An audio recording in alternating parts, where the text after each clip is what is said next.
What is up, everybody?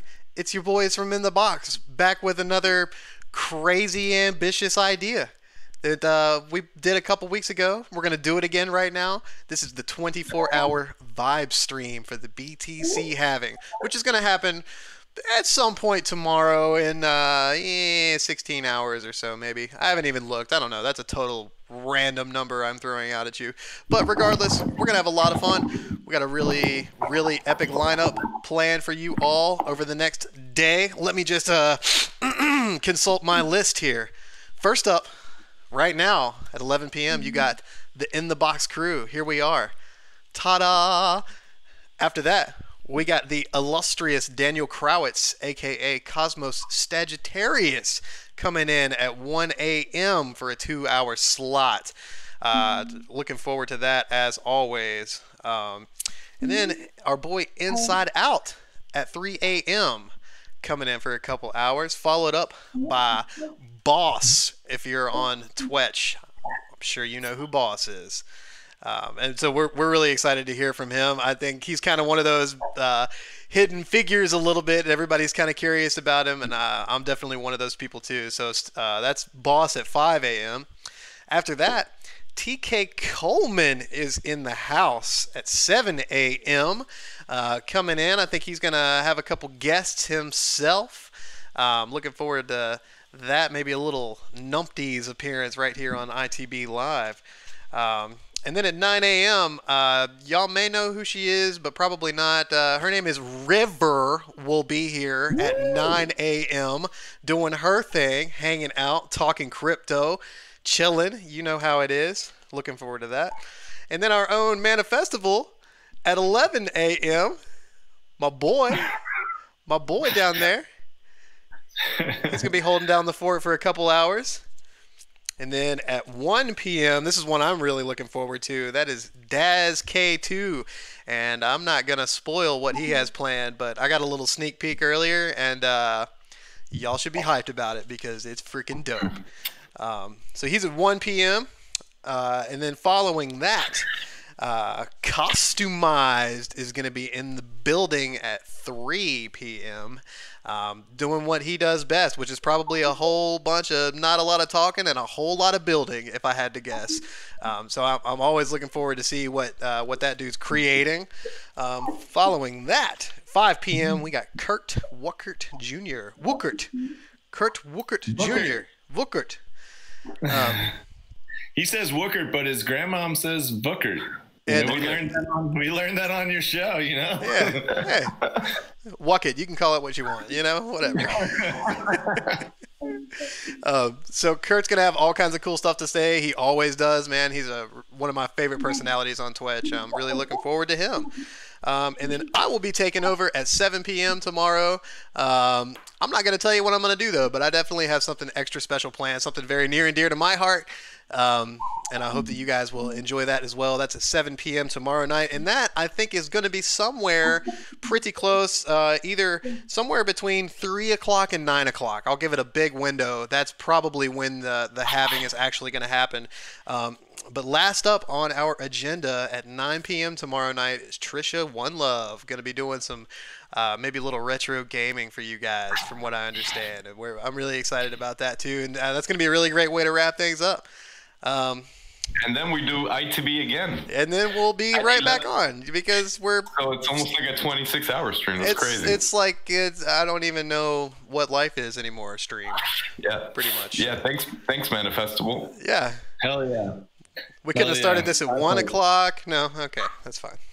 So yeah, the 24-hour stream kind of came to me out of I watch a lot of chess, and they do something called Banter Blitz over at chess24.com. The grandmasters sit there and play people that are in the channel, and they talk about all their moves, and they'll do it for 24 hours on special events like the birthdays and of the site and stuff like that. And it's just like the silliness of it and the exhaustion that it induces in people. Like at a certain point, you just cover everything. You cover what you've been watching on Netflix. You cover, you cover every question in the chat, and it's a lot of fun. It's a good way to build like some high vibes, Yeah, that's definitely awesome. And, another thing I'm looking forward to is, all this lineup is people from all over the world. We got people in Europe.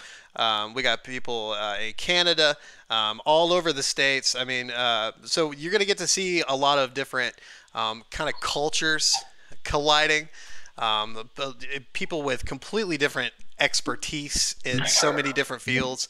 It's going to be kind of just a massive master class of all things in a way. It's going to be really fun. If you think about it, it's almost greater than Rome. With all the people combined, the sun will never not shine on this stream.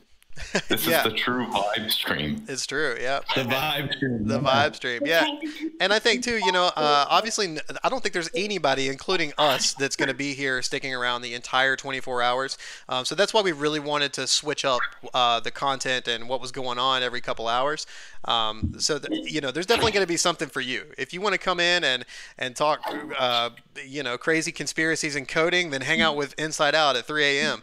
If you're artsy or a musician or something like that, hang out with me at 7 or Daz at 1 p.m. tomorrow. If you're a gamer, Trisha Wonlove is the spot for you. We're gonna be really trying to keep everybody up to date with who's taking over the box and what's going on. I'm hyped, dude. It's gonna be fun. It's gonna be fun. I think the first in the box that I ever caught was River. And you guys ended up having like a big crew there for River, right? Yeah, I feel like there was quite a bit of people in there. There was a few times River was on. You may have been thinking about the River Randy Spiff night because there was like at least 6 or 7 of us that night. But original River, I think there was probably a few people in that one too. I don't really remember. It was all 4 of us plus River, right? Maybe, the first one. Maybe somebody else too. I'm not sure. Well, either way, I just remember like trying to wrap my head around it, and I was like, "Man, what is going on here? Who are these people?" Like, I didn't really know River at that time. I'm pretty new to the community, Sure. And I loved it. Like, I think Dookie was like in his garage or something, and it was like 1 a.m. and but because y'all had to do it on River's time, I think, so it was like all these time zones were mixing up and I loved it. I was like, man, this is so cool. It's like off the cuff, I think if I remember correctly, Andre, I think that very first River interview, we all had to get up really early. Rod Sirloin as well. Wasn't Rod in there? Okay, I believe that. That's awesome. Yes, remember he was kind of quiet throughout the stream. Yeah, that's right. And then we asked him like a question or something, and he gave like some funny ass response. Perfect, right? Right out of nowhere. Now. Yeah. No, I think that. If I remember correctly, she wanted to do it like really early in the morning for her, which ended up being like even really earlier in the morning for us. I feel like it was like, I think our stream, I think we went, and we didn't even stream that. I think we actually recorded that interview and posted it. If I recall correctly, I think Andre and I started the interview at 5 a.m. and Dookie was at 6 or no, 4. Yeah. Yes. I just remember it was so dark. I could tell Dookie was like not up at a normal time, and actually, oh yeah, he kind of I loved him right away, man. He's like, You know, it was just like the fact that he put an effort in to be there at what was so early and obviously early, like in a garage. I was like, who would do this? Yeah. No, he's the man. If you don't fall in love with Dookie at first sight, you're probably a sociopath. Yeah. So if there's anybody in the chat right now that is not following user at 1618 on Twitch, you're probably a sociopath. So if you want to fix that, go follow Dookie Love. And just so you guys know, also got a bunch of people in the chat, huh? There's a lot of people in here. Yeah, thanks everybody for hanging out. It's gonna be a lot of fun. I hope that you guys pop your heads in and out throughout this whole process. Just looking too, I was totally gonna say something and I can't remember what it was. Blah blah blah blah blah. Oh, the stream itself, because we figured this out last time, because who knew that apparently if you do a 24-hour stream, you break YouTube. So even right now as we record this, our last 24-hour stream refuses to process. And it's like we can't figure You can't even watch it. You can't rewatch it. We get credit for the hours and the views and all of that stuff, but it just doesn't you cannot replay it. So hence we learned our lesson. Yeah. We learned a lot of things from that stream. We did. I think Cookie's in the chat. He says it was negative 10 degrees in the garage that morning. I think I remember that. Dude, so that cracks me up, man. I love that because he never complained about it either. I mean, River was in the house and he was like, "I'll freeze, dude. I don't care," you know. That's great. He was like, "I am not gonna bitch. I am not gonna complain. It's River. I gotta be just man up." Dookie's like manning up for that one, you know. Like Dookie's just like the heart that you could tell that he had to be there so early and to be showing up for River. I loved it, and to me it showed me a lot about what the vibe of the stream is. I may be in the process of making a meme on stream live now, because I'm just imagining the Titanic scene where Jack's hanging on the door, right? That's Dookie, right? Yeah. In the freezing fucking. All we needed was some water. All we needed was some water, bro. And I didn't know that y'all were like all hosts of the show. I thought just whoever was around would just jump in. So then that's why when on the first show that I came on, I just was like, "Yo, guys, get me on! Like, I'm here. I've been here. Here I am." I didn't realize we were actually scheduled guests, you know. It's funny that you mentioned that. I wonder if a lot of other people feel the same way, because we've always made it so easy to get people on since day one. Yeah. Who actually hosts this show anyway? I mean, seriously. Yeah, exactly. Anyways, back to my point though. I kind of got derailed, but so we're gonna break this stream up into 3 8-hour sections. I'll be kind of hosting the first 8 hours and taking care of those people. Then Andres is going to take over at the helm while I take a little nappy poo for a few hours, which really kind of sucks because I'm going to miss some really awesome stuff. But you know what? We'll see what happens. And then I take back over later in the evening. So you're going to have a part 1, a part 2, and a part 3 8-hour videos. And we'll try to really keep those organized so you know who's in what video. And so if you want to see a specific person, you'll know when that happens. Correct. Yeah. It's going to be kind of easy, right? Like we'll do the what we could do is before we end our little 2-hour session, we make sure that we have the thumbnails up. We put the links into YouTube. We put people could set their reminder, whatever the case is. So it's going to be an easy transition once we hit about that 7-hour, 45-minute mark. Right, I start on my side, and then boom, it'll just transition, start moving over to the other one. Exactly. I'm excited. I'm hyped. Exactly. Thank you all for tuning in. The people that have already so far, all 27 of you, it looks like. We really appreciate it. Please make sure you hit that subscribe button. We're really looking for them subscriptions. Gonna help us a lot of ways. I love that we're talking about how many people are watching right now too, and I feel like every single person who's watching this right now is in some way connected to us emotionally. You know what I mean? Like people aren't watching yet if they just kind of bounced in off the street.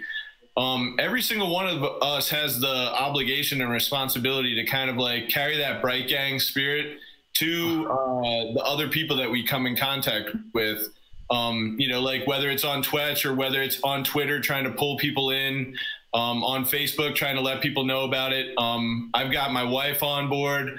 We just had a beautiful Mother's Day. We got 2 little kids, and you know, like bringing her in, she loved like silly memes. So it's just, there's this little small hurdle that you got to tell people about. Just like costs a couple pennies each time. But once they get over that little hurdle, they realize that little hurdle can actually keep out a lot of idiots. You know what I mean? That's so true, man. But yeah, good reminder, by the way, to any moms, to probably maybe the one mom in here. Yeah, right? Maybe one probably or two. 26 dudes, one mom. Yeah. Right? Happy Mother's Day. Yeah, happy Mother's Day, man. I got to hang out with my mom a little bit earlier. That was really a nice treat, man. It really was. What'd you do? She came over and we just talked, man. She wasn't here for that long. She was kind of running around doing some stuff, but she just came over to the house and we hung out, and I just got to talk with her for a little bit, and it was awesome. Made her some peanut butter fudge ball things earlier in the day. Had them all wrapped up for her, but it was nice. Sweet. One cool thing about the live stream too is that because it's so long, you end up just like seeing all these aspects of people's lives that you might not otherwise have seen. Like sure. I learned that you have a cat. Is that it, or a dog? Is it a puppy? I have both, right?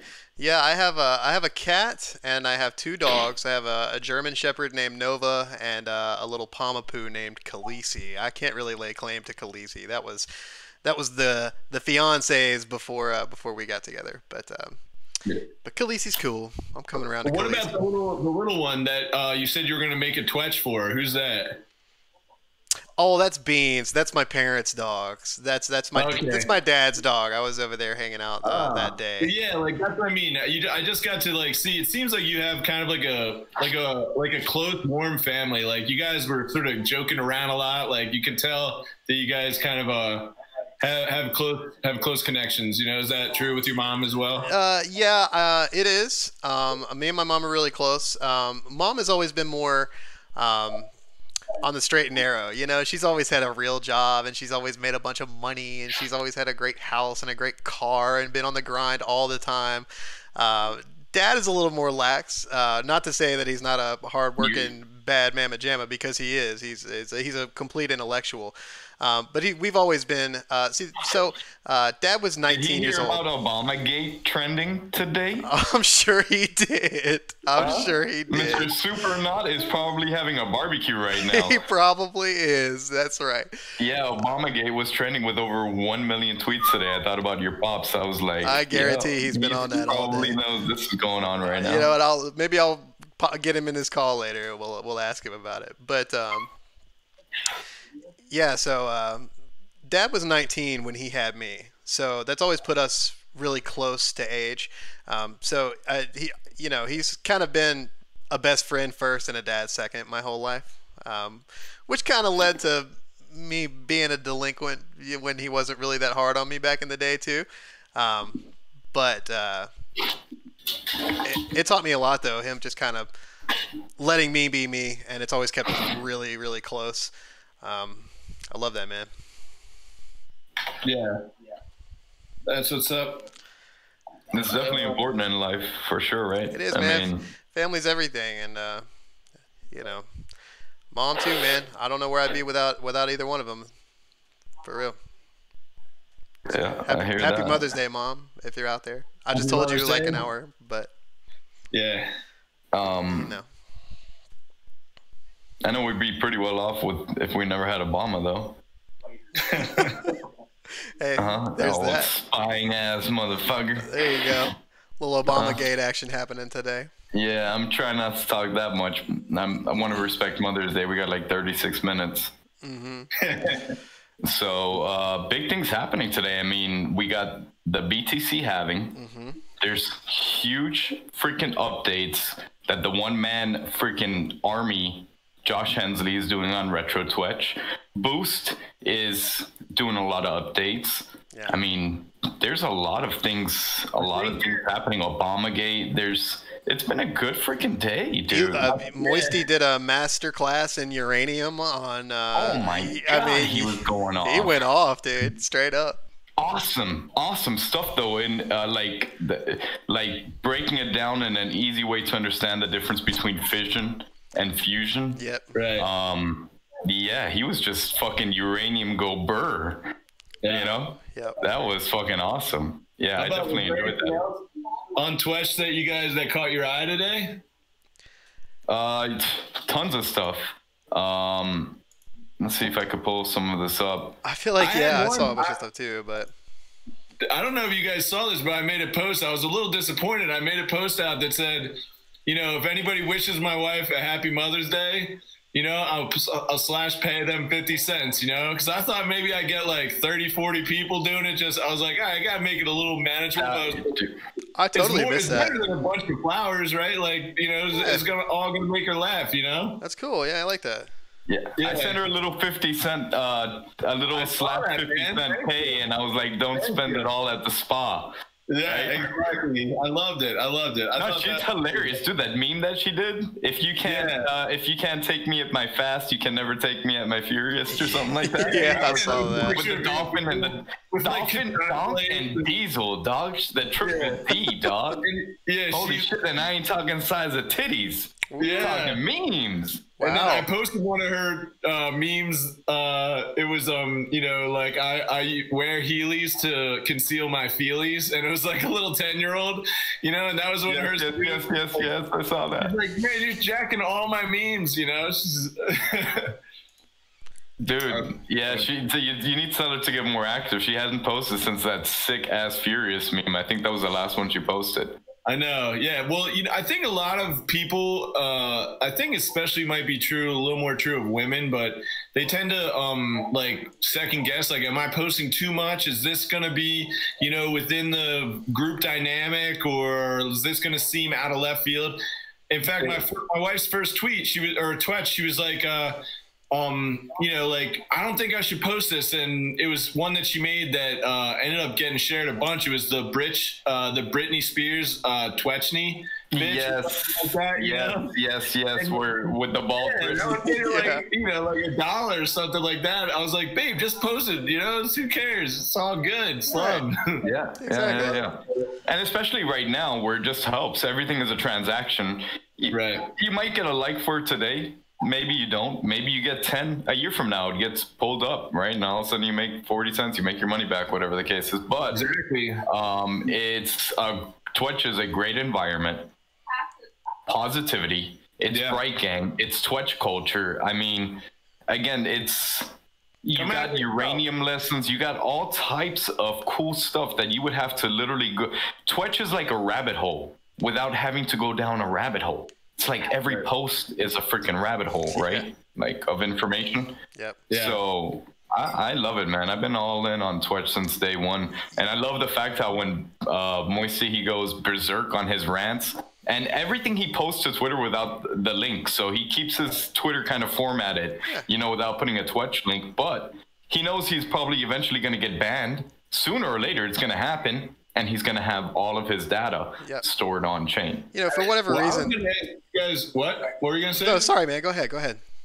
Just, I would want to have my Twitches go to Twitter, you know, like, but the one thing is that I don't always want that giant blue image, you know. Can that one get removed when it goes from Twitch? You just put without link. You put there's Twitch to tweet and then tweet link. Oh yeah. So if you uncheck tweet link, it won't have the blue box. It'll look like you just use Twitter. Well, I'm gonna do that right now then, because that's the only reason why I haven't done it, because I just, like, that link blows up and it's so large, you know what I mean? And like, I honestly never click that box. Yeah, I've lost so many followers, but I've gained a lot of followers that are, so it's kind of balanced out. I lost a bunch of people that get sick and tired of that blue box, right? Yeah. But I gained a lot of people that might be on Twitter, and they follow me on Twitter, and if they see the blue box, they click on it and leave a like. So I've always left it on there for the people that follow me on Twitch and follow me on Twitter. So if they're, you know, it's almost like a notification. It's almost like a push notification. If you're getting a push notification from a Twitch from me, like if you have if you have what is it called, notification setup, right? Yeah, like you the have bell. notification Yeah. setup. Yeah. Correct. All you're gonna get is my Twitches because I don't use Twitter. Yeah. Well, I got I see you got your Twetch hat on and your Twetch Culture Daily shirt on, man. You're pimping out right now. Yeah, man. This is like my uniform, dude. I never got my keychain though, Gage. So I think that was fake news that I won that keychain, man. You haven't received it yet? Really? No, it hasn't come yet. Peter V got his. I think everybody Hold was on sent now. out. Hold on now. Let me check my little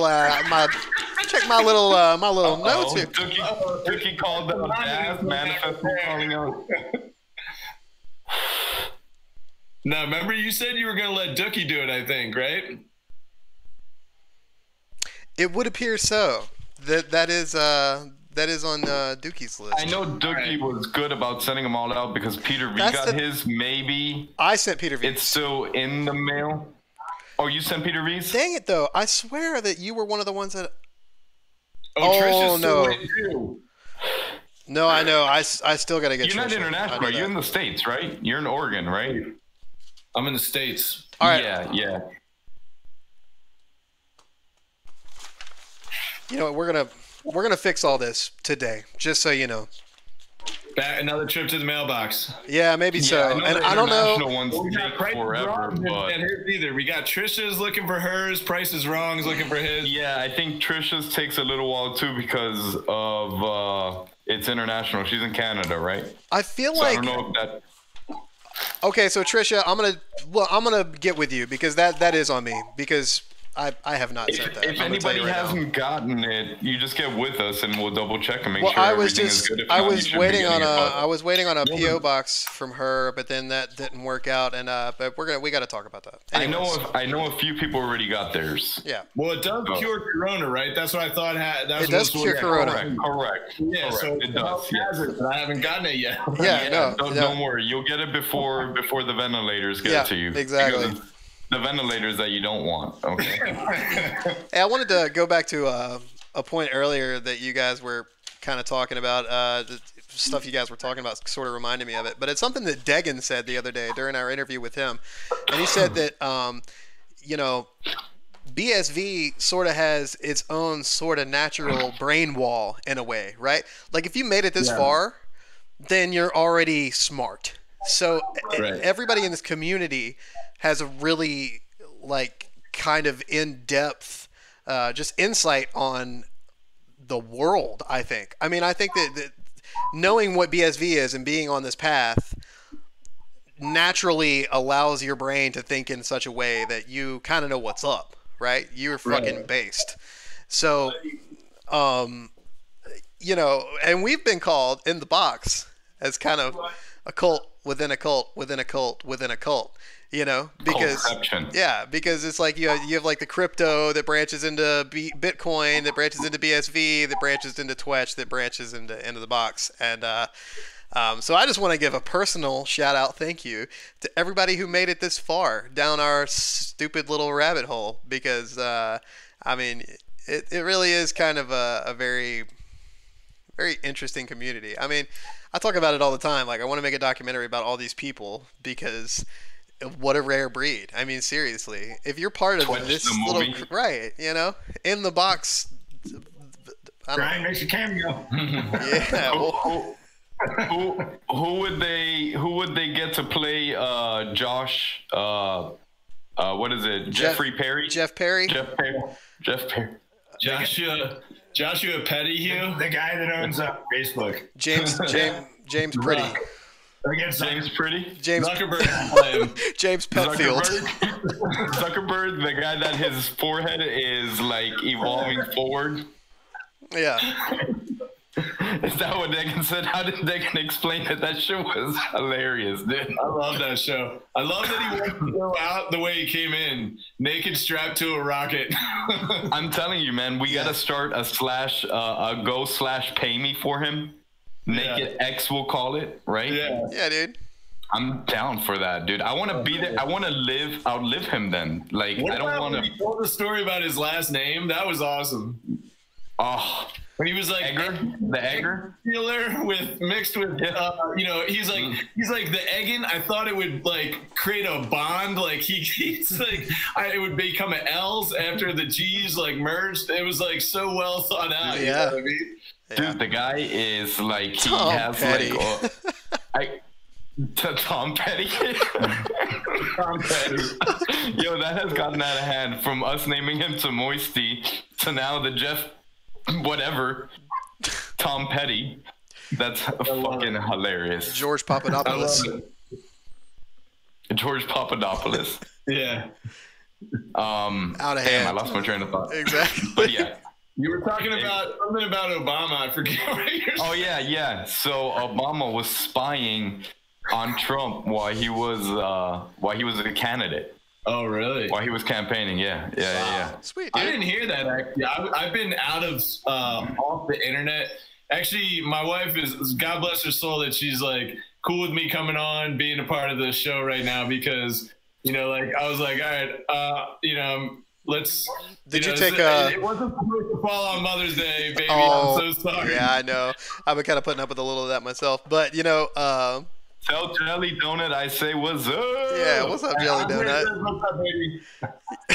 He said, Hey. Hey. That's it. Yeah, I did it Twitch. So what do you guys think price wise? Gage, what do you think is gonna be the price at the moment? I know we never talk about What, it. of Bitcoin? Yeah. Implying BTC. I actually know what the price of Bitcoin is right now. I heard it's been dumping today. People, You know, I did see that. I'm not gonna lie. Right? I did see that dump. Right? Who do you think is dumping? Who do you think is dumping all that? Because BSV was nice. It was like 230 the other day. Yeah, just I mean, a few days that's ago, the right? thing, man. BSV dumped it too, so it's not like they're converting over here, man. You know, like. Yeah, no.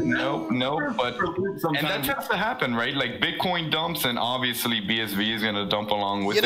Which I wanted to show you. I wanted to talk about something today too. Like, okay, so I've mentioned this before that I'm in this cryptocurrency group on Facebook, which I don't go on very often, but oh my God, are these people just completely and there's thousands of them. I mean, there's like 60,000 people or some shit in this Facebook group, and every one of them is talking about like coins I've never heard of, and like talking about like Ethereum is the future, and if you don't get on board the Ethereum train, I'm like, that what? sounds I'm like, like are you me guys? in like 2017, I'm just right like, before what the are big you guys bull even run. paying attention to right now? Bitcoin is the best, dude. What are Yeah, you talking dude, about? I just don't like. And it's just like a fraction of a penny, man. It's gonna go to 1,000, and I'm gonna be a billionaire. so basically what that is for me. The scariest part about that for me, and I would say that both options are equally scary.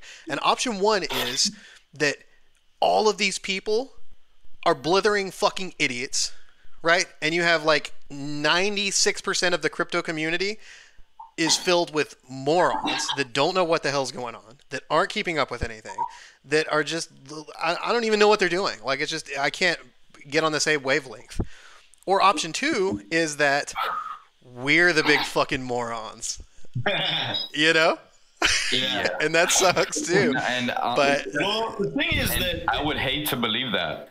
You know, well, you know, like there's, you know, you can obviously never tell because there's always a tendency to believe the things that you think. You know what I mean? And you have your own reasons. But hey, I'm not gonna lie, I've been wrong before. No, I get you know it. what I mean? So, Yeah. you know, like just because I think it doesn't mean it's true. Right. And so I think that smart people will actually do other tests besides just what do they think. Right. And this is something too that that I've found coming up a little bit. I feel like there's a little bit of both sides in BSV.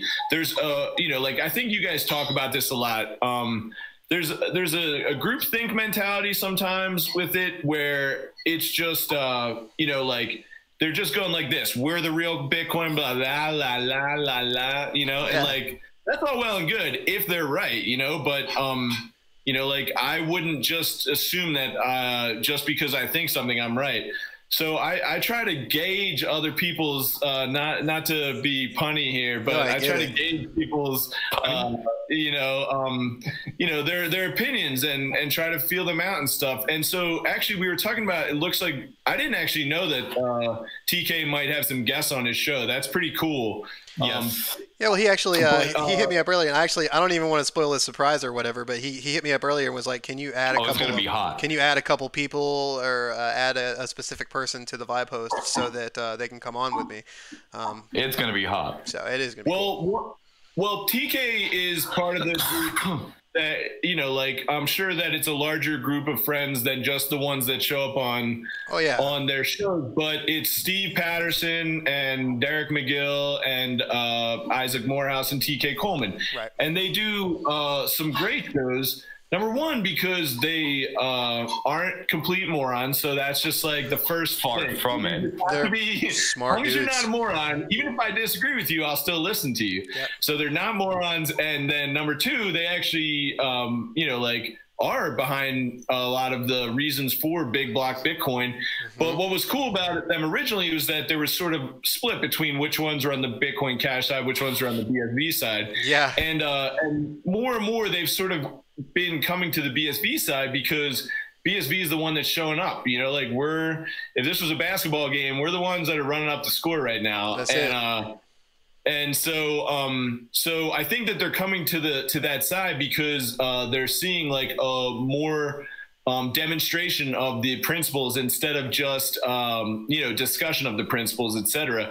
But I have to say that I know that you guys know, but recently Calvin Ayre kind of came out, and then Elon Moisty ended up taking a screenshot of a now deleted Calvin Ayre tweet that called them moronic children for a post that they made, which they were talking about some of the hype and some of the bullshit in BSV, which, I actually really appreciated that they are discussing it openly. And, adults should be allowed to discuss things that they have questions about. And so I thought it was a little bit of a weird move by him to have these people just asking questions and sort of be looked at as they're enemies of the state or something like that. Well, because they're not 100. It's not an echo chamber. They have their. It's called being a free thinker. Yeah. So you got to be able to understand that not everybody's gonna think like you, and just because they don't think like you, it does not make them moronic children. Far from it. Right. Okay? Right. And even if we would probably have moronic children on this 24-hour live stream if we had no choice tonight. I think we already do, yo. Thank the God. Yeah. Well, I wasn't gonna put us out there, but whatever. I'm gonna talk about a couple things in the chat really quick, guys, before we go on. This is just some funny shit. Ant-Man says Obama has the hots for Trump. KP Dad says no, he loves Michael, his wife. Sorry about Rip, I appreciate that. And Dookie Love, man, he says Ethereum be making moves though. I don't really know. I don't really keep up with Ethereum. I mean, Peppadabs, bro. Probably. Well, Ethereum did blow up. Recently, we were all the way down to the 130s and stuff like that, and then they shot up. But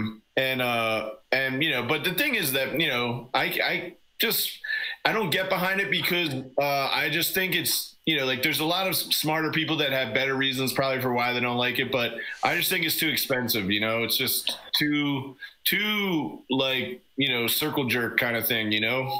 So yeah, I just don't really know. I looked at a transaction the other day that I made. I was showing someone Twetch, and I think I had Daniel Krawisz had sent me some BSV for some art that I did or something like that. So it was more of a sizable transaction than one that I had gotten for just Twetch. But I was looking at that, and I was looking at the fee that got paid for even just moving something $50 or something like that. And the fee that got paid, it was so minuscule, it's how can you argue with results? That's also why I think Randy had made a post not too long ago, something in regards to Peppadabs, which you can, I guess, build. Again, I'm not a programmer. I'm just learning fucking HTML right now, right? But supposedly, I guess you can build things on top of Ethereum, right? Ethereum, whatever it's called, right? I don't even know what the fuck it's called. Yeah. But you can move small amounts, right, from wallet to wallet. But even the fees might seem small, it is not feasible for those fees when it comes down to microtransactions. So Randy was trying to say, just because you could move little amounts of money between Ethereum to other users does not mean that microtransactions are something that you can do on Ethereum properly, like you can do on BSV. All right. So, for example, let's say you were to send 100 Satoshi.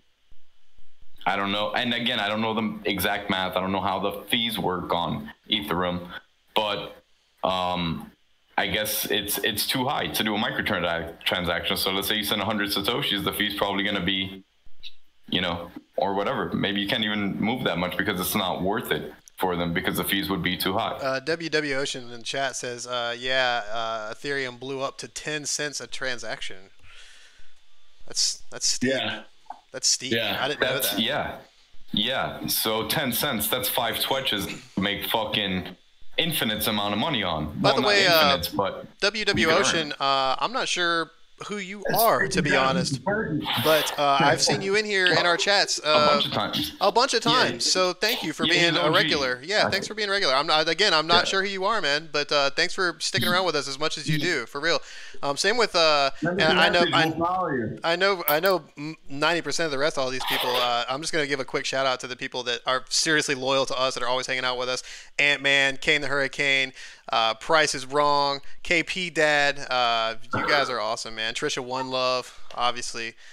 We really appreciate all you guys sticking with us as long as you have. And Brian OIA, I think is that OIA from Twitch. He's like a new guy around here that started cool. Like he was vibing from the very beginning. Sweet. That's awesome. Like once he jumped on Twitch, like we called him out as a new user one time, I think, or something like that. Okay. That's awesome. Yeah, he's a green circle, right? Isn't he a green circle? Yes. Cool. He's very new user. Big ups to you, man. Thank you for joining us. We hope you stick around, like Kane and Ant-Man and WW Ocean. I think WW Ocean, wasn't he in one of the memes?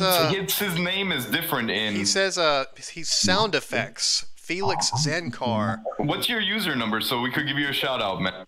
Yeah, give us that user number. And Precision Human here has a good question. With the global monetary supply on BSV in the future, what would 1 Satoshi be worth? Man, that's a really hard question. I mean, that really just totally depends on how far it really goes.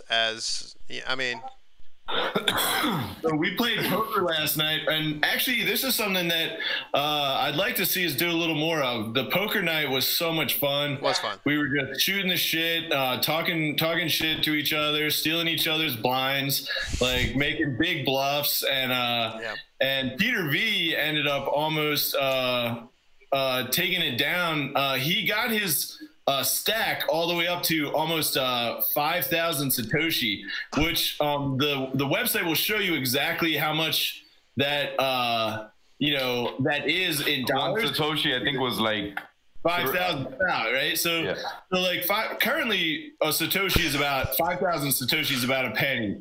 So like, first of all, you'd have to look at how much if BSV became the monetary system. You'd have to wonder, are we using the BSV, the native currency that is the block reward, or are we talking about a tokenized fiat, like global fiat that's put on top of it? Either way, that would relate to how much a Satoshi is worth. But, obviously, if you were only transacting in Satoshi, it would be a lot different. But like, I think you could. That means that 1 Satoshi would be worth 1 Satoshi, right? Right. That's right. Yeah. It depends on how many eggs it's worth, right? You have to compare it to something else, right? Exactly. That's the thing, is you have to base it on. I mean, it kind of just goes down. Or how many Joshua Petty signatures you could get for 1 Satoshi? You know what I mean? So as market cap goes up, surely minimum microtransaction would go up. Yeah, in theory, yeah. I thought fees are supposed to go down the higher that BSV goes up. again, I'm not an economist. See, this and is what I don't know couldn't figure out exactly the other how day. all of this Right, works in every single form and fashion. But I do know that when I send out a Twitch for those 2 cents, I don't see the fees. Yeah, and you get what I'm saying? I guess it's just going to get to a point where it's like, you know, am I going to start seeing the fees, or our Twitch is going to start costing 4 cents because the fees 2 cents? If it goes, you get what I'm saying? So well, I'm thinking, and if it's a Satoshi based, that, you know, if they get a fixed amount of Satoshis per transaction, then if it scales to the point where they only get 1 Satoshi per transaction, then there's no. Where do you go from there? That's sort of my concern. Like if it scales to the point where, you know, it's 1 Satoshi per transaction that you owe a miner or whatever, then like how do you, because you can't make a half a Satoshi, you know, that doesn't work that way.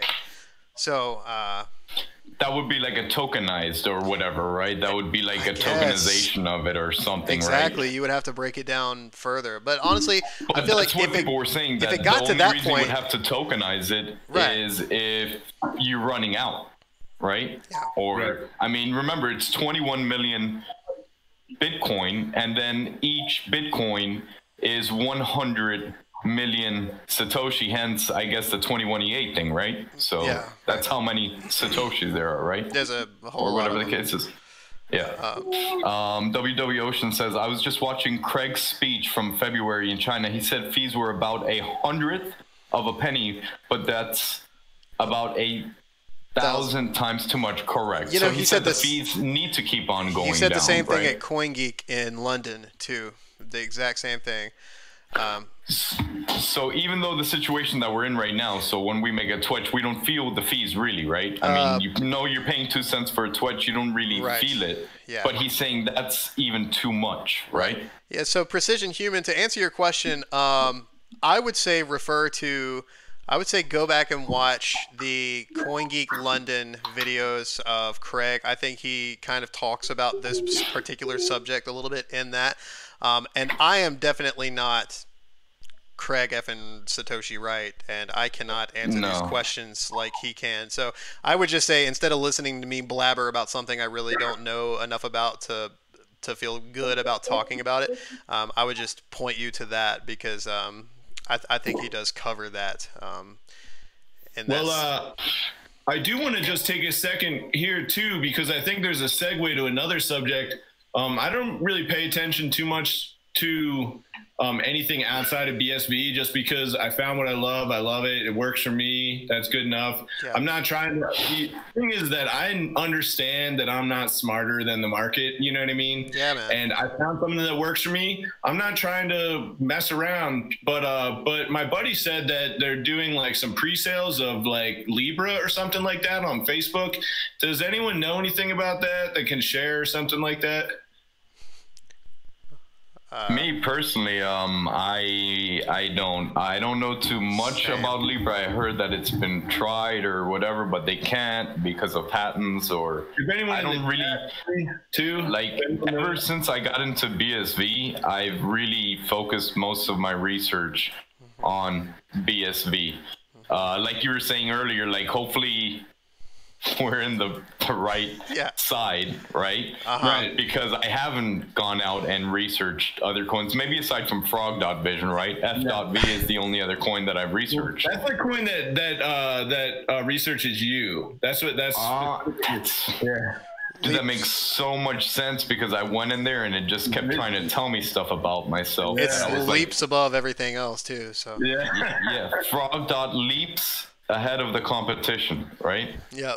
Well, I guess what I was getting at with the Libra thing is just, you know, like, so one of the things about BSV is obviously it's, you know, you take away the intermediary, right? Like Daniel Krawisz gave us that great talk where he talked about, you know, the difference between using the term trusted third party, and that has a specific legal definition, and then the intermediary. And so oftentimes how it's used in cryptocurrency is more of the intermediary, you know, But so, you know, you take away the intermediary, and when you do that, you enable those low fees for transactions, because there's no possibility of you know, sending, you know, like reversing the payment and stuff like that. So that it strikes me like if BSV, or sorry, if excuse me, Facebook Libra is trying to create a currency that would compete in some way, right off the bat, you lose the ability to do the microtransactions, because de facto Facebook becomes the third party intermediary that's going to be resolving these, like, oh, I sent the thing and I accidentally sent them to this thing. So I don't see how like a Libra currency can, you know, like be anything more than just coupons for Facebook services, really. You know what I mean? Mm-hmm. Juan says pre-pandemic Bitcoin equals BTC. Post-pandemic Bitcoin equals BSV. Awesome. Smiley face with sunglasses. And all right. Also, cheers right back at you, Precision Human. I wish I could have answered your question a little better. Yeah, I love the people that we have in here today. There's so many people just leaving comments and engaging. So I mean, a lot of this is a big event. This is history. This specific halving is never going to happen again. This is the halvening, dude. This is what we've been waiting for, Gage. And neither is this 24-hour live stream, if I have anything to say. No. No. Yeah. We've gotten you know, we're one rolling iceberg away, gentlemen. Yeah, man, that's it. I'm pretty stoked about it. You gotta admit, Gage, this is gonna be a good time. No, it's gonna be fun, man. It's definitely gonna be fun. I'm feeling it. Definitely gonna be fun. I'm still here. Yeah. I'm going dark for a second, but I'm still here. That's okay. One thing I want to talk about real quick, and it's kind of funny that Gage just stepped out because I wanted to switch it over to you, Andre. But people in the chat need to know that really you were the driving force behind pulling this all together. In fact, you faced a little speculation from the team, right? Like, do you want to discuss how maybe like you saw this playing out and how what the process was of conveying your image to bring this all together into like a lucid idea, you know? I love the idea of the first one, right? And when you had brought it up to the boys and they were like, yo, Manifestable gave us an idea to run a 24-hour live stream. What do you think? You know me, I love the crazy shit. So I was like 3 months or something. I wasn't talking about the next day. You guys like pulled it together. The next day, an hour later. It wasn't even the next day. Yeah, it was an hour later. And it ended up being more of a challenge, right? Because trying to get through it was not easy. We didn't have any idea. We had no plans. We didn't know what we were going to talk about. We had no idea if anybody would come on. We had no idea if anybody would even watch it. Right? You passed out on stream. I passed out like halfway through it. And Misha Pelt came on. Hunter was there. They held it down. KOSTUUMized. I'm going to jump right back in right now and talk about that part of the show because that was my favorite part. It's like I had stepped away for a little bit and like Manifestable, like when I left, he was full force, man. You were wound up. Yeah. You were talking, dude. He's like, I got this. You were like just head full of steam, man, all day. And then like I stepped away for a little bit. Wasn't even gone an hour, dude. Something like that. Come back and peek on the stream and like all I see is you, like, just straight crash, dude. Like, laid out. I was like, yeah. Right there, still streaming, sleeping, hard as you could go. I was like, yes. And Hunter is, like, the most, like, you know, mellow dude ever. And my son he's sitting right next to me. He asked me to say that his name is Hunter. Oh, cool. He's right here. What's up, Hunter? Yeah, but Hunter was he ended up being basically Misha was there listening to him, and I think maybe even KOSTUUMized was on, but he was working. So So Hunter was basically the only one that was talking, and basically he started going into this spiel where he was like, all right, well, I'm going to go then. Here's what we're going to talk about. We're going to talk about what do we do? What do we do when we think about stuff? When we think about stuff, how do we think about it? What if we do? What if we think about it? And how about, like, and so he just like rolls on this like stream of Hunter's like ways of breaking down, like, what is a thought? What if we just think that we have a thought? How does that thought get there? And so I just was like, all right, at least if I'm going to pass out on stream, I got Hunter, Hunter blessed right now to just sort of like talk me into this like coma right now. Yeah. This is a cool little comment. Precision Human says, can you imagine a searchable commercial P2P style chat roulette app where you can search, I want to learn Spanish, and you can find people selling that and connect, and if you don't like it, you can just end the stream. That's a really cool idea.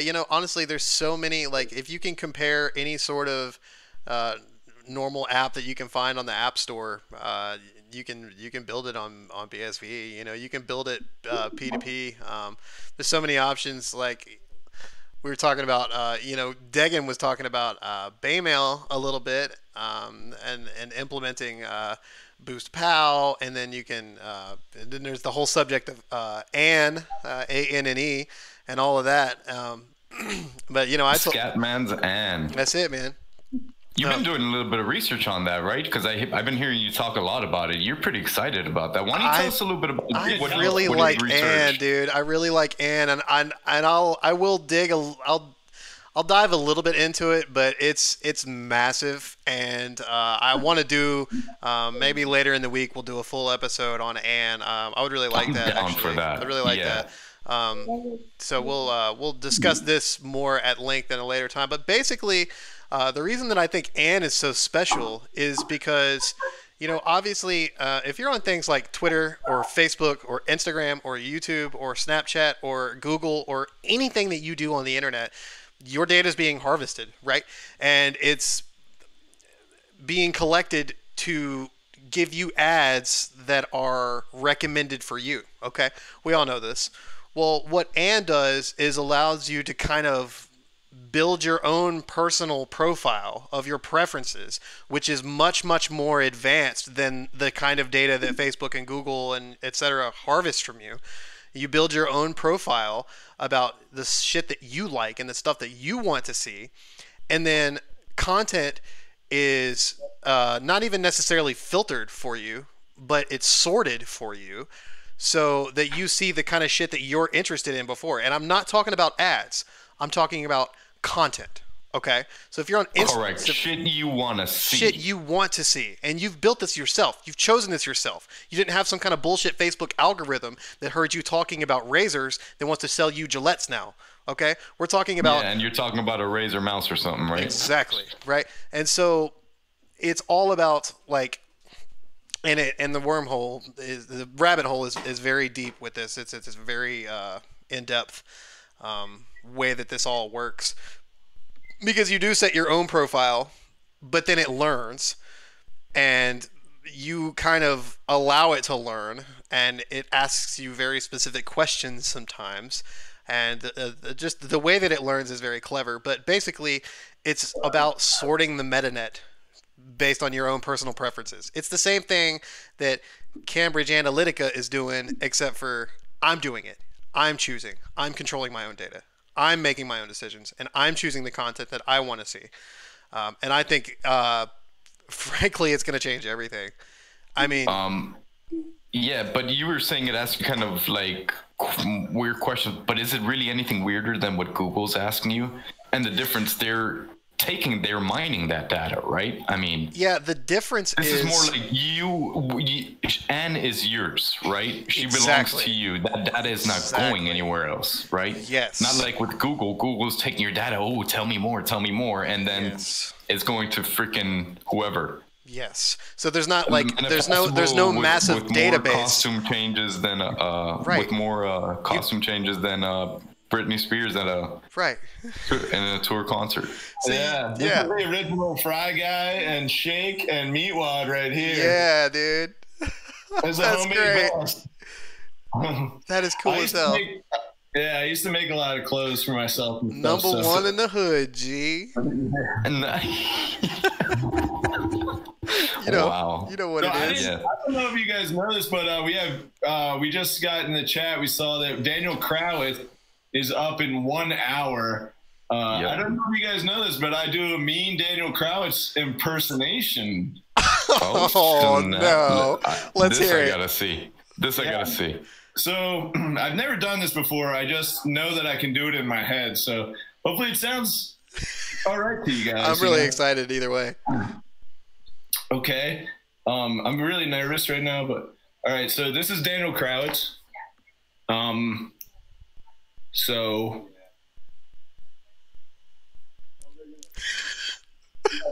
is that it? If you want to earn more Bitcoins, listen to me. How do you think we guys That was, yeah. All right. That's my Daniel Krawisz impersonation. That's great. Nailed it. That, Out of the park. Definitely worked. And it's factual as well. It was with real facts. Yeah, I love Daniel so much. No lies he detected. is like a god, you know. He is, dude. He's the man. He's basically. Have you seen Princess Mononoke? Yeah, of course. Yeah, I mean, he's the forest god, you know. Like he's the forest god of BSV, you know. Like the only thing is don't try and cut off his head, man. He gets very mad. But but have you ever listened to his breakdowns of movies? Maybe. Where? On his YouTube? He has so Joshua Hensley was on here not that long ago, and he had a comment that just I see Daniel's laughing in the chat, Yeah. so I'm happy that he enjoyed that. I'll try and do it again for him maybe later, but yeah, Joshua Hensley said that, you know, there was a great talk by Daniel. It was called, I Think I Found Out N-Chain's Business Model. And he said, if you haven't watched this chat, or if you haven't watched this talk by Daniel Krawisz, go and watch it right now. And I didn't have the time to watch it right when I was watching that. But I did open up a tab of it, and I waited until I had a free second to watch it. But it was an awesome video. Daniel is very good at basically, I think the way that Daniel's brain works is he surveys information and he, you know, like distills it into chunks for him so that, you know, like obviously he wants to keep the information that's useful and not the information that's not. So, so first he has to survey everything, and then he needs to process it, and then he needs to determine whether or not it's useful or not. And, you know, so he goes through very, very like methodical steps for how he does this, but he doesn't realize that he's teaching this as well. Like great teachers, when they're talking about a subject, you know, they don't realize all of the things that they're communicating about how they arrived at those conclusions beyond just what the conclusion is, you know? Right. And yeah, so I thought that video was awesome. I went on a 72-hour binge watch of just Daniel Krawisz videos where I would listen to nothing else except his voice. And it was awesome. And he does these really in-depth breakdowns of the current, you know, I play Magic the Gathering. So you know, they call it the meta. I know that it has a name in BSB. End game, dude. End game. Yeah. The meta is like what is hype? What is going around? You know, like when you show up and everybody's got that burn deck, that's what the meta is. The meta is the burn deck. So you better have a deck that can beat a burn deck, you know? Mm-hmm. And so Daniel you know, is kind of giving these critiques of the meta of Bitcoin, not just what the best ideas are, but also the way, like, if you can imagine it like an old man who lived by the sea for a really long while, and he's not just telling you what the weather is today, but he's talking about, you know, like the tides coming in and out for the past 3 years, and, you know, the schools of fish that have come by and stuff, and like the types of knowledge that is you know, that is like, you know, interlaced in his, I don't know if you guys saw this, but on Twitch today, there was that meme that was going around that was like, you know, data, which is just circles that are empty, and then information, which is the that. same. Yes. That was awesome. That was so awesome. And that's what Daniels is for me. Like, Daniels is, you know, I think that what that is it's layers, right? We're talking about these circles are getting layers. So you have to get the data, then you have to fill in some information about the data, but the information is unrelated until it becomes knowledge, which is when the information interconnects like neurons. But the knowledge is useless without the insights, right? Which is like the glowing points, and then the wisdom is the path through, you know? So Daniel's videos are like, you know, just at every level and beyond those levels of the entire history of Bitcoin. And you know, but he does the videos in this like really hilarious and also educational breakdowns of movies, you know? So so he does, like, one of his best videos, I think, or one of the ones that speaks the most to me, is about Groucho Marx. I'm not even really sure what the movie is that he's describing, but he talks about Groucho Marx being like, are you familiar with Groucho Marx? I'm not really, no. Okay, so he's like a, you know, like an old movie star with an iconic mustache, and what he does in his films, at least in this specific film, is he you know, comes into a party and he's basically like a vagabond, you know, but he's a vagabond who can like wear nice clothes and can kind of seem like he fits in with the society. And so, but he's filled with a lot more creative. Okay, so the movie's called Animal Crackers because it just reminded me in the chat. So so he's filled with a lot of stories, and he captivates people's imaginations by being like a rhythmic talker, and by you know, like confusing people and getting them to, you know, to I'm gonna rename this show Animal Crackers. And but it's great because he's really doing these reviews, like movie reviews, you know. And like, I would listen to Daniel review a book, I'd listen to him review a movie, I'd listen to him review like the weather, you know, like. But he does like these movie reviews, and he ties them into the narrative of the movie, relates to Bitcoin in these specific ways, and it's really insightful because, you know, it's like, where are you going to get content like how Animal Crackers relates to the current state of BSB? You know what I mean? Besides Daniel Krawisz. Yeah. So. That's like you guys. You guys are the Animal Crackers. Have animal in the crackers. I want a cracker. I got this, you know, I don't know if you guys have ever seen my little meme of my setup. It was when we had first started the Discord channel. I think I put it in there. Oh, yeah, I remember. I stepped up a little bit, but I still got my ghetto light over here. Oh, yeah, that's nice. That's very nice. And I want to say, Andres, your audio is so much better today, man. Like, did you change something with that? He's got that microphone the fan is running right now because it is a little bit hot inside, but I think my gain was just way too high. It was very high. So I kind of turned it down. I don't know if you guys could hear the fan in the background right now or not. Yeah. But I tried to, like, do some settings there. Well, your voice sounds perfect right now. I love it. Thank you. Yeah, dude, you do sound good. It's when the fan goes on is when the audio starts getting messed up. But since it's so hot in Florida, like, you gotta have the fan. The AC is always running because if you know, unless you set it at fucking 78, which is disgusting with the humidity, it's just gonna keep running and running.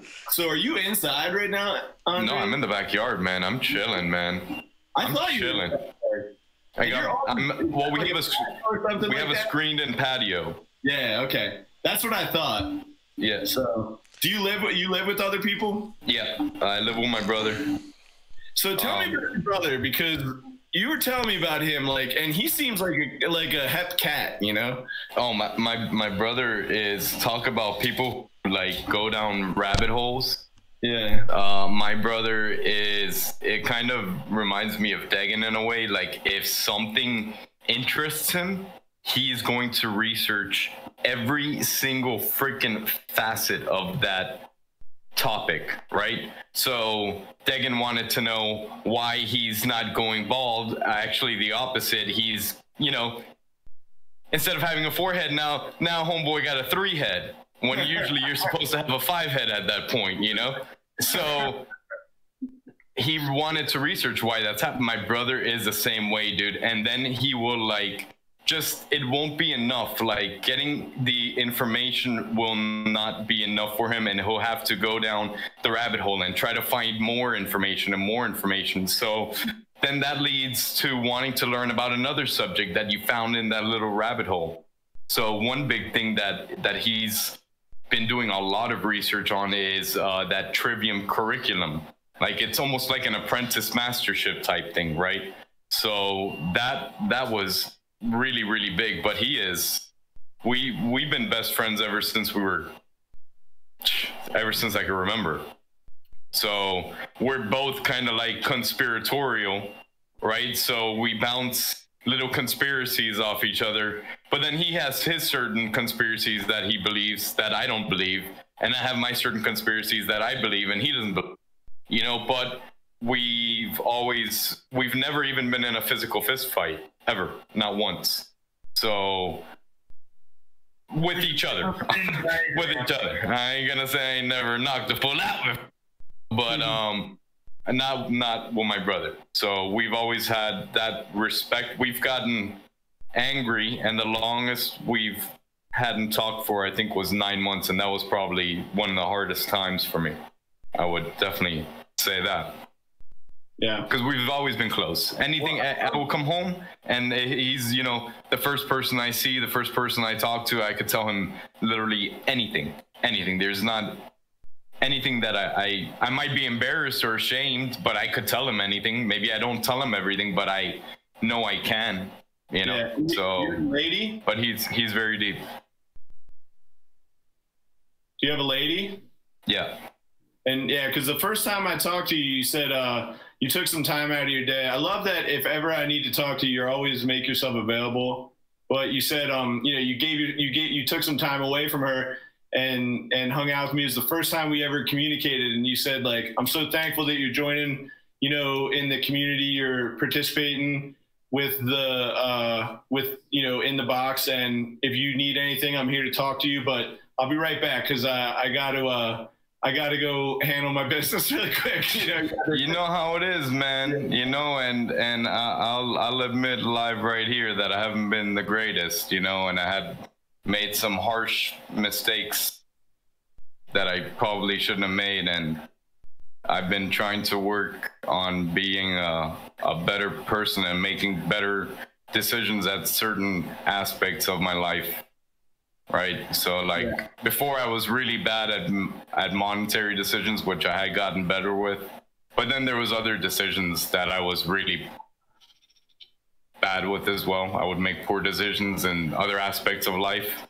And sometimes that kind of like came over into the relationship. And even though I didn't, I didn't want to see it in that way, I was being very selfish. And even though I do consider myself to be a very loving, very generous, very humble, very kind person, but we all have our faults, and I'm not going to say everybody has nastiness inside them or bad or whatever, but sometimes as humans we make some. I don't have very many. The point is, I don't have very many regrets, but there is a couple regrets that I have, and I'm trying to work on fixing those mistakes. I know I can't take them back, but maybe I could fix that mistake, right? The only thing that's perfect in this universe is the universe itself, brother. I hear that. Freaking hear that. It's a part of it. So ain't that perfect? Yeah. So and the good thing is that she is not only very forgiving, very loving, and that's why, if I always, like you said, I always try to be available. But if it's like, yo, I feel it that she's like not having it, that she needs that time, then yeah dude, I'm at this point right now, it's like F the world, I stop everything. Like that time I was gone for a few days. It was just not too long ago, right before I got my computer, right before I got the laptop. But I needed to spend that time, so. But the cool thing is right now with the whole COVID thing, it has given me a lot of time to be on. And I love everybody in the Discord chat. I love everybody that watches. I love everybody that always reaches out.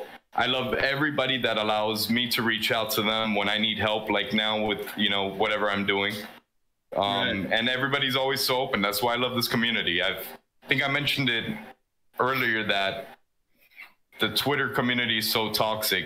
I've been in so many different communities, from gaming communities to political communities to crypto communities to this to that, and there's nothing like the Twetch community. There's no such thing as crypto Twetch. There's no such thing as political Twetch. There's no such thing as whatever Twetch, gay Twetch. There is no trans Twetch. It's just Twetch, right?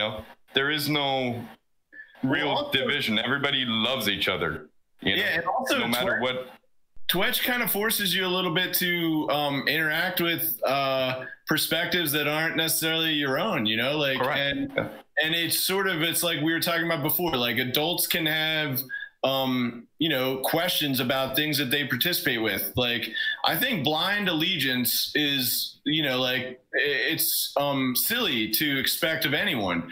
And anyone that wants to expect blind allegiance, it's funny because Twitch costs 2 pennies, right? Like when it comes down to it, there's a little bit clicking and you got to meet Anthony, but the last hurdle is you got to have 2 cents, and that was the hurdle that actually kept me out of it for a long time, because I didn't have 2 cents in my money button, and I couldn't make a Twitch because of that.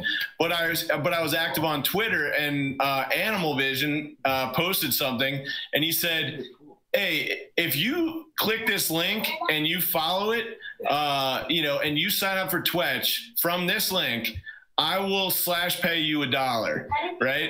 And I had already signed up for Twitch, and I just didn't have any money. So I was like, well, I'm going to answer his Twitter. And he said, just post your username. So I was like, well, I'm going to answer it. And I hope he doesn't realize that I didn't click his link, but I posted my username, because I was like, I got to get some money in it, and so he ended up coming along and he followed me, and I thought, okay, so I had 8 cents in my account, so I got to make my first couple Twitches fire, and I think I talked about this before, but my first Twitch was, hey guys, I came up with a really great concept for my first Twitch. I'll let you guys know about it, but it's gonna be awesome. Wait till you see it, and that was like it, and then I had like 3 or 4 people that commented like, that was pretty funny, like that was pretty good. And so I was like, perfect, like every Twitch was like, all right, I just earned myself another Twitch, like I was like, keep going. And at the time I'd had some money that was in a different coin through doing the Coinbase Earn program, you know what I mean? And so, but they didn't allow me to get BSV. So I had to transfer that all around, and it was going, and we have prices wrong in the chat. He's saying it was 25 cents at first to Twitch. So that would have been like, I could not do that if it was 25 cents, man. Yeah, so so I needed to. So the point was that I had some BSV, but it was it was locked up and it was moving around from, I had to get it into this exchange first, and then I had to get it out of my Coinbase, etc. And so, so eventually kind of the dam broke. Animal got me my first couple pennies to make myself known to everybody. And then I was able to just sort of, get my money in there and start twetching. And I try not to think about it in terms of money, you know, like I'm not here to try to earn money from other people. Like, it's nice that my content can pay for itself eventually. But you know, like I said, Daniel needed some artwork done for one of his upcoming videos, and he contracted me to create that artwork. So he ended up paying me, you know, like for a couple pieces, and he paid me in BSV. So now my account is really flush. Like, I have some BSV to splash around. So the first thing I started doing, actually before Daniel even sent me the money, I sent him $5 back. I was like, listen, whatever we agreed to about this, you get $5 back, because you have been instrumental in helping me to sort out the drama of Bitcoin in my head. He really helps be like a guide for me in that. So I need to send him money. And basically I started immediately slash paying all of the content creators, because that's what the culture is about, right? It's about like, stop trying to suck on the teat of like all of the things that are free, because they're not free.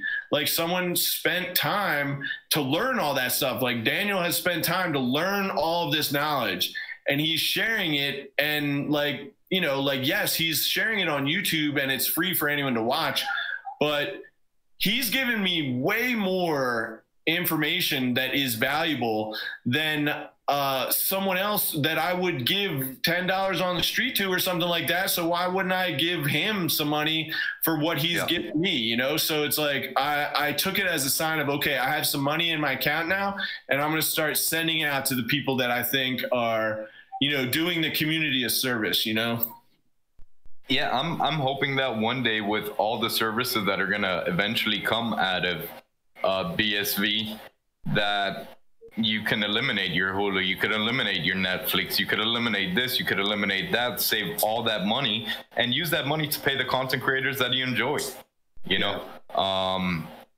And I think one of the big reasons that we do try to stream every single day, Monday through Friday, is because right now there isn't that much original content on Twitch as far as it comes to like podcasts, whatever the case. And look at the numpties, they're doing freaking amazing.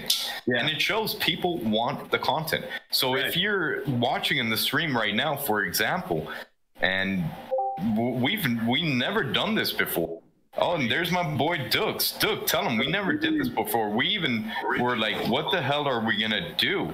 And look at us, almost like 3 months later, a little bit more, whatever the case is. I'm not even sure, February 1st. And look where we're at now. I mean, this community is so great. What they do, brother. I see you took a step out of Degan's book with the flannel. Oh, is that right? But I like yours better because it looks like my flannel. Big blocks. Yeah, always got some flannel. It's cold up here. BTC this ain't Florida. It's humid as fuck out here. It's raining. But people I think are hungry for content on Twitch, and if, for example, Dookie Love in the house. That's what I'm talking about. In the motherfucking house. That's what I'm talking about. What's up, dude? Look at the numpties. They're doing freaking amazing. I think there's a need for more. We're gonna battle them. Dude, that's my favorite meme. That's meme of the week for me. It's gonna be a rap battle, a meme battle. I love that. You guys pick the battle that you posted. They can choose the battle. They can, like Anchorman style, like you posted. Yeah, if you want to have a straight up Anchorman battle, that's the only way we're gonna have a chance. We'll talk to TK about that when he gets on. Manifestable will step in. That's it. We got backups. I got backups. Yeah, for sure. Either Manifestable or we'll get Dan. Yo, check this out right here. You know what that is right there? Oh, you made the milkshake? Little Oreo milkshake, dog. Come on, man. Oh, snap. What'd you make your stepmother earlier? She posted that shit on Twitch a minute ago, and that was good. Did she really? Peanut butter balls or something? Yeah, we did like chocolate dipped peanut butter balls. Damn, bro. Yeah, Heather's kind of she's ambitious. That was something.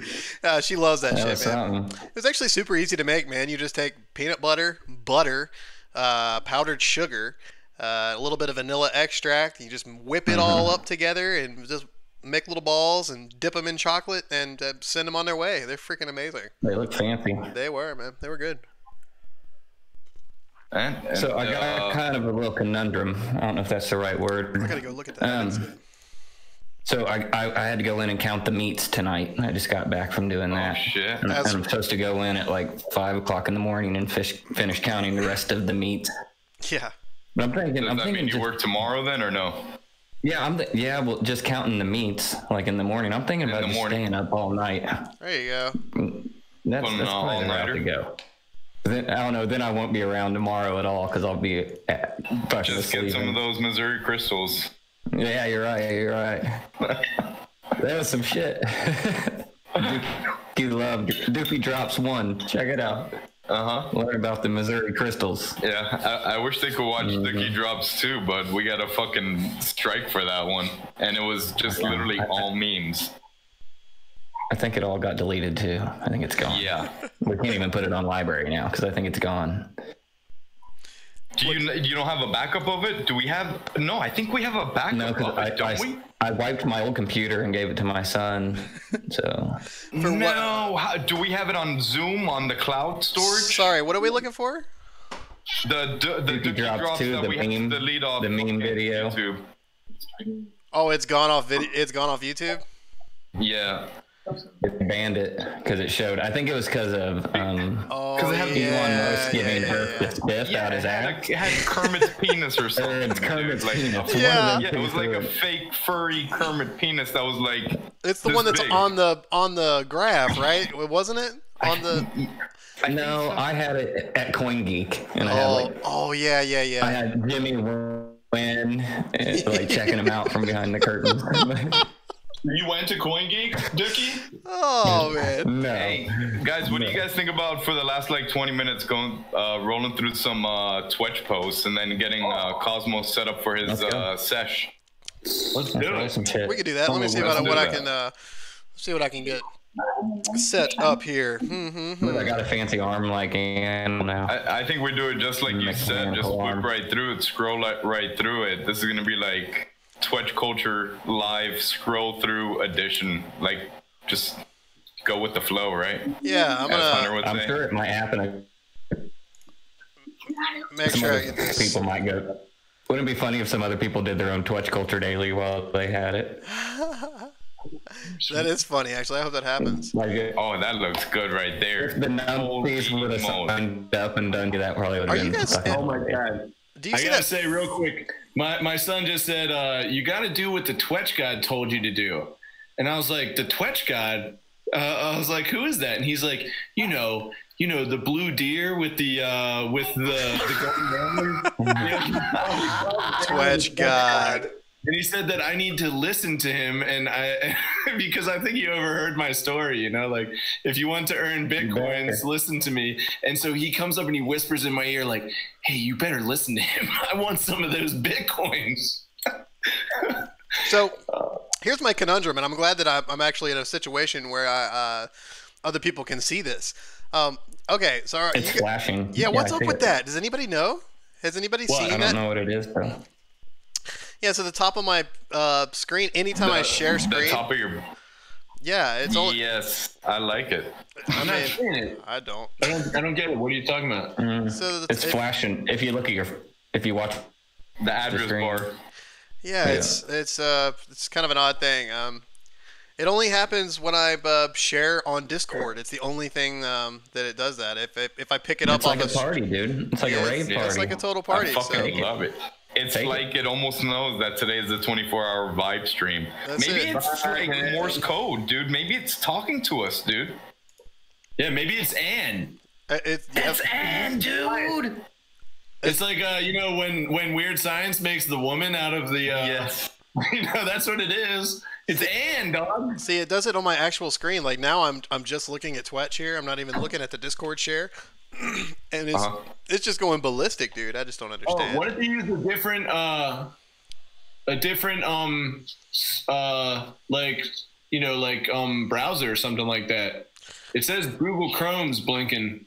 Yeah. The interface to Bitcoin, Google Chrome. No, it definitely is my Google Chrome. But it's not. The thing is, that's probably Jeff Perry communicating through us with Morse code. Yeah, maybe. I mean, the problem that I have is that it literally does it with any app that I try to do it on. If I try to share it on Discord, and like I'm looking at the original app, I'm not looking at Discord right now, and it's actually it makes the original app freak out when it like gets picked up by Discord. So I don't know. Yeah, it's a weird thing. My apologies, everybody, and do not mind the strobes at the top of your screen. You pretty much just ruined the stream, Animal. I know. I mean, I pretty much did. That's all right, I guess. And you've been watching Twitch Culture fucking daily. Yeah, right. Exactly. Exactly. Wait a minute. I got an idea. I can fix it. Click on it. I can fix it. Hold on. Boom! I fixed it. Crop it, can't you? I fixed it. Damn, dude, what'd you do? Well, it won't fix it for you guys in the Discord chat with me. No, sadly. I see it. It's not blinking anymore. Oh, now it just blinked. Yeah, it's totally blinking. Never mind. Yep, there it is. No, it's totally blinking. However, on stream it is not blinking anymore. So we're good to go. Show me those little donut cakes or cake bites or you pops, see them, whatever that was. Oh my god, that was the first thing I saw. They looked amazing. Dude, great job, by the way, fixing that, Animal. What'd you do? I just went to a different scene. It's like my browser full screen scene, whatever. He like crops it out. Yeah, basically. There you go, dog. What the heck?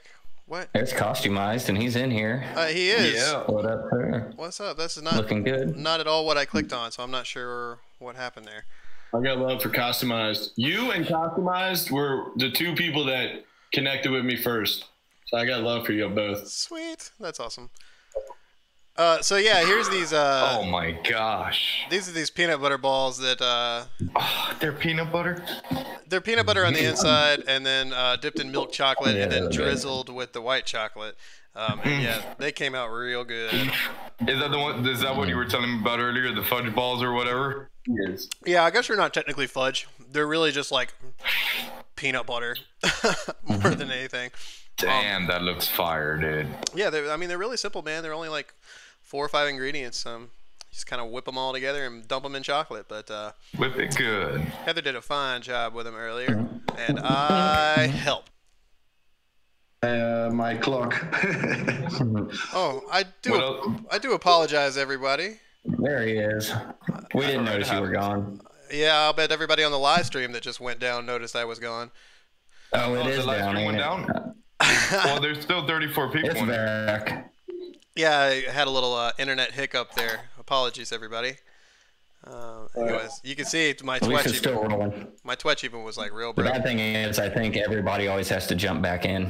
I think it boots them out. No. The stream didn't. How many people are in there? No, there's still 32 people yeah, in there. Don't leave. I'm sorry, everyone. No, that's cool. Dude. This has been going so well. So well. We have a plan this time, boys. Oh, dang. I just looked at the chat, and both of my parents are in here, tuned in right about the time we started talking about the peanut butter balls. That's pretty awesome. That's probably why they tuned in, because they're trying to remember those peanut butter balls. They're probably all gone. They're like, let me look at those things one last time. Yeah, my dad said he had to liberate a few of those. Yeah, I'm sure, huh? The liberator over here. Yeah, man. Hey, Super Now, what you think about Obamagate trending on good old Twitter today? #1, over 1 million tweets. Will you tell me about it, like in a really quick way? Yeah. I haven't researched this yet. Essentially, you know how Twitter is, right? They'll never let like something positive about Trump trend, right? So right. Trump, let's say, cures cancer, right? It would never make Twitter, right? But Right. remember when he got elected when he finally got into office and he was able to gather intelligence and information, he was like, Obama fucking spied on me, right? And everybody was like, oh, what do you mean? He spied on you? That's fucking crazy. Well, Is he finally proven it? Well, guess what? I already know. Well, I guess what? believe that he spied on him, But I guess there's new evidence, more evidence coming out, and it's pretty fucking crazy.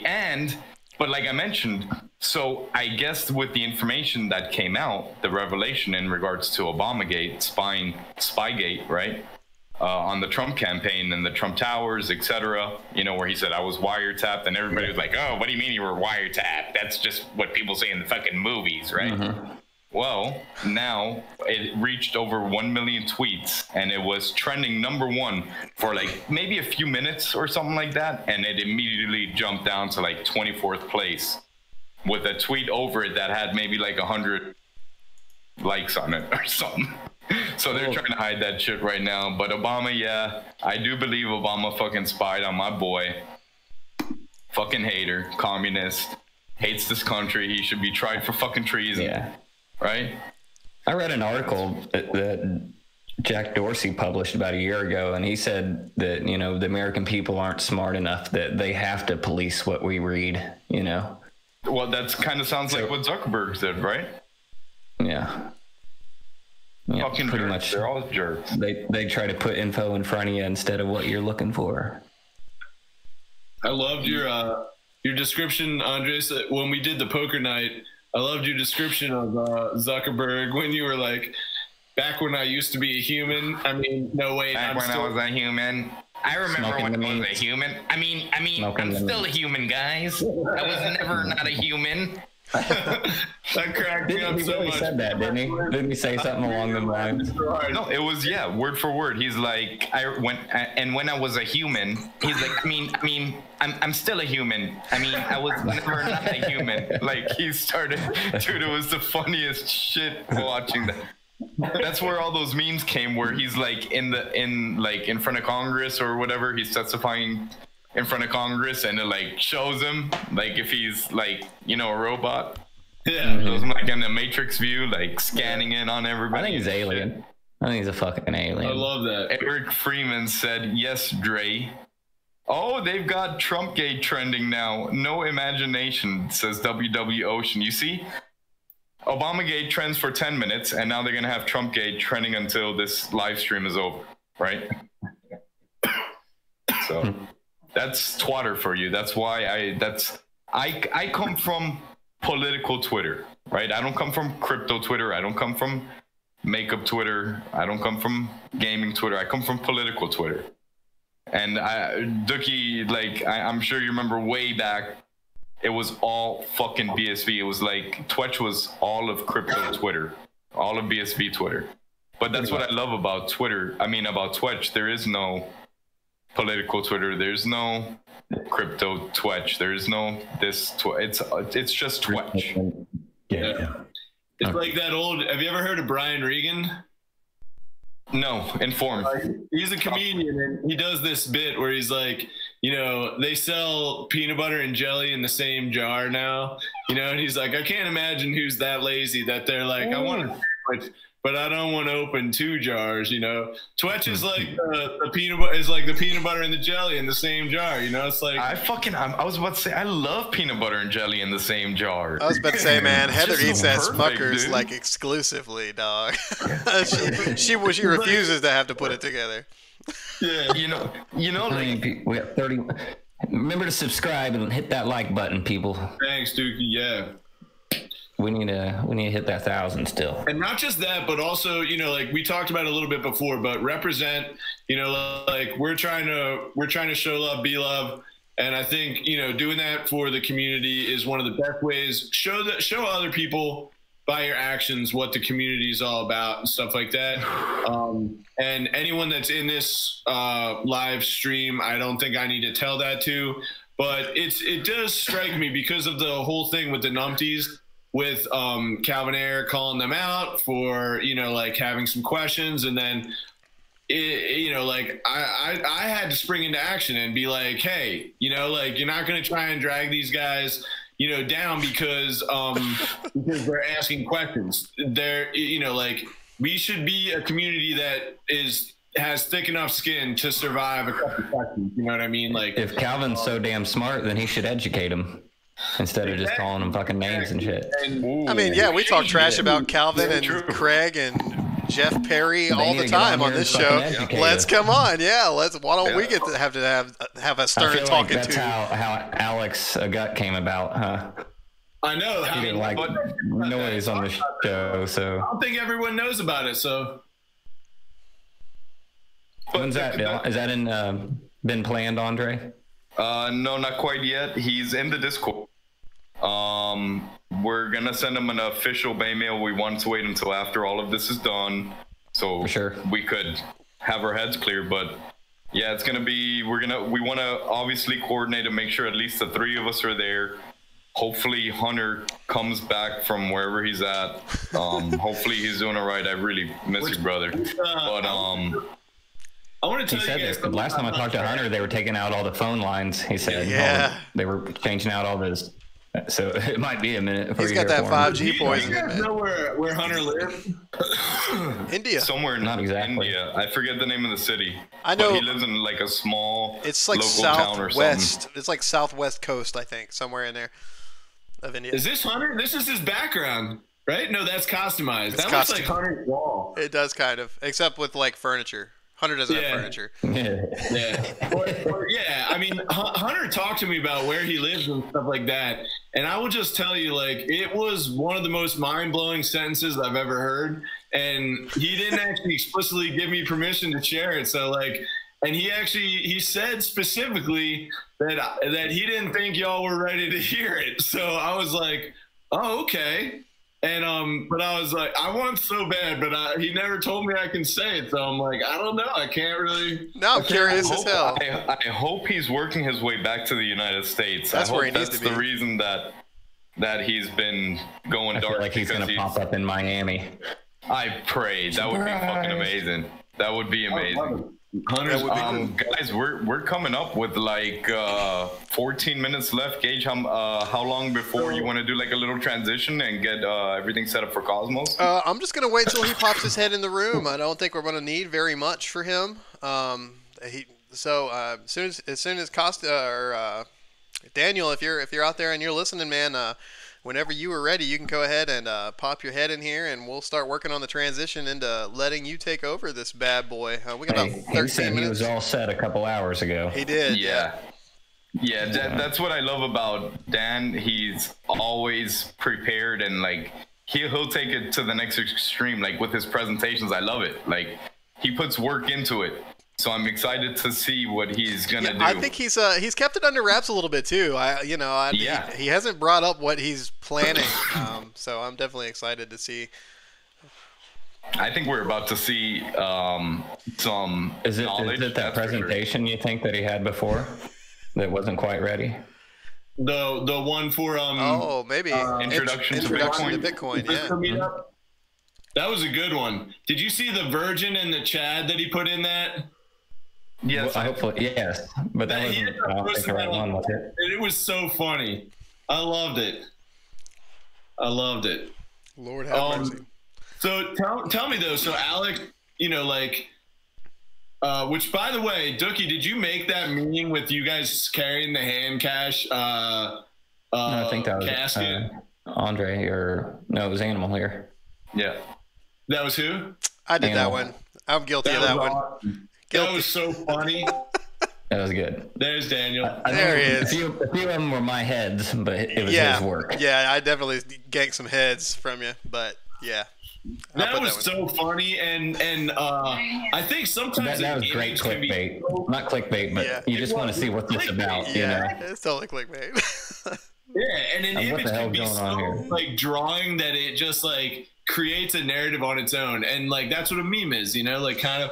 And that is probably why Alex, got sucked in. He doesn't want to see that thing. He doesn't want to see that. It's scary. I got the idea because Alex, there if was you're watching, you could send us 2 BSV to our money button, right? And we'll make that video private because we got a lot of hours viewed off. Yeah, we did. No, actually, my inspiration was, there was this video going around of all these guys dancing, carrying the casket. Have you guys seen this? Right? Yes. I had saw that and I was like, that's perfect. So that's where that all came from. I'll be right back, okay? Okay. No problem. By the way, Dan, how are you, brother? Hey, good to see you, Andreas. And well, thanks for everything you said, Manifestable. Nice to see you in person. Yeah, my pleasure, brother. Thank you for everything you've done for this community. Yeah, well, thanks. All right, sorry, I got to go. I'll be right back, okay? See you soon, man. Yeah, so Daniel, I think a lot of people are excited about the little takeover you got going on here soon. You mean my takeover of BSV? And the box. And the show. Yes, Oh, I just- think that is more than that written. Even more exciting I think than this is going to be taking the over. prime hours of this show is Yep. going to be this next 2 hours. Oh my God. Okay, That I and haven't. River. I better have. thought that This I is would gonna be a big deal. just go over the story that I've been working on. So I started making a story in 2014. Let's see. I'll just share my screen here. Now hold on. Now I still got Huh? 10. You I got 10 still minutes. got 10 minutes. All right. Oh no, okay. I'll still share my screen. Yeah, I know. I'm just kidding. He said I'm still doing it. I'm just kidding Yeah, with you. see, the takeover. He's already ready for He's it. ready, man. He's. I'm about to lose my job. Yeah, you see it? Am I supposed to look at this? Sorry, what you y'all. got here, Dan. I've been straight sitting here for the last 20 minutes just pounding this Oreo milkshake. So don't mind me. I was the inspiration for the Oreo milkshake, by the way. You totally were. You said milkshake, and I was like, yes. Bet. It is a little. 40 people up in here right now. Hey, thank you all for being here. Thank you all so much for being here. This is What do they need to do? incredible. What do they need to do? Y'all need a like, you need to comment, you need to share this thing to all your friends, and you need to hit that subscribe button. Thank you. Love you. Twetch me. Please. Please. So the live stream isn't seeing my screen though. Sorry to interrupt, but Well, I was hoping I could show the audience my screen. dang, Daniel, that would be so cool if you Are could you do watching that. YouTube right now? Yes, but this Yeah, I is can the- see it. Yes. Yeah, but the audience can't see it. Well, if Gage, you can't do nothing, Gage. I can't do anything. I mean, there's literally nothing I could do except for exactly what he requested. Just hit watch stream from your thing, right? Dude. Oh, well, wait. you already did it, dude. You I already already did it. Oh, okay, there it is. Yeah, okay, great. Just do that. Okay, well, this is fine, but you can finish your 10 minutes if you want. No, I no, mean, no. We got a uprising coming on. A little mutiny. I was just love trying it. to make sure this I worked. love it. I'm on board with him. I got my new captain. That's Do you it, wanna- man. To stay in, or you got a solo project you're wanting to go through on Yeah, here? well, I didn't prepare anything, so I thought I would just go over the story that I've been doing. Perfect. So this is something that it won't center it perfectly. Oh, there we go. This is something that I started in 2014, just when the Bitcoin core cult was taking over. So I was kind of excluded from being able to do anything in Bitcoin. So this was kind of my outlet, and so I thought I would just go through the story, because I didn't have time to make anything new.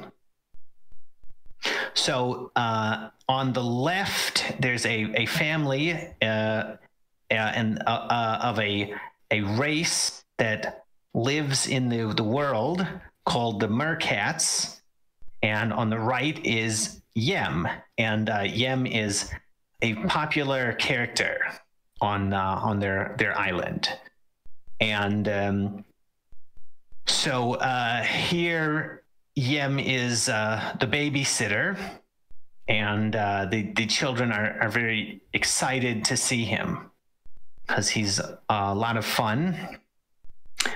And this one is now they're playing outside,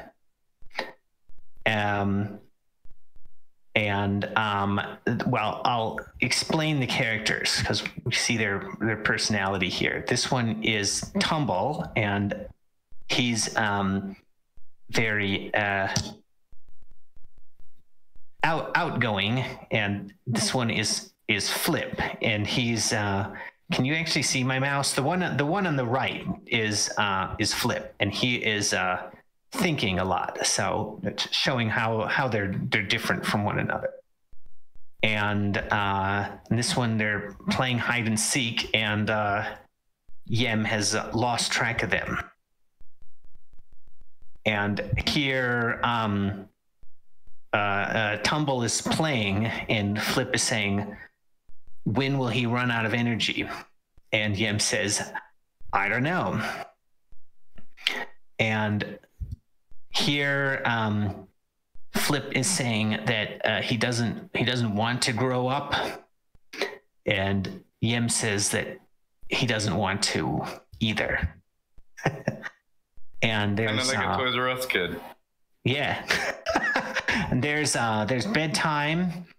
So this is the next day, and this is Tumble again, and now he's sort of out with the mother, and he's in like a papoose kind of thing, and Tumble is starting to understand what Yem is.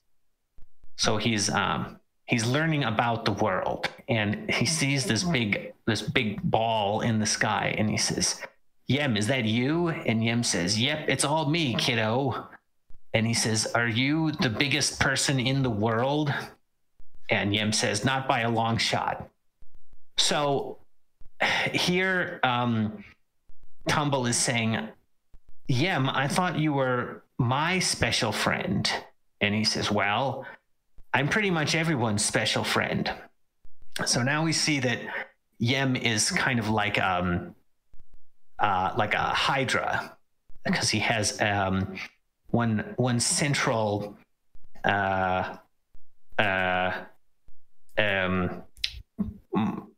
one central point with many heads coming out of it, and there's enough for everybody on the island. So he can talk to everyone, but everyone else can't. So Yem is kind of like the Hub and Spokes network.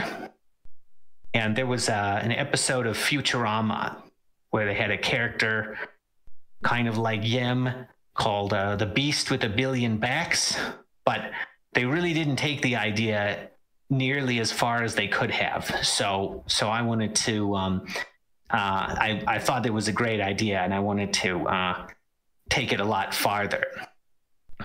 So here, Tumble is leaving. Well, he's going off into the less populated side of the island to meet his brother, and Yem is sort of teaching him about him in this picture, and he says, "Come on, Tumble. There are no gods. There's no magic. I'm a person just like you, a person with thousands of faces." So Yem believes that the world is naturalistic, and he denies that his powers are not supernatural, but relative to the other people on the island, he's got godlike powers from their perspective. So Yem is kind of like how Arthur C. Clarke said that a sufficiently advanced technology is like magic, and but Yem denies this reality. So he says that he is an equal to everyone else. And then there's a near death experience where they're almost caught by this whale like creature, And this was inspired by a video. I should have found it, but there's a video of a killer whale that you can find on YouTube that kind of rolls up on the beach and grabs a baby seal. So I like that a lot. And but in this one, they survive and they narrowly escape. And so what this one is, the one on the left is Flip, and what he learns from this is that Yem cannot protect him from everything, because Yem isn't able to do anything about this particular problem. So here's a picture of the island. This is a pretty early one that I did. So it looks a little bit different from some of the ones I did later. But I got better at art. But this is basically the idea. I hate interrupting you. So you actually did all this art, right? Yeah. Because it is so awesome. Oh, It's thanks. really cool, like very creative. I love the style. It seems like its own style. What's your But I just medium? want to put What that are out you there. using for this? Digital. I have a Wacom tablet, and I used a program called Krita, which is wow. open source software for Linux. Sweet. Fantastic. So here's another view of the island, and they've got skyscrapers, and so they've got some advanced technology. And here's a house, and some of the people. Here's a picture about Yem being friends with everyone, and now this is Flip again, and now he's like a young adult, so some time has passed, and he's telling Yem about his plans. And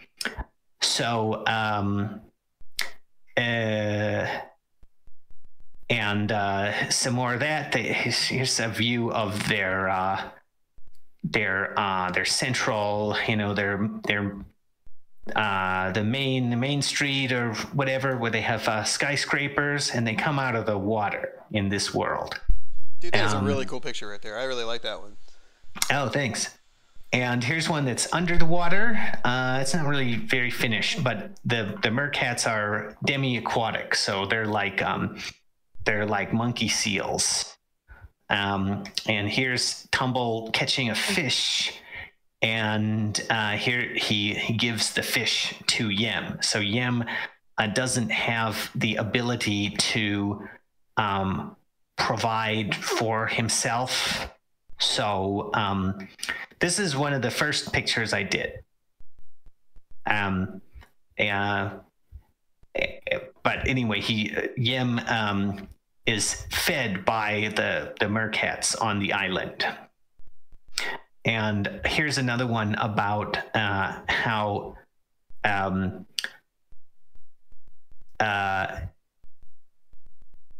Yem's powers are godlike, but they're poorly understood, and he gets the people on the island to believe that he's just like them. So here's what he's saying. He says, "You know what I like about you, Tumble? You're so much like me."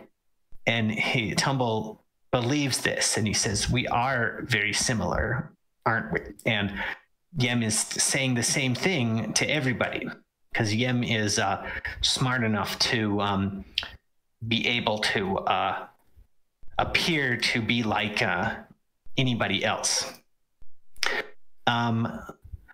So here's some more talking about. We can't see the whole thing. So Tumble is saying, "How can you be sad, Yem? Everyone thinks you're great. You're like a god to us." And he says, "Oh, well, so I guess I changed their names at some point, because he's actually talking to Tumble, but he says Flip, but that's incorrect." He says, "I told you, I'm not a god. I'm an investor. Just because I have thousands of heads doesn't make me any different from any of you." And Tumble says, "You'll never understand what it's like to be one of us." So here are the characters together again, and there's a view of the houses and the mountain, And here, Tumble is talking about how he believes that he is perfectly adapted by natural selection to his environment, because on this island there is part of the environment is under the water, and part of the environment is mountainous and forested. So, and he's adapted to both. So he's saying that he has the perfect body. And this one introduces the girl character, and she's called Eddie, like a whirlpool, and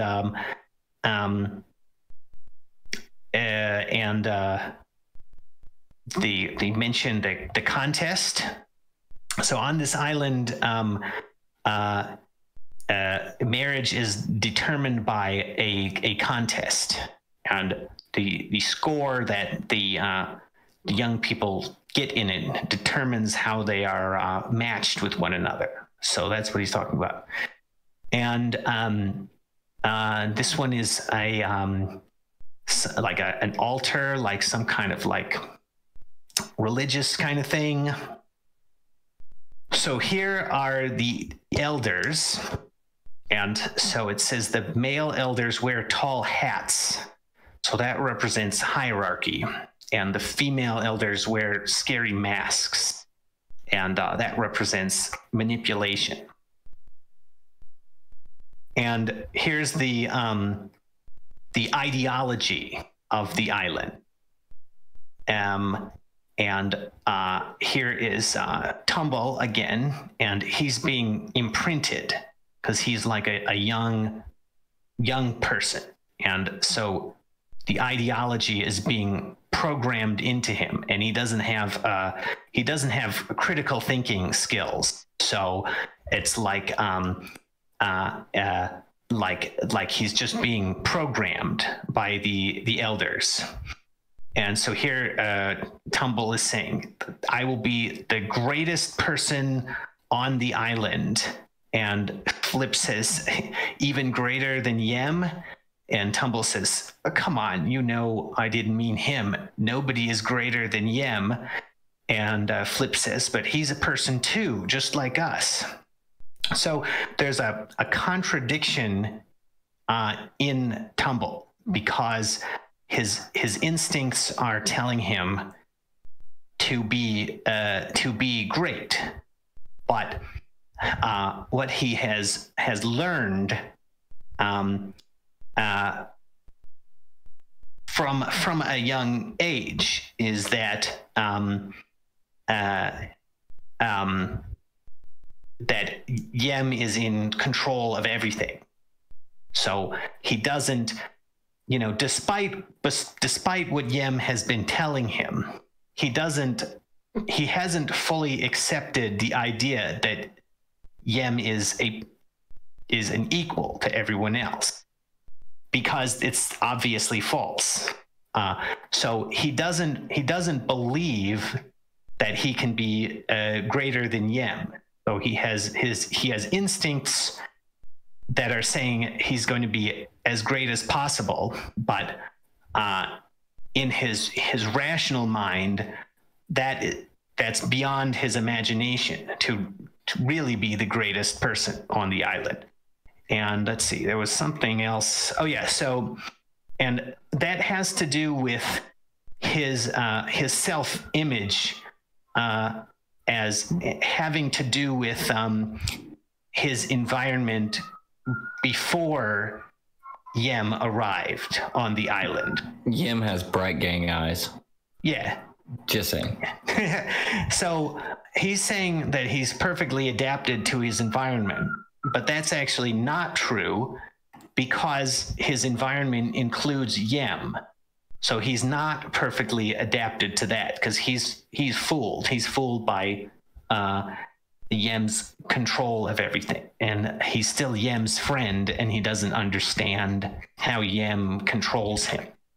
But Flip, on the other hand, is an independent thinker. So to him, being greater than Yem is not something that is beyond his imagination. Nothing is beyond his imagination. So I think a big problem in with people is the lack of imagination. And so I've seen this a lot in Bitcoin, is people have trouble imagining what a successful Bitcoin, looks like. Well, lack of imagination is a problem that comes up anytime anybody wants to change the world. But we kind of have a problem in Bitcoin with a lot of people who believed that Bitcoin was successful when really it wasn't, and that was the core cult. So Tumble is kind of like somebody who goes along with appearances. Well, as we saw earlier up here, because he's easily programmed, and Flip isn't. So here's some stuff about technology. So this island has industry, and it's based on mining something that's under the ocean. And this is an offshore mining rig. It's very Samurai Jack kind of. I don't know. Oh yeah, thanks. Yeah. Samurai Jack. So, yeah, this is kind of an abstract looking piece. Oh, and so one thing that I've done with the art here is that the technology which comes from the mainland, which is where Yem comes from, is kind of abstract looking. And I got that from 2001: A Space Odyssey, because the alien tech is all just kind of like abstract art. Like you can't, like it's a rectangle or something, like you can't really tell what any of it is supposed to be. So the continent where Yem comes from is like a singularitarian land where that's advanced beyond the island. So technology from there is like something that the people on the island don't understand. So it looks like abstract art to us.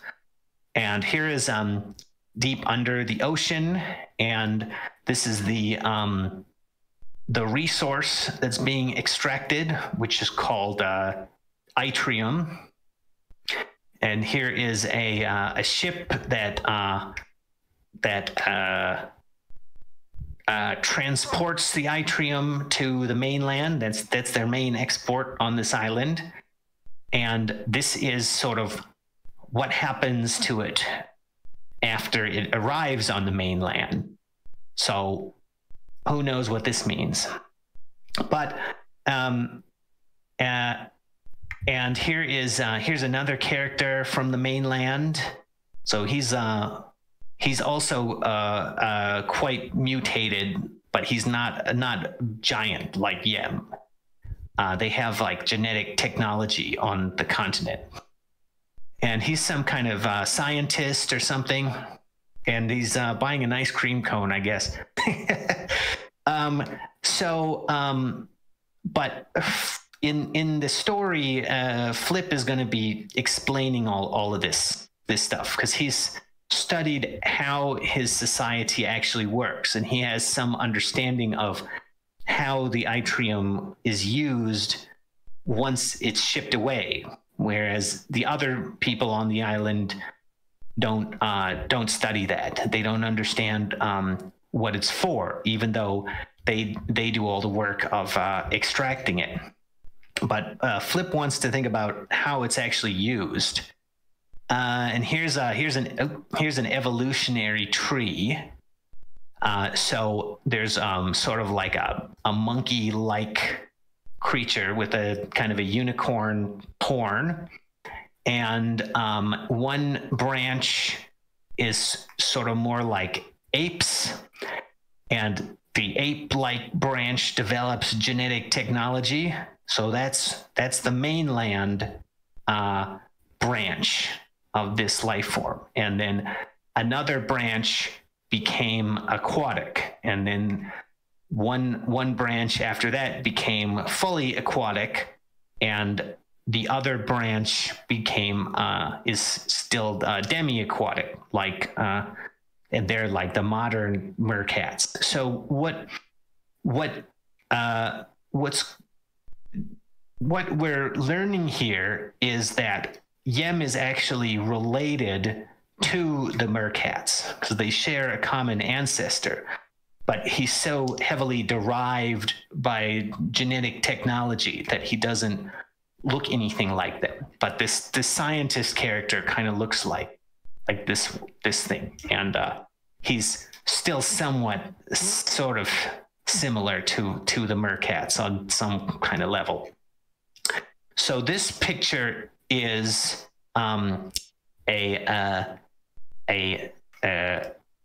well, here's the island again. I think that this would be a good picture for the cover art if I do a graphic novel eventually. But this one is supposed to be like the change in the seasons, and there's the mercats are all going to go under the water, and they sing a cetacean song. See, I wrote that here. Actually, let me put this link in the chat, so you can. Oh, call me crazy. I think you missed a number there. Missed a number, Daniel. I knew it. Yeah, try that copy and paste one more time. No, I missed a question mark. Oh, okay. You don't need that. Oh, is that what that is? Yeah. Oh, it looks like a 7. Gotcha. So there's going to be a. This is like the mating dance, because now it's sort of like there's going to be a cycle on the island. That's kind of like the economic cycle. So there's a period. I really should just draw that, but there's a lot of stuff that I haven't really filled in yet. But there's going to be a period where everyone works really hard and saves up lots of money. And then there's a period where everyone spends lots of money and goes crazy on stuff. And that's the transition that's happening now. And that's when mating season starts, and everyone has to try to impress one another. So Flip doesn't understand what's going on. So he doesn't have instincts that are as strong as the other characters. So he's kind of confused by what's happening. And Yem is saying, it looks like all of your friends jumped in the water. Don't you want to join them and sing the song of your ancestors? And he says, why would I? So what Flip is going to say here is that he wants Yem's knowledge, and he's less interested in what everybody else on the island is doing. He wants to learn what Yem knows, and Yem kind of won't tell him anything. So he's sort of getting Flip in a stupid argument instead of explaining something. And here, Flip is revealing that he was not imprinted with the ideology. And he's saying that he believes that the elders use the ideology to control young people, and that this is part of their strategy for increasing their inclusive fitness. But they're actually serving their DNA by imprinting the young people, by programming them. They're not doing it with their interests in mind.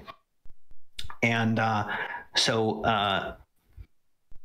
then Flip says, I want to understand you, Yem. And Yem says, you really do love me.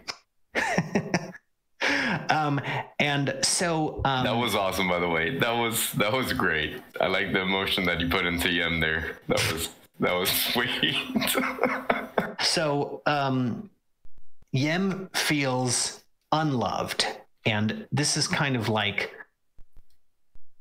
he's always like he's friends with everybody, but he still doesn't feel like he's loved enough. So he's kind of like a narcissist because he never gets enough. And he doesn't want to be separated from the other people, even though he is. So he tries to pretend like he's not separated. But because Flip is the only one who actually understands what's going on, he's the only one that makes Yem feel loved, because all the other mercats are like people that Yem can easily control. So even if they love him, it doesn't mean anything to him. So here's another picture about ancestors, but these are dead ancestors. So the elders are still alive, but these characters are all dead, and their sizes represent history. So this character is like mitochondrial Eve, and that mitochondrial Eve is the latest female from whom all mitochondria in a species derives. And this character is Y chromosomal Adam. So that's a similar kind of thing. It's the male from which all of the Y chromosomes derive. And then these other characters are other genetically influential males in the past. So there's one female in this picture and a bunch of males, because genetically influential individuals are more likely to be male, because males are capable of having a lot more children. And Daniel, just real quick, I'm not sure that link you sent made it into the chat. Can you double check that? Oh,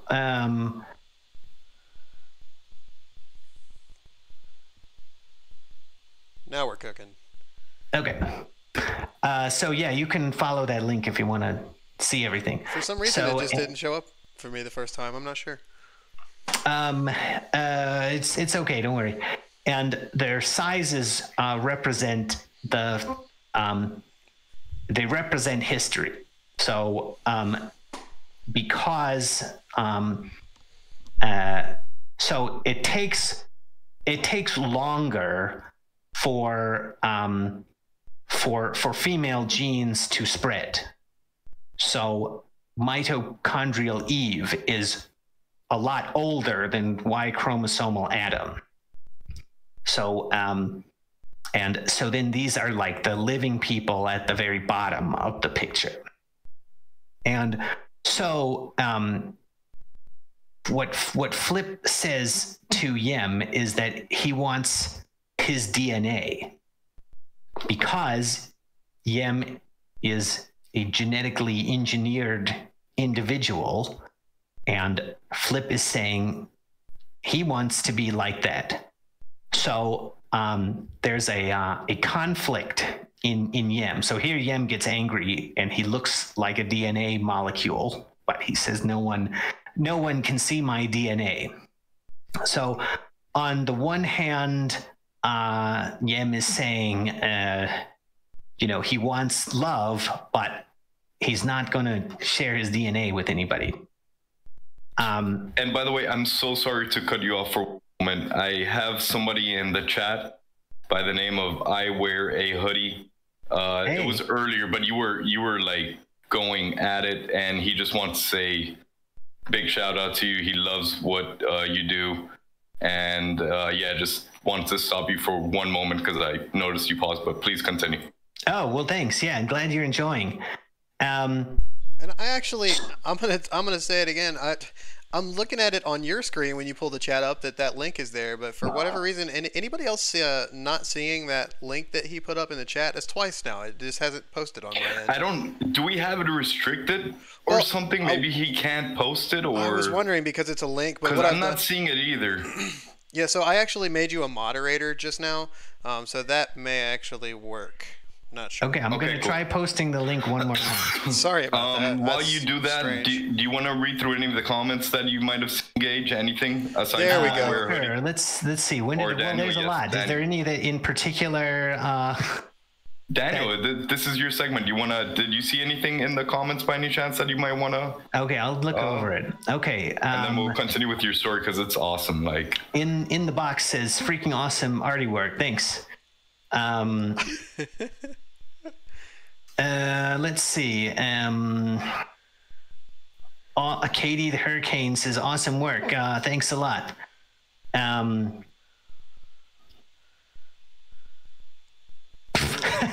Ebud says that my peacock tail is so big and beautiful. Well, thanks. Glad you guys are enjoying. Yeah, this story is like a movie. There's still some parts missing. I mean, I wish that I could finish it, but like I started it when I started it when I was being excluded, but now I'm not being excluded, so I kind of have like more important things to do, unfortunately, for this story. But is that how kind of like you were venting with the situation for being excluded? Is that how you were that's how you're expressing yourself essentially, was in that story? Yeah, this story was my main outlet for a while. Because I couldn't really do anything. It was like nobody. I mean, I always felt like I knew a lot about how to make Bitcoin successful, and what I learned from in BTC is that nobody cared, and they just wanted me to be a cheerleader for whatever the core developers were doing, no matter how ridiculous it was. And then all of the jobs that I had during this time were also not trying to make Bitcoin successful. And they didn't really take my ideas on the matter very seriously. But, fortunately now that's turned around, and there's lots of people who are doing things that are actually successful. So now this next picture, this one, well, I got a story about this one because I recently watched a movie that I hadn't seen since I was like 3 or 4 years old. And I realized that I had copied stuff from the movie, and the movie is called Katie the Caterpillar. So, and I realized this picture in particular has this very same book in it from that movie. So that was interesting because I didn't even remember the movie at all.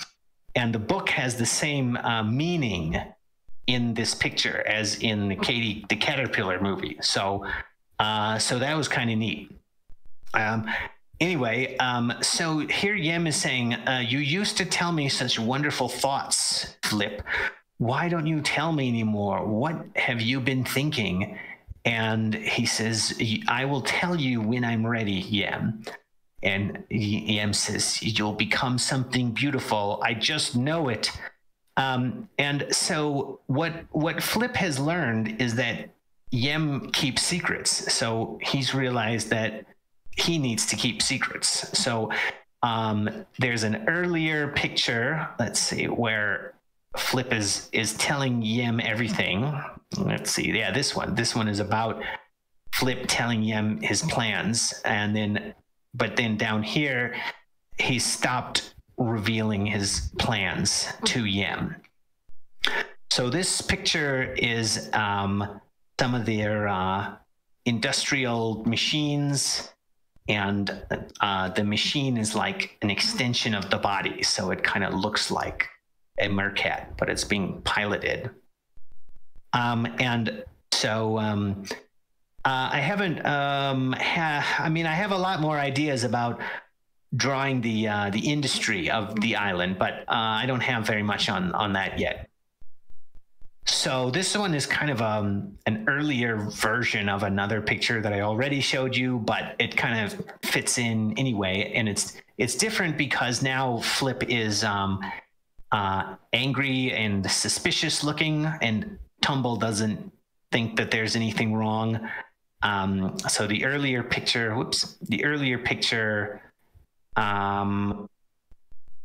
earlier narratively, this is a picture that I drew later. That is cool. Did you ever have any artistic ability, or did you research?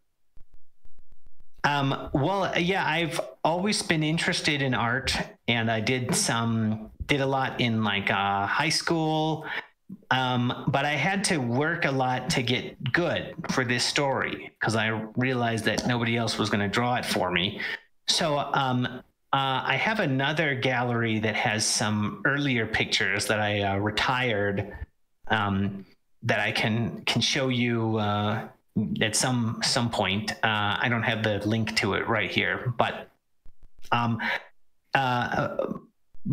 had to practice a lot to get better, and I tried to find whatever enjoyment I could in the process itself, and that's kind of what enabled me to keep doing it while I was getting better. So eventually I got really good. And so now Flip has found a moment when Yem is not there, and he reveals something to Tumble. And he says, he talks about the earlier moment in their childhood. So what he's going to say is that he was trying to understand how this monster was able to get near the island, because it should have been noticed by somebody earlier. And he says he was trying to understand how it had shown up there, and that's some knowledge that he wanted to discover ever since this happened. So, and he's going to say that there's an unknown cave system under the island that he discovered, and he wants to show it to Tumble later on. And he says not to tell Yem about it. And this is a brief moment when Yem isn't there. He can talk about it. So this picture, nothing happens. It's just kind of just shows the main characters. Oh, when it transitions, we're going to see more of Eddie now. So here, Eddie is walking with Yem, and she really likes Yem, and she's talking about how the people, the mercats, are going to become advanced because of the advanced ideas on the continent, and she wants her species to be worthy of being uplifted by Yem. So, and here's a picture where she's imagining a future where her spirit is like the representative of the people. So she has no face because her identity has been forgotten. And to me, she's kind of imagining becoming mitochondrial Eve, like from earlier. So she's imagining a future where she's like a mitochondrial Eve, and she doesn't have a face because it's like herself has become the entire population. So she doesn't have individuality anymore because she's everybody. And so that's kind of how I interpret the Venus statues, which are these weird faceless females that they're the earliest known human artwork, and they don't have faces. And this picture was inspired by The Fountainhead by Ayn Rand, because there's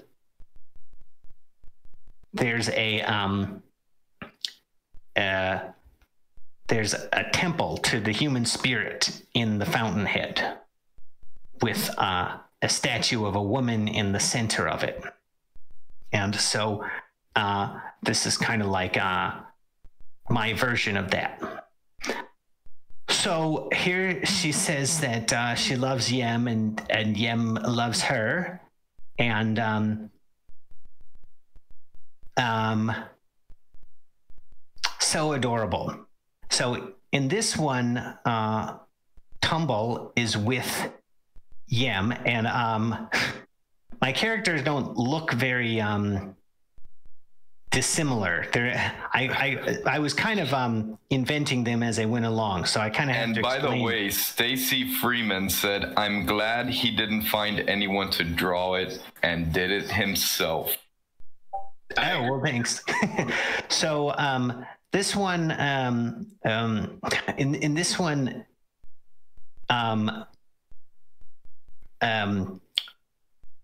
well, so this is after Tumble has separated from Flip, and he's talking to Yem again, and Yem is saying that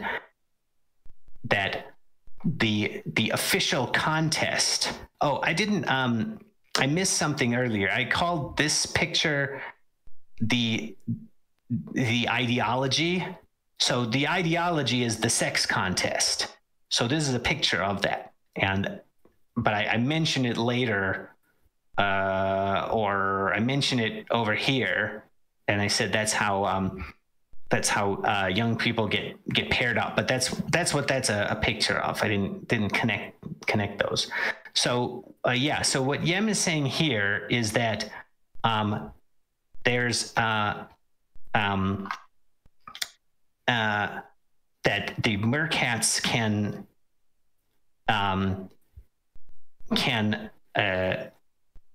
have they can find a union between male and female that isn't through the contest. And so Tumble has never heard of romance before, and Yem is explaining it to him. And he's saying that people can find each other voluntarily outside of the official the official story. And so here Tumble is saying, how can you be lonely? Everyone loves you. And Yem is saying, but they don't understand me. So Yem kind of lures Tumble with this idea, and then he makes Tumble feel sad, and he uses these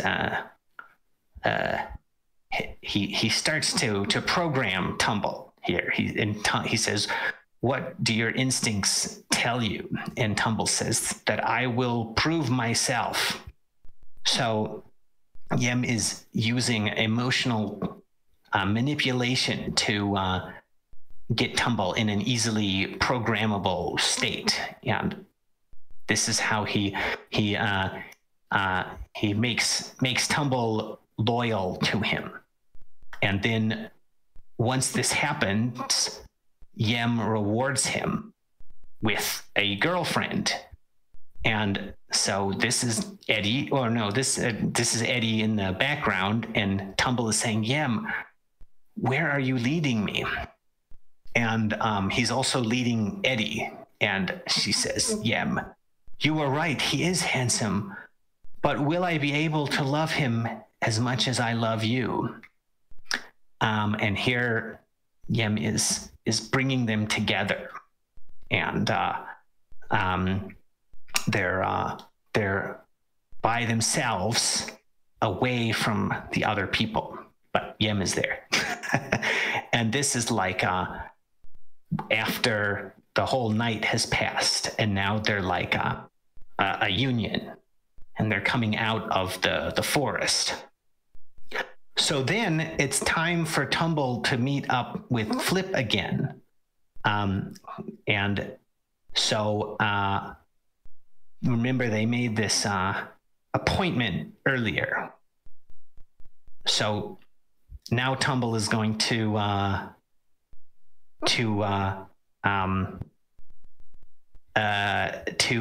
make the appointment. So he finds Flip, and Flip leads him under the water and shows him the hidden cave system. And this is something that the other mercats don't know about, and Yem doesn't know about. But Flip has found it, and they find relics from the past. And here's a skull, and they find cave paintings. So the cave paintings show like an earlier version of their species. So they're kind of like a species where the males fight on the beach, and then whoever wins gets all of the females. And then here's a female with a bunch of little males inside her. So that's their primitive artwork in the cave. And the cave also records the moment when Yem arrived. And see, he still says that he's not God in the picture. So I like this because the cave painters are like comic book artists, and they do talking bubbles. And he says, look, it's Yem. Well, that's self-explanatory.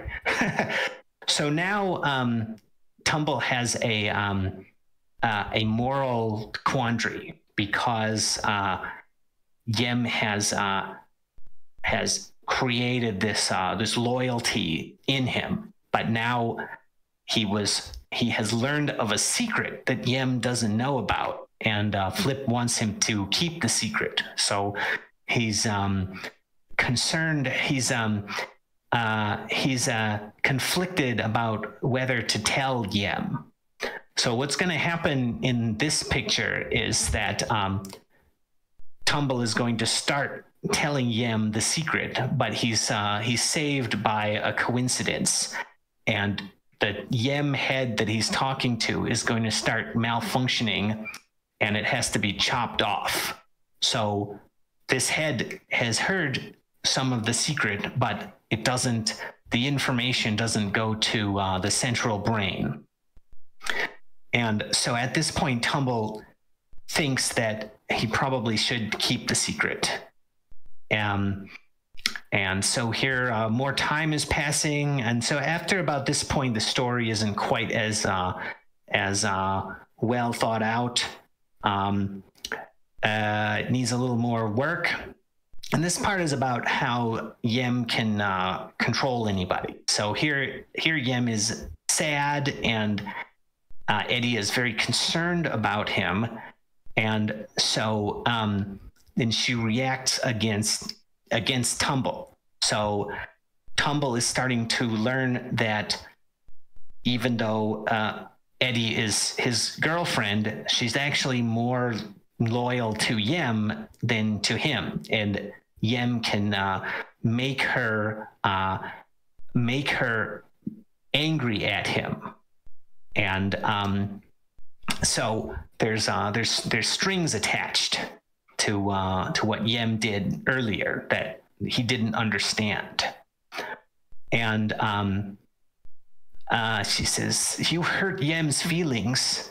How could you?" And here Tumble is thinking, am I nothing more than Yem's genetic experiment? Oh, because he saw the earlier version of his species in the cave paintings. And Eddie is saying, "I'm glad Yem let us sneak off where we can be ourselves." So now she likes him a lot, but he's conflicted because he's wondering about whether like he just saw how Yem manipulated him to be together with somebody else, and he's thinking about how his species has changed over time ever since Yem arrived on the island. And here he's saying, "Eddie, can you keep a secret?" And she says, "Of course, Tumble. I'll ask Yem to stop me if I try to tell anyone." And he says, "I meant keep the secret from Yem." And she says, "How could there even be something that Yem doesn't know?" And he says, "Well, I guess I can't fool you." And she says, "I can't wait to tell Yem about this." So he realizes that she can't keep a secret. And this one is about Eddie's beliefs about Yem. And he says, what do you think Yem is? And she says, "He's the founder of our civilization or foundation. He's the force that will uplift the Mercats. His power is beyond our comprehension." And he says, "I think you might be right." And here she's saying, "We will communicate through direct mind link." So this is like her imagination about how Yem is going to uplift the Mercats into a higher form. So she likes the idea of being Yem's genetic experiment because she thinks that they're going to become higher beings like him. And so this is kind of something that I don't like in the movie 2001: A Space Odyssey, which is that the human is uplifted by the higher alien being at the end, which to me is not something that would ever really happen, because I don't think that the higher alien beings would have any real motivation to do that. So in this story, if you want to be a higher being, you have to do it yourself. So Eddie is she's fooled by this idea, and this is just something that's in her imagination. So it's almost like the uplifting thing is almost like a socialist thing, right? That's like something Karl Marx would do. If the alien was Karl Marx, they would lift you up without you having to do anything, right? Yeah. So the socialists believe in a version of human nature that isn't like humans, and so they believe, well, so socialism doesn't work economically, but even if you could get around the economic problems, it kind of depends on, well, I mean, I was going to say it depends on people acting against their own incentive, but that's still an economic problem. But that's, yeah, so she's imagining a future that can never really happen. That's like an idealist, like utopian kind of thing, and she completely believes it. So she's like a total cult member. And he's saying, Tumble is thinking, how can I protect her from Yem? And so this is kind of how he's ensnared, because really there isn't a way that he can protect her as long as she's so easily programmed. That's just a way that he's going to be controlled. I think that's a pretty nice way of saying it. Wouldn't you say that she's more idiot to Yem? She's what? More of a useful idiot to Yem. Yeah, she's like one of those intellectuals who loves communism. Yes. A useful idiot. So Space Odyssey 2001, the aliens are Karl Marx, and in Yem, in your version, the aliens are Adam Smith. Yeah. Okay. Yeah. Yeah. So there's another book that I really like that was also by Arthur C. Clarke called Childhood's End, and that's really similar. And I would really recommend this one as well as 2001: A Space Odyssey. But he has kind of the same idea in that one, which is that the higher alien beings would want to uplift humans. And so I think that Childhood's End is very much a socialist kind of fantasy. So yeah, and I'm very much against that idea. I don't think that that would really happen. But I do believe in uplifting. I just think that that we need to do it. We can't rely on the higher aliens to do it for us. So here, Flip is saying. Flip is starting to understand Yem's control a little better. So now he's saying that he wants Yem to leave him alone, and Yem is saying, "Well, that sounds awkward. Should I just pretend you're not right there below me?"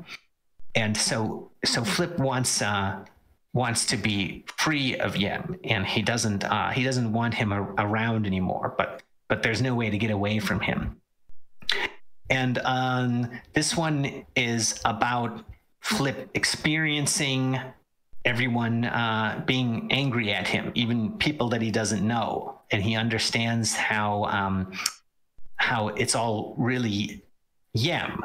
So that's kind of like this picture again. So it's like Yem can turn everyone into Agent Smith.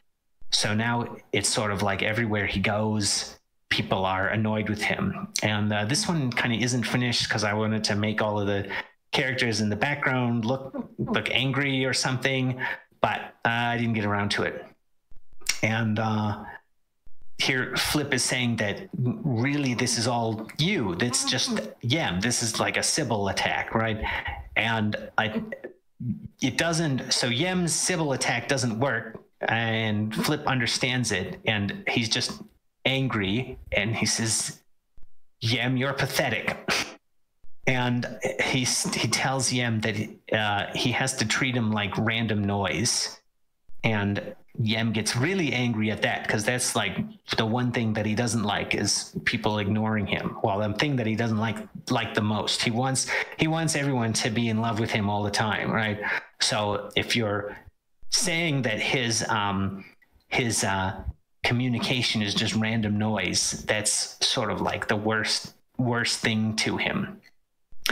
And so here Flip is leaving, and Yem doesn't want him to go. He doesn't want anyone to leave. But Flip is also his favorite person, so it's even worse. And so Yem didn't think that Flip would take it this far. I guess this picture should actually be oh no, this one is Tumble. So Tumble is also learning that he can't escape from Yem. And so yes, so Flip leaves, and then Yem becomes more clingy on Tumble, and he gets very annoying, and he says don't leave me, and he makes everybody on the island very sad because his favorite person left, and everybody else has to suffer for it now. So in this part, Tumble is realizing that he's like one of Yem's favored people, and things start to become easy for him because, well, this really should be in a different part of the story. I should move it around. We'll get back to that. So here is Tumble's attempt to break Eddie's control. So he's trying to free her mind from the cult propaganda. So he shows her the cave, And here they are in the cave, and they're finally able to be away from Yem. And he has her draw a cave painting. And so I don't really know what's going to be in the painting, but I was imagining that whatever she paints is going to sort of reveal that it's like her unconscious mind depicts herself as being imprisoned by Yem, but she doesn't recognize what the picture shows while she's painting it. And Tumble is going to interpret it and say that that's what it shows, and she denies it. And then I have some more ideas for abstract paintings. And then I was thinking that the monster is going to return for them at this point, the monster from earlier. But eventually they escape, and the deprogramming attempt has not worked, and Eddie reverts back to her earlier cult member personality. So she says, "You must never say anything bad about Yem. Don't even think it." And here Yem says, "I have the power of love," and Tumble is sort of thinking that he's very trapped. And meanwhile, Flip has arrived at the scientist's laboratory. So he's left the island, and he knows that the scientist has a laboratory on a nearby island. So he goes there, and he tries to become the apprentice. Excuse me. So here's like unknown technology, and here's where he arrives in the laboratory. And here's the scientist doing sciencey things. And so this one is about eukaryotes. So we see that there's a series of cells that transition from haploid to diploid and back. And the scientist is going to explain about eukaryotes and how they go through this cycle of haploid and diploid form. And so their DNA is constantly mixing up through the generations. And there's the DNA. Here he's talking about it. And so what he's saying is that so this relates back to a picture earlier. No, not later than that. This one. So this is the one where Yem doesn't want to reveal his DNA. And that's because Yem wants to be immortal. So if somebody knew his DNA, then they could compete with him, and he doesn't want that. So there's a conflict in Yem because he was originally a eukaryote, but he broke the cycle in order to become immortal.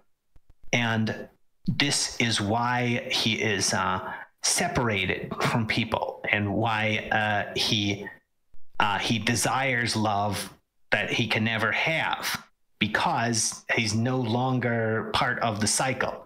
And if he were to become part of the cycle again, then he would start to have competition eventually, because there would be other individuals that shared his DNA. So his survival depends on never mixing DNA with anybody. And that's why he's conflicted. And the scientist is named Frobinioid. So this one is about learning the advanced knowledge. So he's got like a virtual reality kind of thing. That was Frobinioid? Oh no, this is Flip. So Flip is the scientist apprentice, and he's learning. Which one? Where's Frobinioid? I just want to say this character is. Yes. Okay. This is Frobinioid. Yeah, he's this. Hilarious. Where are you coming up with these names? Well, Frobinioid is this thing from this mathematician. There was this mathematician named Mochizuki, and there was like an article.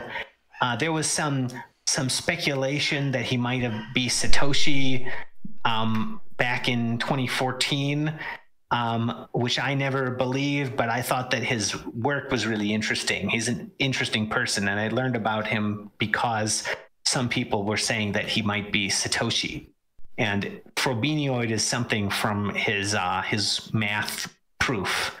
And he made this proof of a conjecture that that's very advanced, and it's been a few years, and it took a long time for people to verify the proof. So he's a very advanced mathematician. And here's new ideas being learned. So it's like a phase change in the brain. So that's what's happening in Flip's brain. He's becoming more advanced. So meanwhile, Tumble is going to tell Yem that, or he's going to decide that he cannot oppose Yem in any way. And so remember from earlier, he tried to make Eddie be rebellious against Yem, but it didn't work. And so, and he wants to protect her. So he's going to decide that his best option is to become what Yem wants him to be, instead of opposing Yem in any way. And so when Yem understands this, Yem says, and he says, how do I work with you rather than against you? And Yem says, turn around. And here are some unfinished pictures because they're very complex, so I never quite got around to finishing them. And Tumble is going to see that there's like a fractal pattern of Yem faces, and that's what each of these were going to be. But he sees the whole pattern, whereas most of the other people on the island only see one Yem head at a time. But when he's like Neo right there. Yeah, so he's kind of like the Illuminati now. So he's like he's been inducted into the inner circle. And just a quick question: how long, on average, does one of these take you? Well, this picture took me a long time. Some of these are really quick ones, and some of them are longer. But I tried to learn techniques that are quick, because I wanted to be able to get through a lot. So I would say that I focused on ways of getting through a picture quickly. So you see a lot of these kind of have they have details that I can just like scribble in fast. So I would say it doesn't really take me that long to make most of these. I would say I spend a lot of time on designing the picture, like the composition and like what's going to be in it. But actually, like finishing it is sort of something I spend less time on. So he says, Yem has been communicating with me this whole time. I just never knew how to listen.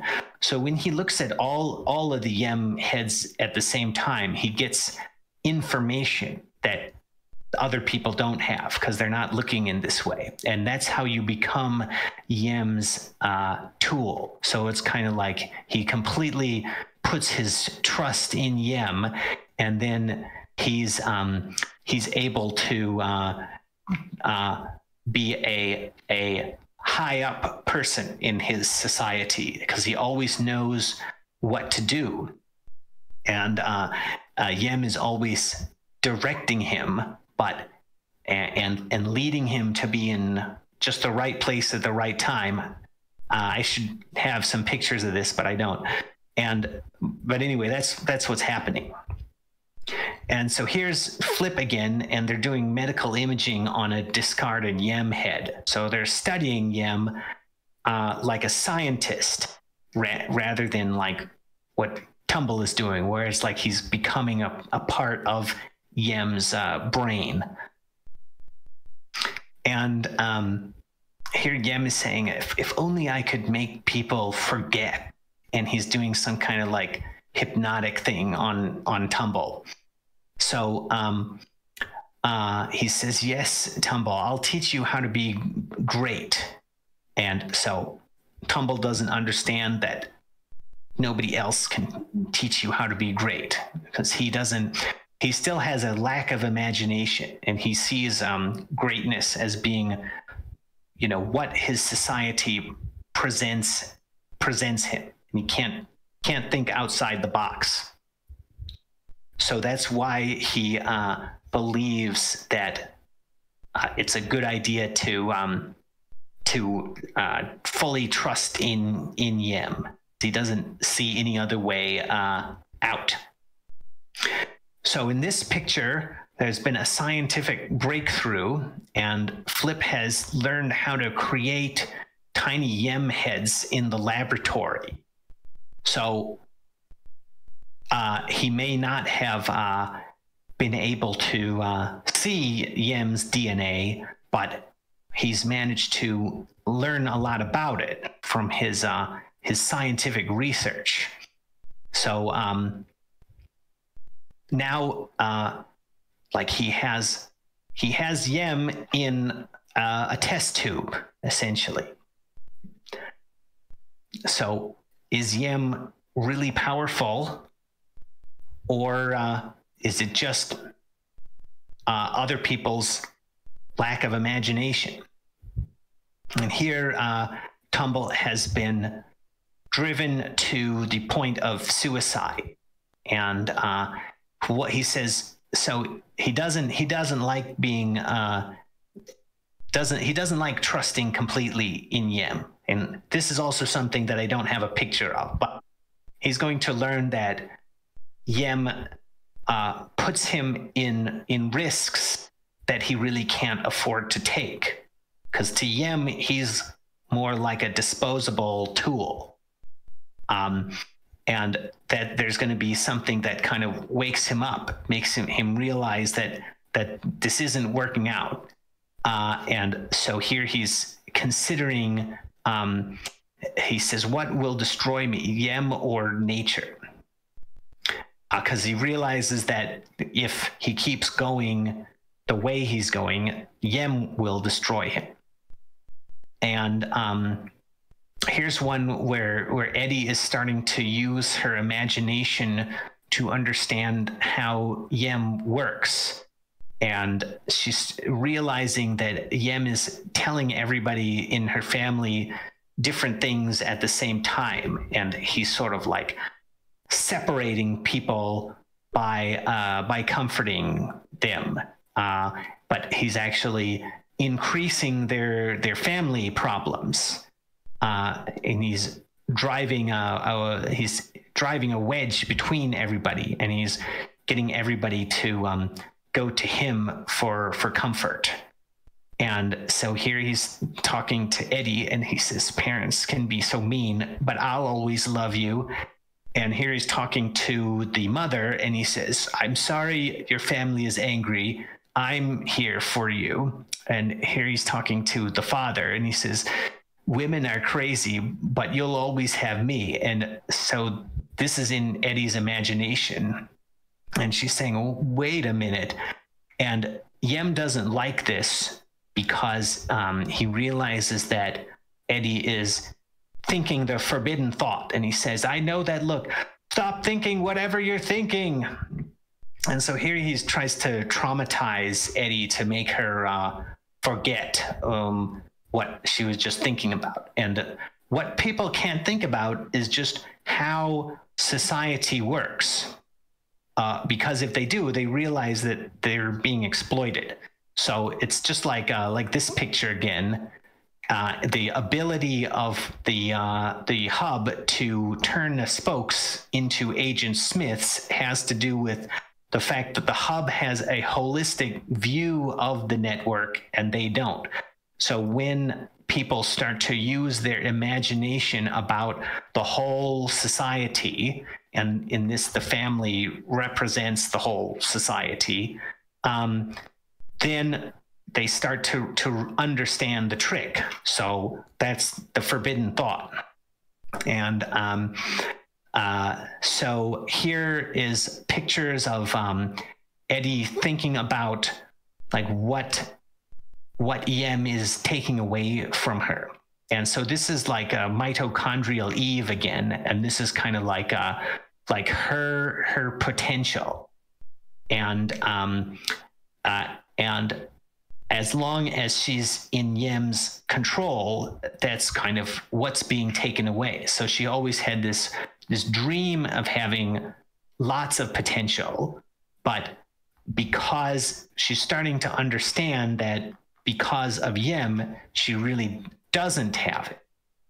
And this picture is about an earlier phase in history, and I don't really know exactly how it fits in, but it's kind of in between the cave paintings and now. And this is kind of like a communist era. And it looks like they all have really big penises, but those were supposed to be flippers. So I need to redo this one because of that. But these are kind of like identical communist workers. And so what we're going to learn is that in the past, when Yem first arrived on the island, he tried to genetically engineer the perfect worker because he wanted to develop the industry on the island. But the worker that he genetically engineered didn't have enough initiative, and he wanted something with more initiative. So the modern mercat species is going to be like the hybrid of this genetic experiment with the wild mercats that weren't part of the experiment. And so here Flip has retreated to the cave again, and or Tumble has retreated to the cave, and Flip has found him. And he says, I have developed the formula. Now all I need is food. And there's an unfinished picture that I don't know what it was going to be. And so I guess there's stuff missing that I should draw. But what they're going to do is they're going to kill the monster from earlier. So there was that whale that attacked them as children. So they're going to wait it out, and they're going to trap it and kill it. And then here's Tumble returning to the island, and Eddie is saying that he's like a god, and now he's sort of, because you know how heroes in stories always have to kill a monster. So now he's like he's developed into the best version of himself because he went through the trial. So now he's really amazing, and he's saying, Eddie, Yem knew all along. He's been leading us to help us achieve our true potential. She says, yes, Tumble, Yem is great and terrifying. And so meanwhile, Flip has eaten the monster. So he's incorporated the matter of this monster that attacked him from earlier into himself, and he's developed the genetic formula. So he is able to become something like Yem, and he's learned the genetic engineering techniques. So now he's like he's the higher being, and he believes that Yem will accept him as an equal when he does this. But instead, Yem is threatened, and he says, you have to get off the island. So before, Yem was begging him not to leave, but now that he is starting to be competitive with Yem, then Yem wants to get rid of him as quickly as possible. And so he has to leave. And here's a picture of locations in the story. So there's the scientist's island and his laboratory. And here's Yem's island. And there's the mining rig. And you can see some of the curvature of the planet in this one. So I think that's kind of cool. And so here's Flip, and he's all by himself over the ocean. And as soon as he gets out farther than the island, he encounters things that are much as big in relation to him as he is now, as he was before to his current self. So there's like a hurricane here that he's encountering. And eventually he's going to he's going to understand how he can return, or what he needs to do in order to return and stay on the island. So so here's a picture where he's returning, and that's my last one because I didn't finish that. But basically what's going to happen is they're going to be a small world network, and Yem is going to make Yem understand that he has information that Yem needs now, and Yem can't as long as he doesn't leave, as long as he doesn't let Yem force him away, he'll always have information that Yem needs, because Yem needs to know everybody on the island. And because Flip is also able to know lots of people now, Yem needs his information. So so that's going to be the end of the story. And so Yem isn't going to be able to avoid competition once somebody actually figures out how to do it. And Flip is going to be more competitive than Yem because he's understood what the scientist has told him earlier. So he's not going to cling to the idea that he can be immortal, and this is what enables him to be more competitive, because that is a fantasy that Yem has, which he does not have. So that's the story. That was awesome, man. Yeah. How long? And you said you've been working on this for how long? Well, I started in 2014, and I worked on it a lot until about 2017, when I started doing my show a lot. But I haven't had time to really do very much on it in the last few years, but that's really a good thing, because I just have a lot more. That is awesome. I mean, I did it because I was being excluded, so now I'm not. So, but there's kind of now people. Now other people need what I can offer a lot, so I don't have as much time to work on this. This is great. I would like to finish it up eventually. There's a question coming through in chat, and it's great because I've literally been sitting here for about the past hour, begging to ask this question, and I was waiting for you to finish to ask it. And somebody else did, so I'm happy for that. But I Wear a Hoodie says, Daniel, which character in the story do you identify the most with? Oh, well, I'm most like Flip, because I want to be the higher being, and I don't have limits to my imagination. Okay, great. No, there's obviously tons of metaphors. You can kind of draw parallels with lots of different things. I know you mentioned 2001: A Space Odyssey. Anything else that you want to like? I think that you can probably make a lot of assumptions of what these characters sort of are metaphors for. But I'd kind of like to hear your take on it. Well, this is also kind of like Paradise Lost, which is another story that I like. So there's kind of four main characters in that story, and so I think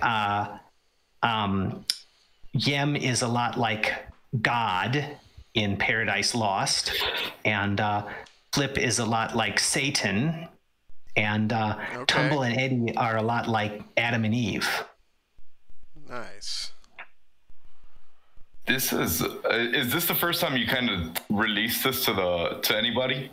Well, it's the first time that I've sort of gone through the story publicly, but I've been showing people this link for a long time. It's this link. Well, this link is not public in Imgur, but that's the reason it's I looked for it. I didn't see it.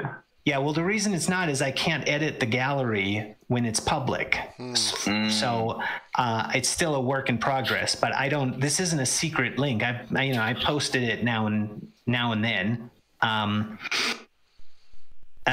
Cool. But yeah, this is the first time that I've gone through it with people. It's beautiful. And I mean, that art, I would hang it in my walls, you know? Oh, I love all the art. It's great. Yeah. Oh, thanks, guys. How much time do we have left? Did I get through my whole 2 hours? It is 2:20 right now. You got about 40 minutes left before Inside Out takes it off your hands.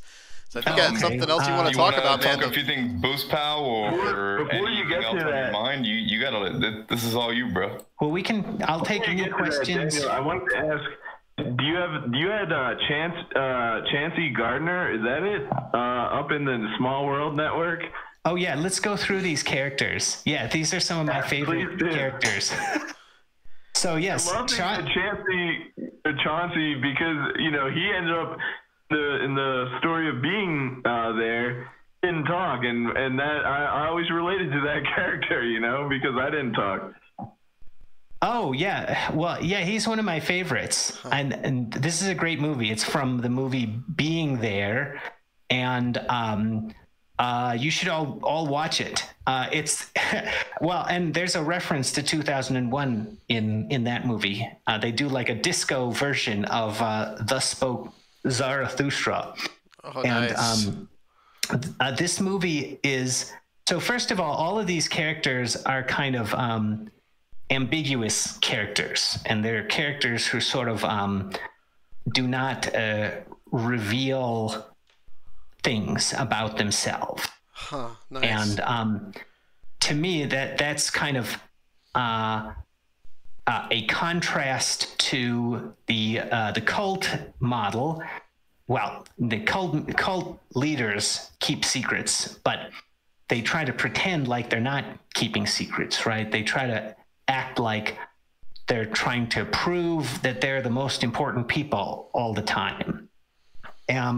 And that's sort of their weakness. And if you sort of act like you don't need to prove that you're great, then that annoys them, and that's a costly signal that they can't compete with.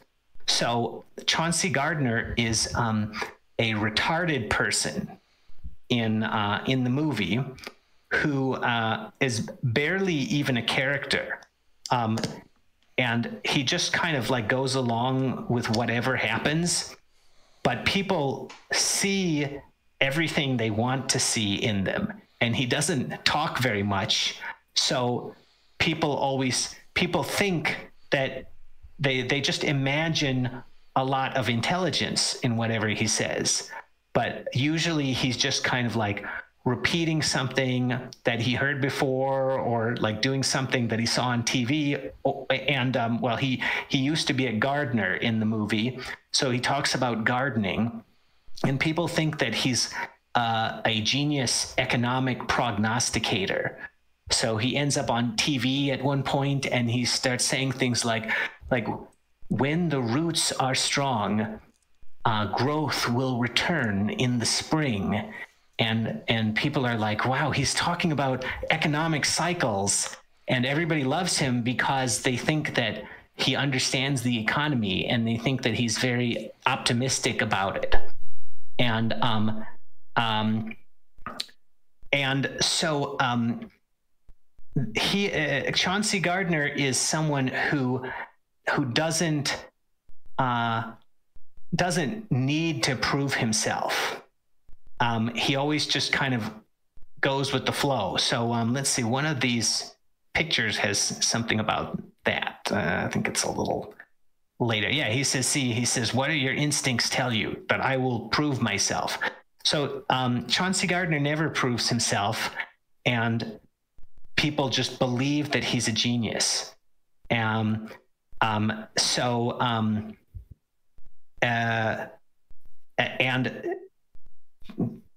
to me, what this movie shows is that you don't try to be more intelligent than you need to be, because if everybody's sort of programmed, then as long as you're not programmed, you can be an idiot and you'll still win out over them. So Chauncey is like someone who has an independent will, even though he has no intelligence, and he doesn't go along with everybody's like image of society, because he doesn't really even understand what it is. And there's a part where he meets the president, and he says, you look a lot smaller on television. And so it's sort of like, to him, he doesn't even understand he doesn't really see a difference between someone he saw on TV and the same person like standing right in front of him. Like, to him, like, all of the rest of the world is just like watching TV. That's what gives him his independent will. And there's a part early in the movie where he sees himself on TV, because there's a camera pointing at him, and that's the moment that he assumes independence. That's kind of like he develops self-consciousness because he sees his own image. And after that point, everything he does is like magic, and he doesn't understand what it is. Anyway, great movie. And these other characters are also independent people. So does anyone have any questions about them? I did have a question. So the lines on the pictures are drawn to other characters that have similarities to those characters?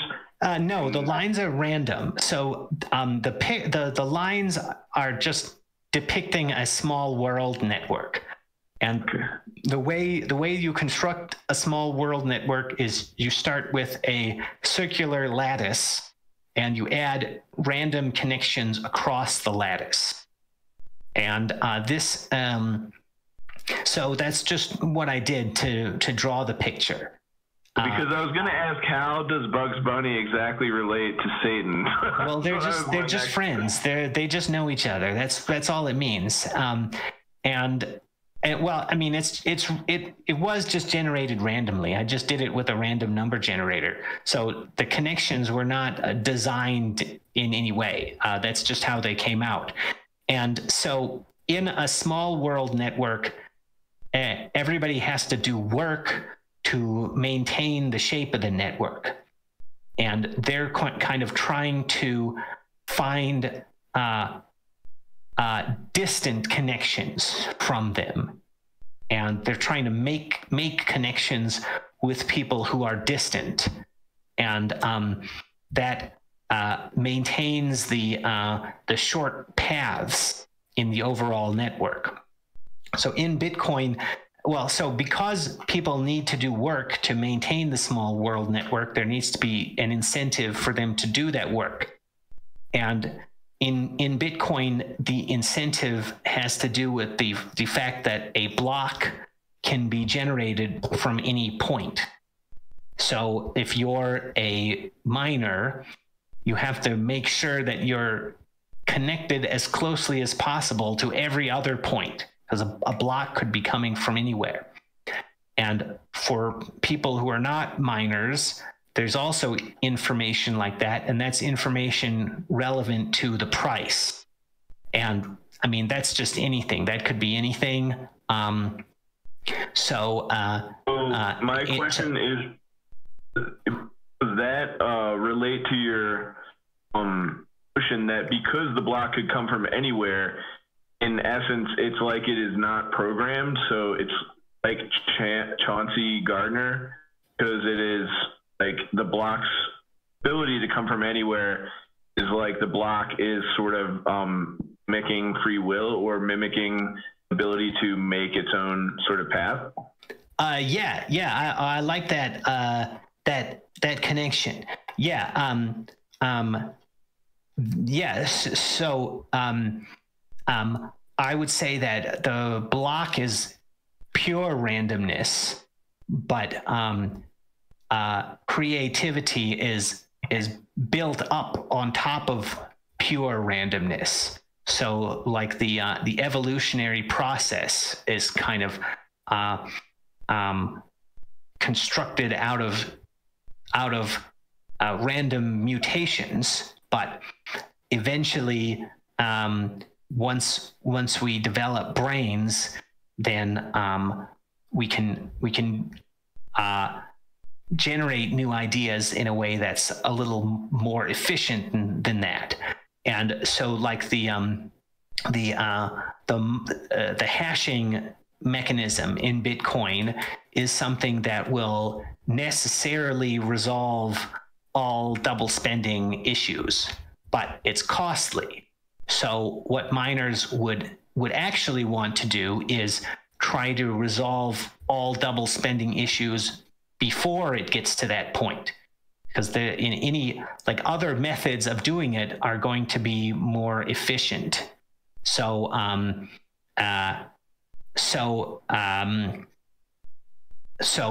the hashing mechanism is like the last resort system, but because it exists and because it always works, it's a foundation on which a lot more can be built on top of it.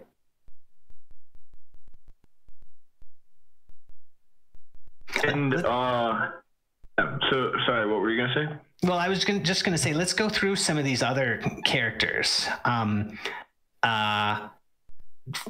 Does anybody have any questions? No questions yet. The one question I have about the characters are these some of the characters who have spoken the most to you in terms of representing these types of deprogramming and layered complexity on top of pure randomness? Do you think that these present sort of the pinnacle, or are these just sort of a randomization, random characters that apply somewhat, but don't necessarily represent like the cream of the crop in terms of these for you? These are all characters that that resist programming and are kind of individualistic. And well, not all of them are good, but I have Pennywise the clown in there. I was just about to ask you about him. I like Pennywise, the guy from that interviewed you that one time? What's his name? The vampire guy. Oh yeah, Richard Hart. Yes, him. No, Richard Hart isn't anything like Pennywise. Okay. Richard Hart is someone who's easily programmed. Because he's a narcissist, which means that he has very strong cognitive biases. So, because he lacks self-reflection. But Pennywise is someone who can create any illusion, and the monster, the It monster, is able to read your mind and reflect your greatest fears back at you. And Pennywise is kind of like a lure to make children come closer, so that it can then terrify them and eat them. And so Pennywise well, the it monster has the ability to be like a mirror. So that's kind of what I think is good, and I think everyone should learn how to do that. But if everybody knows how to be like a mirror, then you can't be lured by the it monster's illusions, because you understand how it works. So I think that it's because of a lack of self-reflection that people can be lured by the it monster. Daniel, real quick, one sec. Just wanted to say, so like, a lot of what you're discussing, obviously, there's ties that relate to making sound investment decisions, thinking for yourself, resisting programming.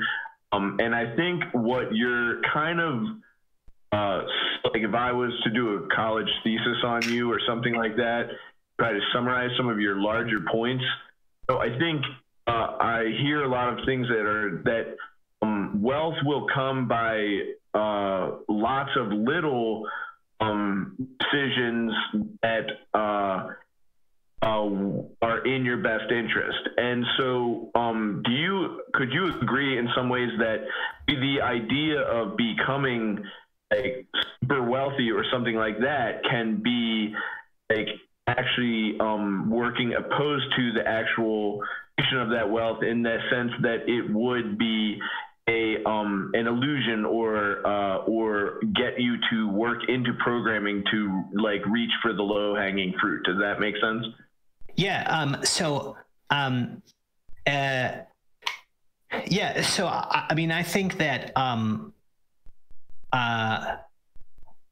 the people in BTC were all kind of lured by the idea of becoming wealthy, and they were lured by the idea that BTC was always going to keep going up, regardless. I mean, without really thinking about what's actually good, and this lure.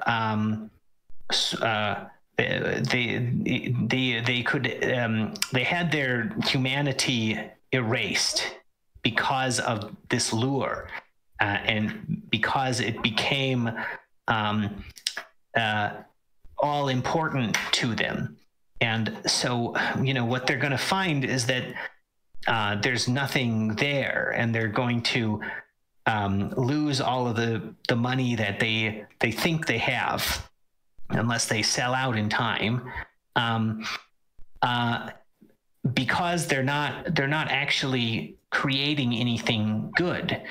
And the only way that they would be able to genuinely get wealthy in a sustainable way is by thinking about other people and thinking about what is actually useful, and in doing that. But instead, they've accepted dogma that clearly does not produce anything useful. And so I think that like if you forget that money doesn't buy happiness, you also forget about what's actually good, and you become someone who can be lured.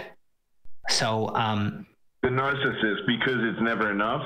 Yeah, a lot of those people in BTC have narcissist tendencies.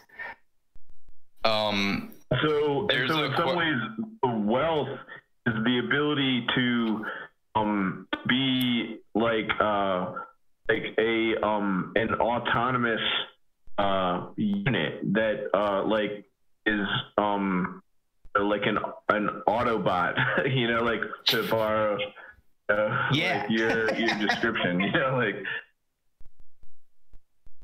Yeah, yeah, that really was so great. funny So- because in the cartoon, it's clear that they're Autobots because they turn into cars, but they like change that in the movie, and it doesn't. It's clearly wrong. It's clearly not what the word is supposed to mean. But I liked how they changed it because that makes it better. There's one question that's I don't know if it got to yet. It's I wear a hoodie. He's a big fan. He says, which character is Roger Ver in your graphic novel? Oh, that's a good question. I mean, it's hard for me to get a read on Roger Ver because he really surprised me so much with his with his response to the hash war, because I mean, to me, Roger Ver was sort of doing great in Bitcoin because he was sort of opposing the Bitcoin core cult, and he was always trying to promote Bitcoin and everything. But then when the hash war came along, it was like too advanced for him to understand what was happening. And it's like he believed that renting hash could somehow win him the war, which it can't, because the miners who he rented the hash from would just use that money to invest in whichever ecosystem they wanted. And I mean, if I was a miner, it certainly wouldn't be the Bitcoin Cash ecosystem. If that's what they think makes sense. So it was like he completely didn't understand what was going on at all. So I guess if he's like any character in my story, he's kind of like Tumble, because he's easily fooled, and he believes that what's in his interest is really the opposite of what's in his interest.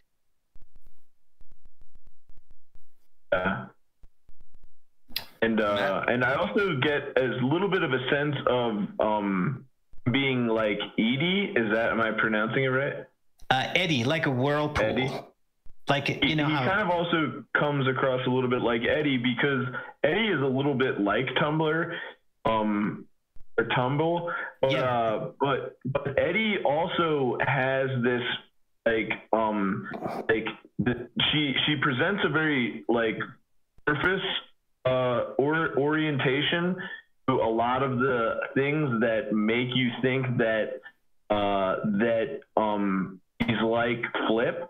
But in actuality, she has one little like mitochondria traced back that is not a like authentic mitochondria back to the eve of femininity, but is actually like the eukaryotes version of mitochondria that traces back to Yem. And so, like, in that sense, Roger Ver appears very closely to have similarities to a lot of the ideals in which this small network is based on, which is why he says things like, I don't care which coin wins as long as we have sound money.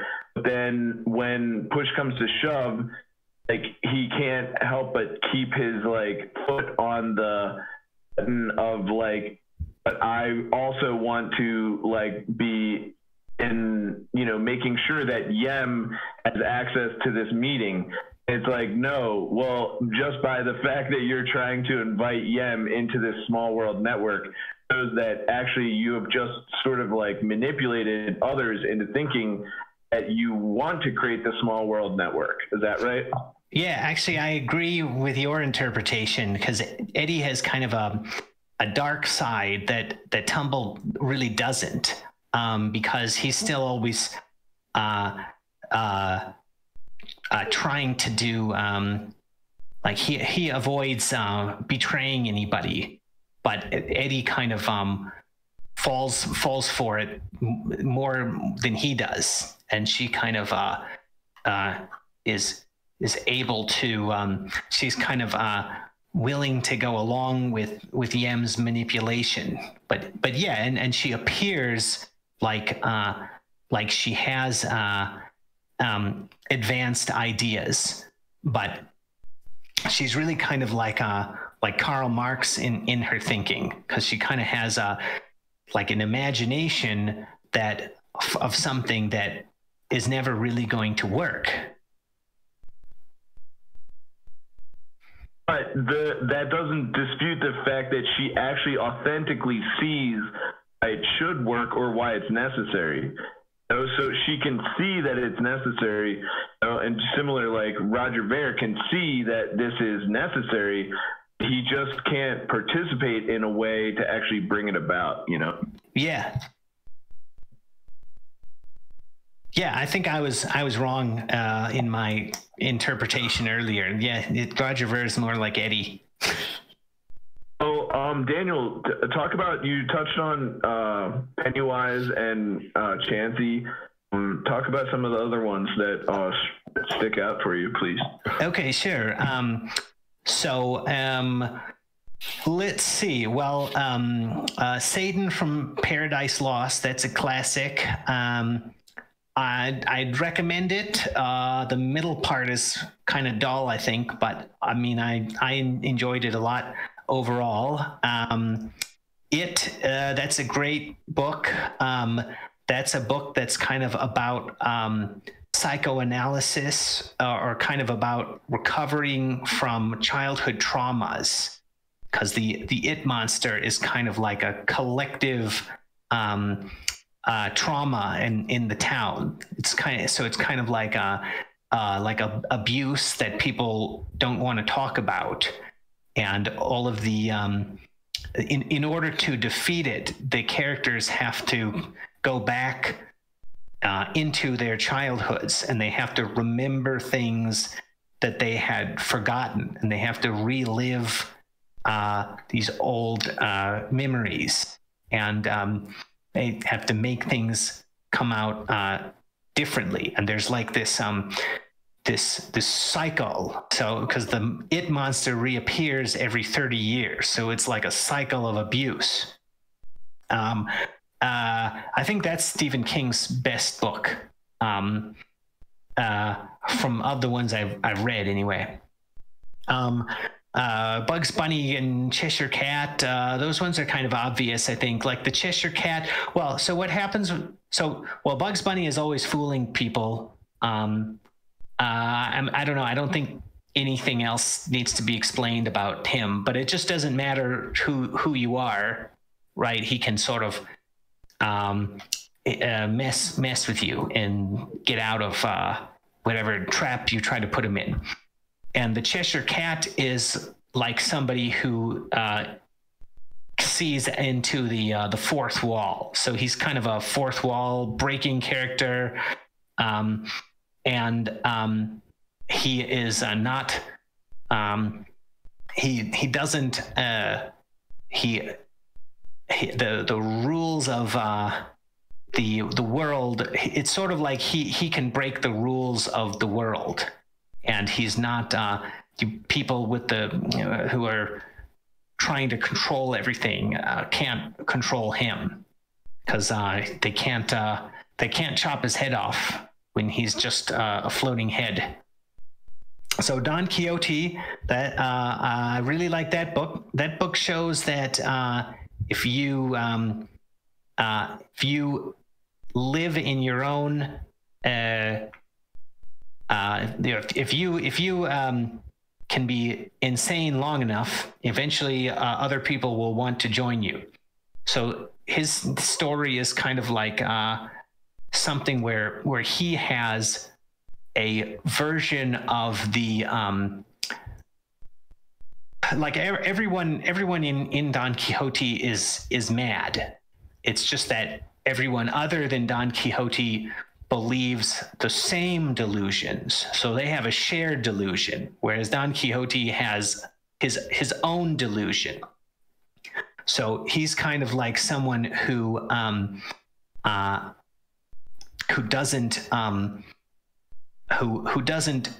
unthinkingly go along with the shared delusion, and eventually his delusion brings everyone else in. So that's kind of a metaphor for Bitcoin, I think, because I think Bitcoin is kind of like that.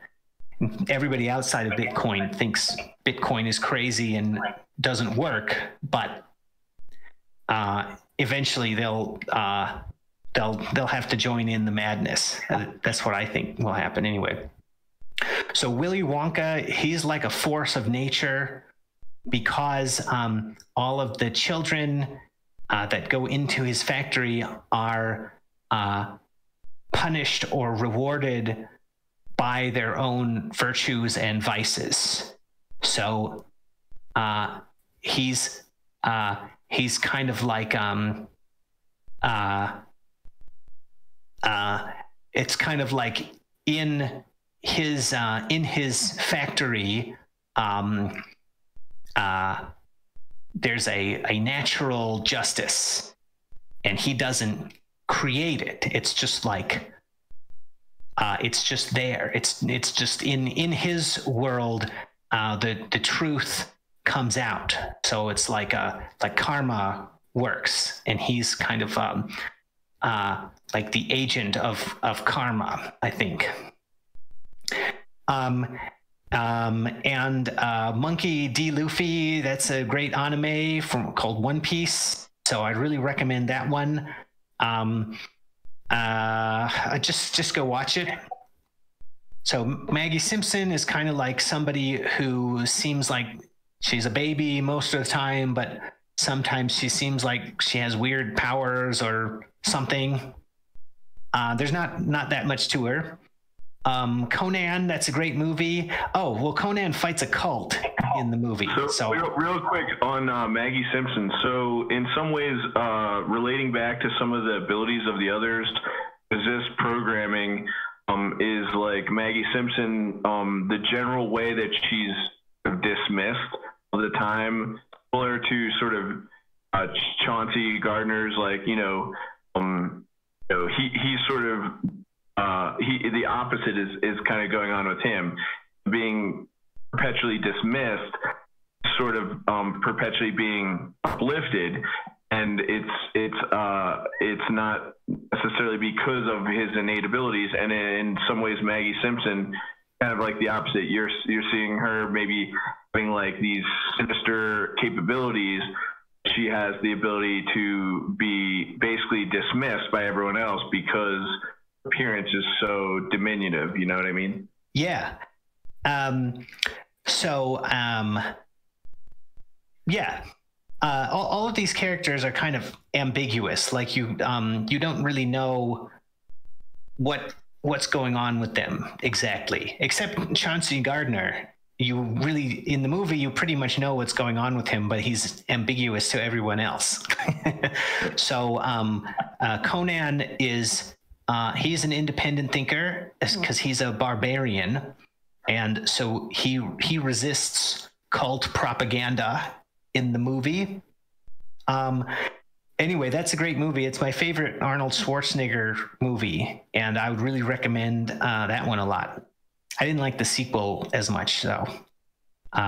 So Tom Bombadil, that's kind of an obvious one. He's kind of like someone who doesn't go along with what anybody else in Middle Earth wants, and it's unclear whether he has a plan or whether he's just kind of so retarded that he's not able to understand what's happening. But he has a very long view, and he doesn't mind if Sauron takes over Middle Earth, because he's like, well, eventually things will come out all right anyway.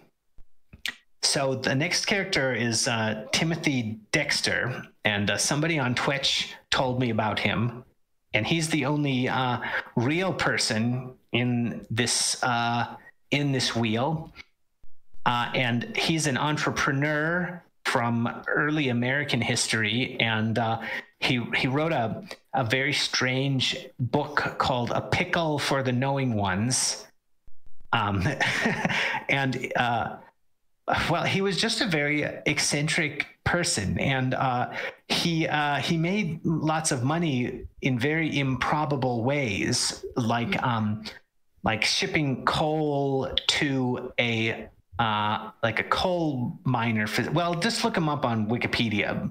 But like he shipped coal to a place where they had lots of coal, but by luck or something, he happened to do it when there was this big strike going on. So they actually needed coal, and he made a bunch of money doing that. And he has a bunch of stories like that. And he tried to, well, just look him up. He's really funny. So The Little Prince, that's a great book. And the Little Prince is kind of a mysterious character. I don't know. It's hard for me to just read the book. It's really good. There you go. Those are my favorite characters. Oh, and my time is almost out too. So good. I got through it. Thank goodness. Perfect, Daniel. I'm wondering, do you have any knowledge of the Charlie Kaufman movie series, like King John Malkovich or adaptation or any of those types of films? Oh, yeah. Okay. Yes, I love being John Malkovich, and I love adaptations. I'm not sure of any other films that would be related, but yeah, those are both really, really funny. Yeah, I thought that some of those themes that are in that type of Charlie Kaufman, like self-referential, story within a story type of thing that sort of references a degree of the programming and things that seem to be central tenets of like the characters in your and that you're drawing forth out of your subconscious and stuff, you know? Yeah, well, so I mean, I think that people have evolved for an environment that's not the one they're living in now. So that kind of goes back to one of these pictures here. Load.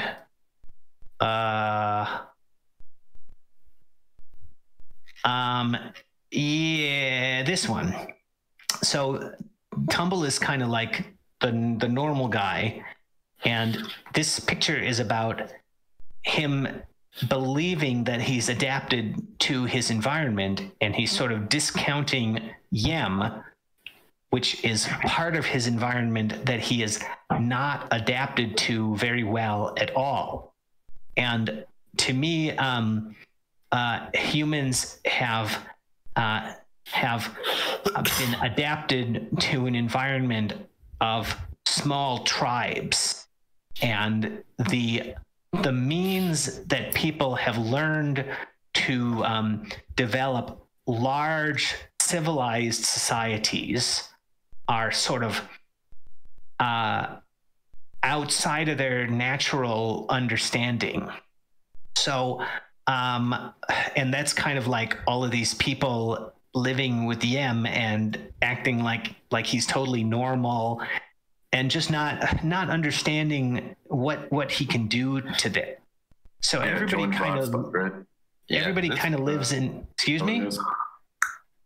No, this has been been some enlightening stuff. Sorry, Cosmos. There might be some additional chatter coming in. Our next group of guys have just entered the room. They were kind of in a waiting room across the hall, but they are in the room now. So welcome, Inside Out and crew. They're going to be taking over in 2 minutes. Is when their shift starts. Okay, yeah, well, welcome, and I'll just wrap it up then. But yeah, people. Like this picture is kind of like it depicts the means that people have used to develop large societies. So I mean, I don't think that this picture is just Twitter, but it's kind of like the ziggurat. It's kind of like something that's in the center, that everybody has to pay attention to. And there's a coordinator in the center that tells everybody how they're supposed to act. Sweet. And they don't have better technology than that, but also people just don't understand what can be done to them with this kind of system. And when people live in small tribes, they naturally can create the small world network shape, which is it prevents manipulation naturally. And so people are kind of acting like they're in a small tribe, and they're kind of acting like they can trust everybody, because that's kind of what would naturally happen. But really, they're living in this. Hey, so I'm like, yeah. I love it, man. Daniel, like, without, like, I know that we have inside out. Wait, so I'm hearing them right now. I want to speak for everyone. I don't know if they're...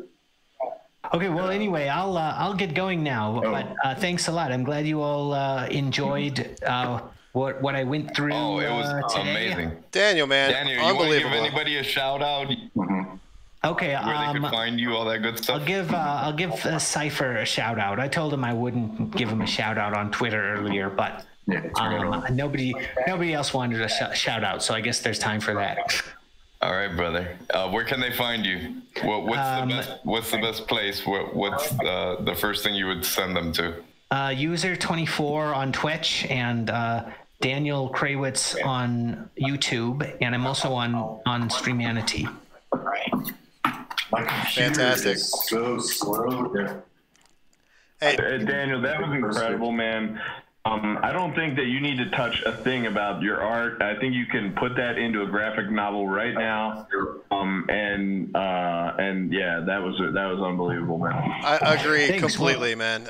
Totally inspiring, and honestly, I think there were probably some people taking bets as to what you were gonna do for your 2 hours, and I'll bet they all lost their money because nobody expected that one.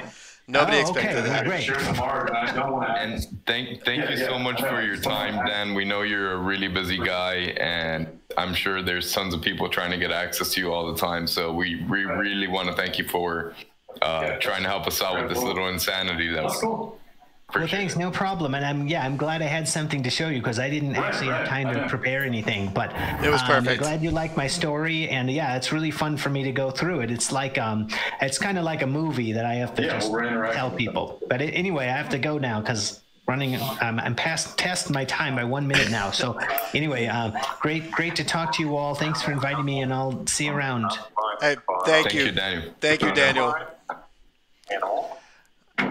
All right. Okay, so Gage. yeah, my mic's That just happened. It's been amazing so far, huh? Yeah, so far so good, well, man. no, don't worry about that. I think they got a little bit of feedback going on. They're getting their We just need to together. teach this guy how to mute his microphone, and they'll be great. Yeah. Dude, that was like. I'm excited. It says video connected there. Oh, he just figured it out. Or he tried to, at least. Like that was the truth. Well, my computer is really so slow. My mouse or like close anything. This is hey, we're live, everybody. Can't you tell? We'll get it all set up. It's all right. It's great. Wait, I want to point out who this is that we're introducing right now. It's not just Inside Out. It's his boy Francis Wong. Give it up for Francis Wong. Yo, Francis. I don't Francis. have his number right on the tip of my tongue right now, but I know he just joined Twitch, and Inside Out Kevin put a huge shout out to everybody. Like, you're gonna want to know who this guy is, and so he got mad traction on his first Twitch ever. Made it to Twitch Culture Daily. Sweet. It was one of those ones that just blew up. So excited to have him here, learn a little bit about who he is. Yeah, me too. And I think it looks like they got their little mojo figured out. They got it going together now. They just became pros like that. Yeah, that simple, huh? What about that story that we just got, gentlemen? Let me make sure. Like, I want to like send that to, I want to put it in a time capsule, like we used to do in kindergarten. Yes, yes. Bury that for like 10 years. And I really do see that. class. I really do think that could be a really nice an anime. I'd love to see that in a graphic novel or even just a proper anime. I mean, I think that would be really cool.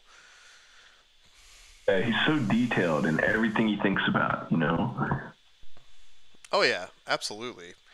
And you could just You tell. gotta pull up. So sorry to interrupt. While we're talking here, before they get on, you gotta pull up their stream already because this is dope.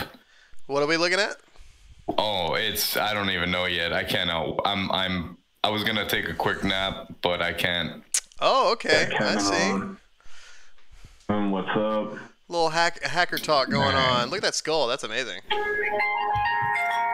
Oh fuck, dude! I gotta take care of this dude because you don't know. Good, brother. You're good, man. Do you? I mean, hey, Francis, dude, you can unmute your mic. We're good. You can't see the stream. So yeah, like my computer and shit is lagging so bad that like I think you need I'm on to a shitty laptop. stream like. And I got my Mason needs an invite. Oh, okay. All right. Sure. I thought that I had given him the option here, but I suppose I have not. But that will be fixed. I don't know if he just needs one. Yeah. All good. He should be good to go. He can get in now.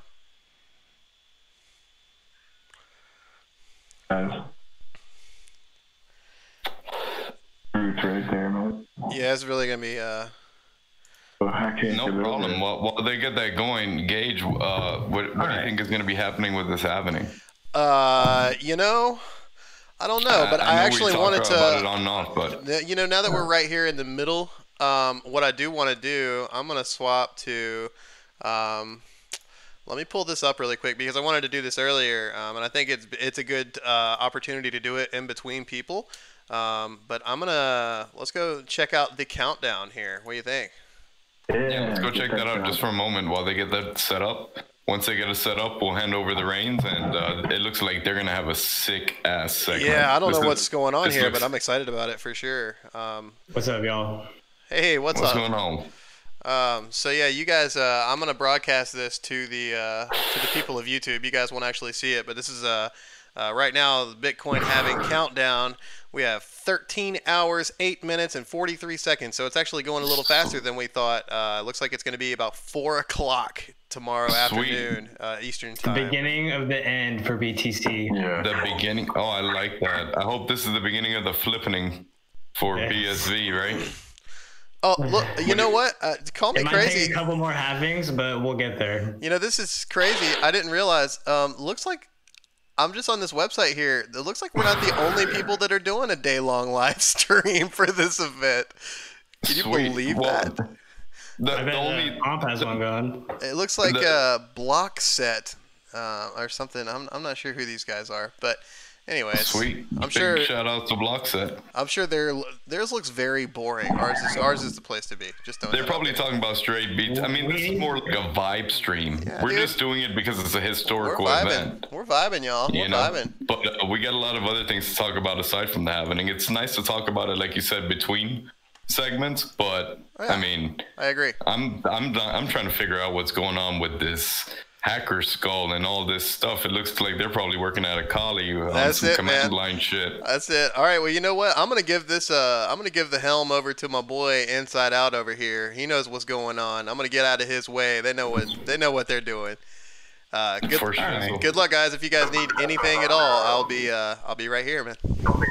Okay. All right, cool, dude. Thanks. Yeah, this is my friend Francis right here, and of course Mason. And yeah, obviously Francis, I don't even know if you can hear me in real time, honestly. But he's got an old school computer, but he's a fucking amazing artist, and I'm gonna show some of his art for him since his computer isn't really obviously capable. And Francis, he's not on Twitch yet, right? No, he's not on Twitch. That's one of the things actually I kind of wanted to like talk about is reaching people outside of. Oh, there you are. Can you hear us in real time? Yeah, I am. Everything's Good.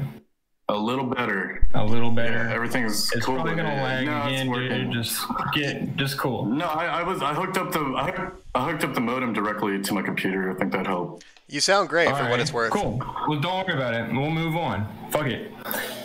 Yeah, I just wanted to, before you guys get going, I just wanted to comment on the canvases and stuff in your background, man. That's really cool, man. And yeah, well, you're seeing the back of the canvas. Yeah, totally, for sure. Yeah. Here's. All right. Yeah, I don't know. Nah. Yeah, I need to get. Yeah, this is.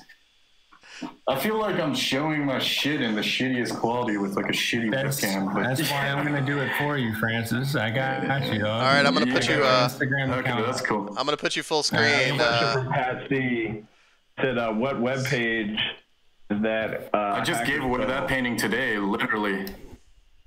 I literally just gave that painting to Mike Saltamacci. Cool. I can give that. Well, where are you guys all from? Yeah, y'all are from all over. Right? We're from New Orleans, all three of us, me, you, and Mason. So you guys are New Orleanites. I'm actually I'm in Southwest Virginia, up in the rural sticks a little bit.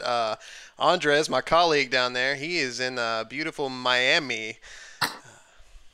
Right on. I've been wanting to do Miami. Yeah, I was about to go for the festival. It was my birthday weekend, and Stair Lab was going to play around my birthday, and I was like, fuck, I'm going to go to Miami and hit Atlanta too. Yeah, man. It's like my birthday weekend. It's always around Jazz Fest and shit, but this year's canceled. That sounds I guess. awesome. It's all good. Yeah, next year. Yeah. Hopefully. Cool. Yeah, Well, good old rural Miami, Florida, you know? Okay, well, how or I can send you files to share on. You can do, if that's what you want to do, that's cool. Right now, like, I wanted to start off actually with a little bit of something from like Mason actually.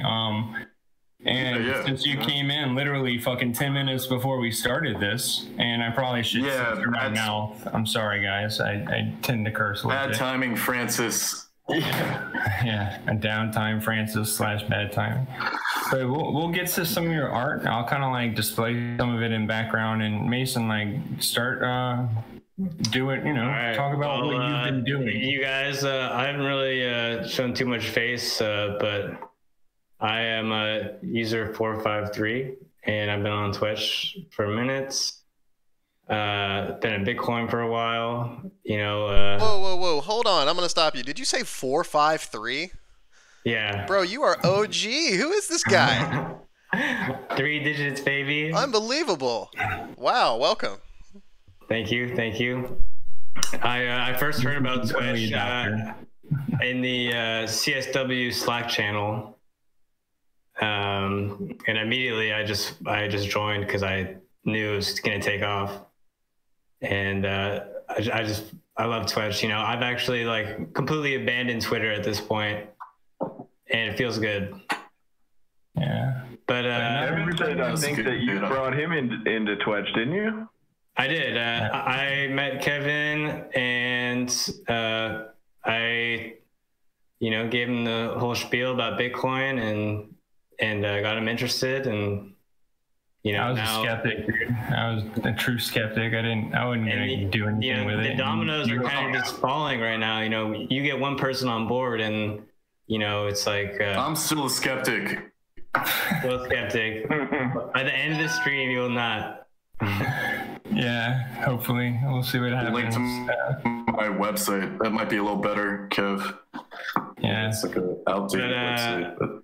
So Josh, with his retro Twitch, kind of inspired me to do a little kind of clone of his, and I'll go ahead and share my screen in a second. But I'm working on this right here.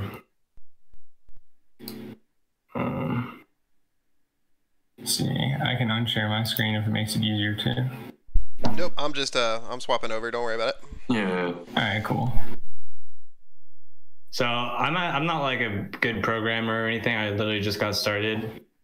But I used some of Josh's videos, and you know, been kind of like on shut Dread, up! Look at this.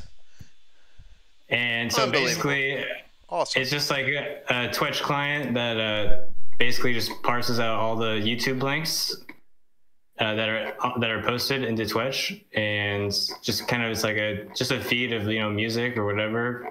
Dude, this is incredible already. Wow. Yes. So this is just I just started this, but I do want to keep working on it, and Where is it? I'm constantly learning right now. So this is just the beginning. And what is the Instagram handle here? I can find it. Downtime Francis. But yeah, what are you showing, Mason? Oh, so basically, Francis, you don't know too much about Twitch at this right now, right? I don't think Kevin's told you about it. Yeah, Kevin, I've heard about similar, like, I knew another artist, and he was like, hey, I might have muted him. Yeah, he told me about Twitch. I don't know if that mutes it for everybody else, but no, I've talked to him about it. It's just like a Twitter clone that's, that's able to monetize people's content, and every if you imagine a social networking platform where every like or comment is like a microtransaction, a micro payment. Yeah, no, that's amazing. So, but they released their SDK, and there's people building on top of it, so to build like competing clients and stuff like that. So, and you have to understand, he's not even looking at the YouTube video. Like, all he's seeing right now is us. Yeah, this is really dope. What you should do, Mason, even if you don't have your own domain or HTML save, and then just make a web page there, and then do a tiny URL like shortener, and you'll essentially have like a tiny URL.com/media Twitch or whatever the case. Of course. Dude, here, check this out. I'm gonna put, because with Hunter being out, I don't have access to the hover right now. I kind of locked us out. So I'm able to work through Squarespace, but I can't like upload my own HTML files to the actual like FTP server or whatever the case is. What he's trying to say is that Hunter's been giving us the hover round. Correct, exactly. Nice. So if you go right now, if you go to www.tinyurl.com/brightgang, it's a free website. You could upload to HTML save. You can upload CSS files, XML files, HTML files. It gives you one page, and then it gives you subdomains for that page. So yeah, I was thinking about grabbing the UTwitch domain. It's like $10 a month, and it's like I don't think I'm gonna be generating that much income on whatever shitty client I make. Yeah, so but it's not even I don't have like likes or anything enabled. Like there's no functionality to it really. But the cool thing is that I've been thinking about something like this myself. This is freaking awesome, just to be able to get all the freaking YouTube videos straight in one feed. Like, again, you could take you see how you have it in your local host, right? It's like a local file or whatever. You could upload that to HTML save, and then use Bitly or tinyurl or whatever. Yeah, it'd be nice if other people could, start using it. See, that's awesome. That is dope. Yeah, but all you would have to do is use HTML save. I want to get to the point, of like retro Twitch and like have like, boosts integrated and everything. But I really don't know what I'm doing, so I'm kind of. You're doing well. That looks great, man. I like the search functionality as well. That's super freaking clean. The entire page looks really, really crisp. Yeah, I tried to kind of emulate the Twitch design a little bit, but I like the standard dark mode like that. That's a cool. Yeah, so I usually just have this open. It sucks though, because like if I want to watch the stream right here. Yeah, because the reason that happens is since our channel is not monetized. I'm glad you mentioned that. 1,000 subscribers yet, or 4,000 hours watched. Yeah, we gotta hit 1,000 subscribers before it'll let us embed our live streams. What? Yes, it's so bullshit. Yeah. YouTube started this, and essentially what it does is it fucks little channels like ourselves, Yeah, right? So totally. if you're not monetized, for example, you won't make it to the top of a YouTube search or whatever the case is, right? Because your channel is not monetized. They want to show their ads. So the first video in a search is going to be probably a video that has an ad in it. So we get fucked. We can't you can't watch it from there because, That's crazy. again, we're not now, once it gets uploaded, then you could watch it, right? But as long as we're live streaming, we're screwed. It's retarded, yeah. Well, And it's let's not get just that- here. So It's literally it won't embed If you haven't anywhere. subscribed yet, subscribe now. Oh, I'm subscribed.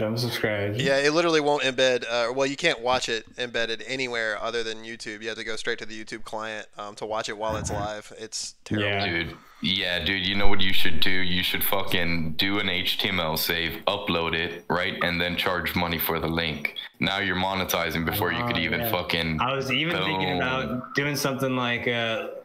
I know it's kind of against the Twitch kind of ideals, but serve ads and make it free to post YouTube links, and or just maybe just eat the cost, 2 cents, somehow be able to monetize it enough so just like people can post music for free basically, and I don't know. We'll see what happens with it. Yeah, it wouldn't be bad. Like, let's say they don't want to post, but they want it up there because they don't want to spend the money.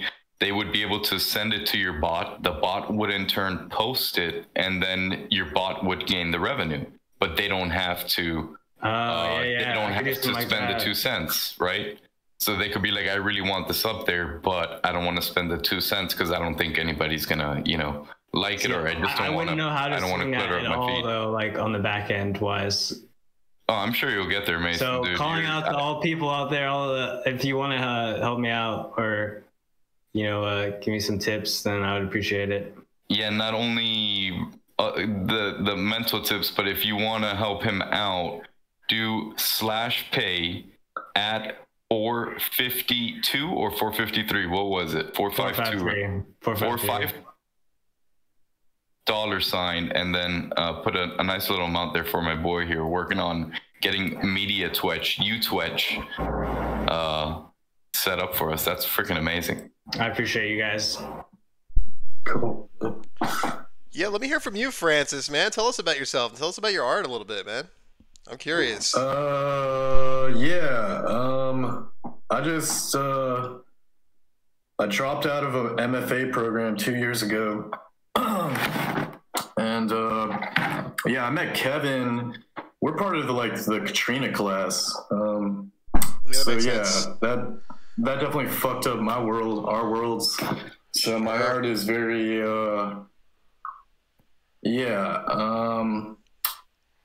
it's I collaborate with nature a lot. So I was finding all this water stained paper a lot, scavenging post Katrina New Orleans, Six Flags, all kinds of shit. Fantastic. Blueprints. I paint the rain sometimes. I play music, I do film stuff. Kind of a form of I found out my technique is just kind of a surrealist technique, but my style is Asian. It's like my Asian style, or like my Asianness in me. Or I finally studied Asian art for the first time, but I found out I was doing all this art. Or, I was always wanting to work on paper and using inks and stuff, but I have my American side too. So it's like my Eastern side just busting out with my Western influence. So my art's like a crazy hybrid of that, plus being a Southerner. Awesome. Like I was not around a lot of Asian people here. So I grew up around White Town with Kevin. And where is Kevin? Did we lose him or something? Yeah, maybe. It looks like I'm hosting now. I don't know what happened. He said his shit got flooded. There he is. There he is. Yeah. Okay. I had some Zoomers coming in. Yeah, I'm like, everybody's streaming so much right now. I think it's just, and I don't know. Excuses. Yeah, my bad, dude. That's all good. So is there about only 8 of us in here or something? No, dude, we got multiple people watching. Yeah, there's a bunch of people watching. Right. Hey, buddy. That's the spirit. That's right. I'm gonna smoke a joint or something. As you should. Hey, so you said you said you're a musician, man. Expand on that a little more. Yeah, music's always been a big part of my life, and I could not read music. I wasn't like your typical Asian violinist. I grew up on piano, right? But then the Blue Album made me get a guitar. Fabulous. And I sucked. When you suck at guitar for like 20 years, you get okay. Sure. Yeah. Eventually, I think. I totally get that. Yeah. And then I picked up drums after Katrina because I got a FEMA check, and then I got BP money and sell some weed. Good for you, man. Learn to play drums. Attaboy. That's what I'm talking about. Now I'm living off fucking stimulus and unemployment. Shit's cool, dude. Sweet, man. Sweet. I've been buying Spawn toys and fucking Star Wars toys, mint in box, that I wasn't able to get because I'm in the fucking middle of a third life crisis. Yeah. Yeah, dude, I hear you, man. I hear you. Yeah, I got some Spawn toys. You guys want to see them? Totally, man. Y'all got all the time in the world. I want to know more about that hacker screen is what I want to. I'll get to that and say that was just a fucing thing to have. Yeah, Francis is freaking cool as hell. He's a trip. He doesn't know anything about Discord and all that stuff, but he's an artist. You can sign him up for Twitch during this stream. Yeah, it should be part of this, and he likes money. Yeah. We all like money, man. I fucking hate money. Yeah. Nah, kind of. I mean, my goal is to eventually form. Okay, collaboration. This is gonna facilitate global collaboration all over the place, but eventually, I have a dream of just making ultra collabs to sell to the rich, so we get a bunch of their money and just fucking burn it at the end. Word. To make it worthless. That's my ultimate comic dream, I guess. But yeah. That's kind of the goal of Bitcoin. The idea of Bitcoin, yeah. Eliminate fiat. Yeah. Dude. Yep. Man. Well, let's do it. Well, you can't because you're not part of the crew, dog. I'm sorry. You don't have Bitcoin. So what about you, Mason, man? What do you do? So I moved here from California. Lived in California for most of my life. Moved around a little bit, mostly in the service industry. Working at bars, country clubs, restaurants, all that stuff. But I'm trying to make the switch right now and get into software design hopefully, and to not have to work my ass off 10 hours a day to make a living. Awesome. But yeah, it's been I've been delivering food and weed, and it's been busy. Hey, by the way, can you hit a share screen from or watch stream from Manifest? Yeah, of course. Yeah, this is I want to get into these meat and bones. This is what I'm talking about right here. Yeah. Cypher Punk's manifesto. And manifestos are important. We need to write the new one for this this crazy movement. Actually, Francis, have you gotten the money button yet, Francis? You don't have the money button yet? I've not done anything like that, or I don't have any. I'm pretty foreign to this whole world. And, all right, what you're gonna do is, you're an artist, so you have a pen and paper, right? Yeah. Okay, go to moneybutton.com. Well, grab a pen and paper. You got a pen and paper, right? All right, go to moneybutton.com.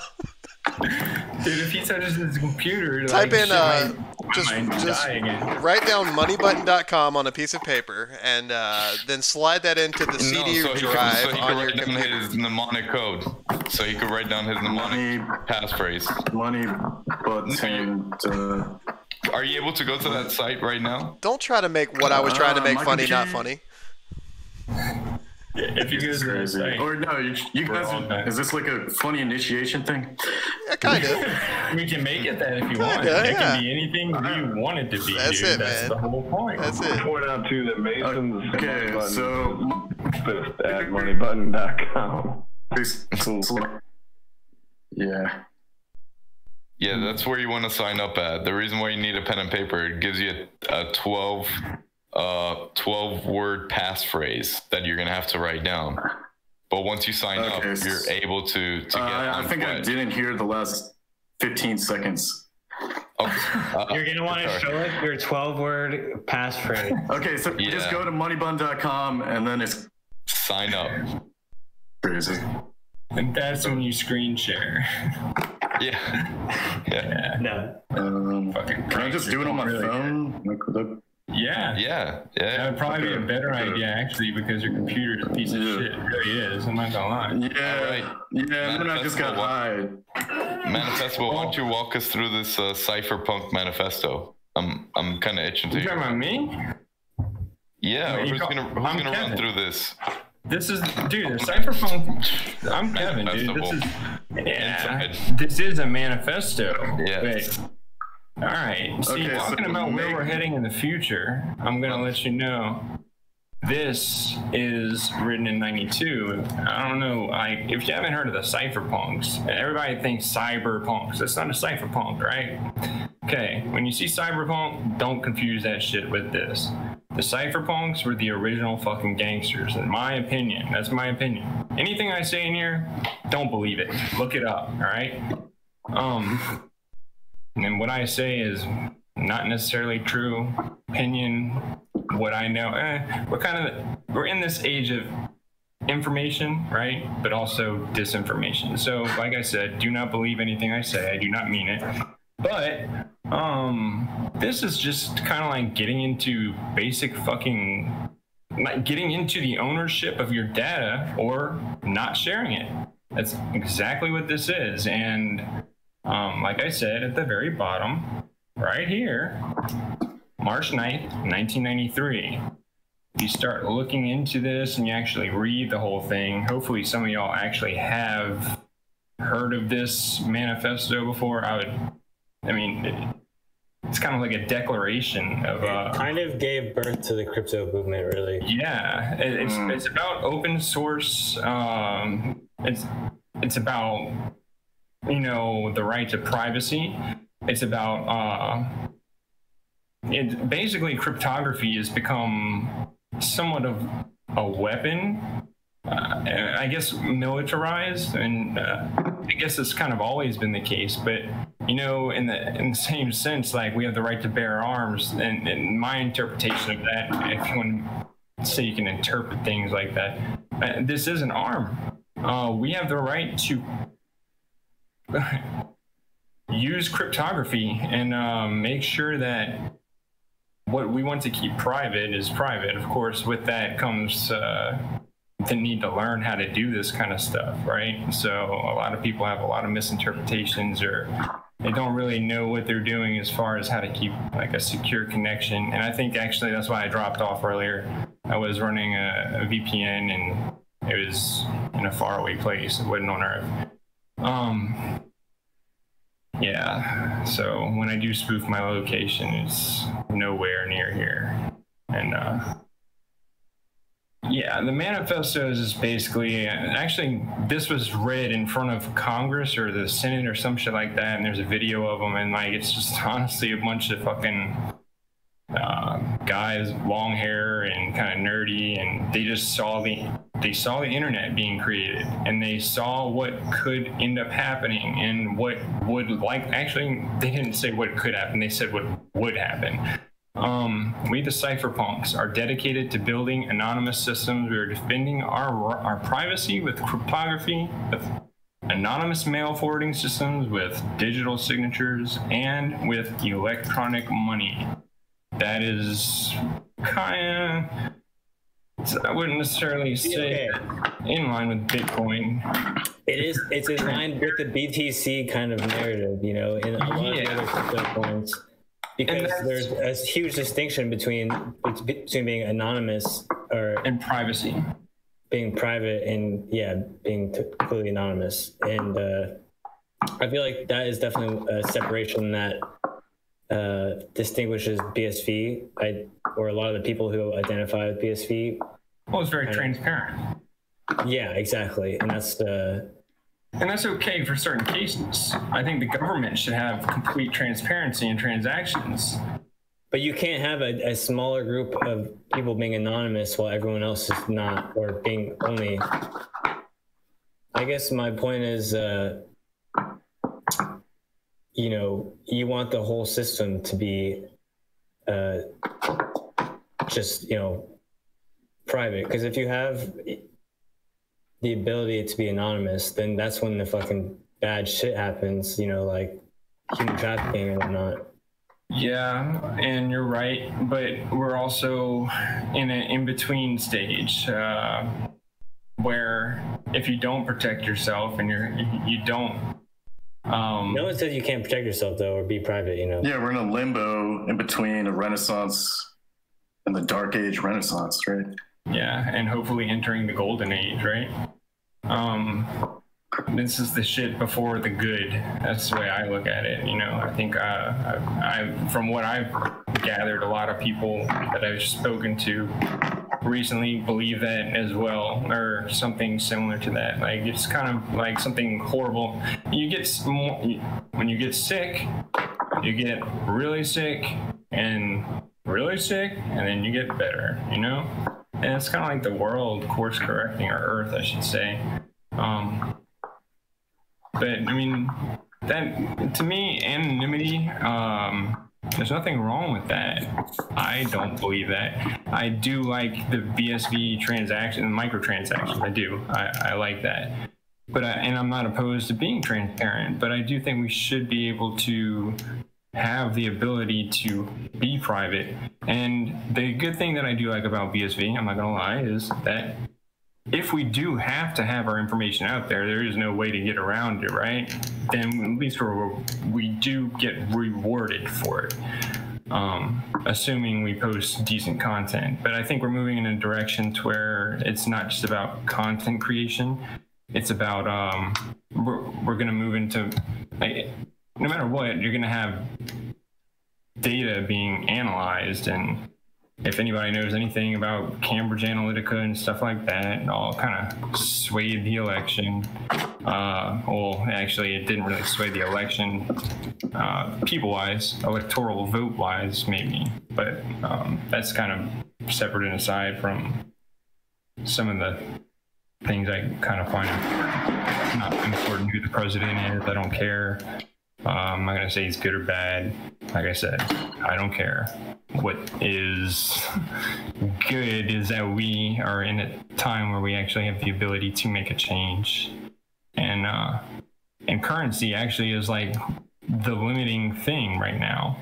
I feel like money is absolutely the thing that keeps us from being able to work together, and or actually the people that are in power of that. It's those people that divide. It's those people that make us see each other as different, or see difference as negative. I do not like black people because I am white.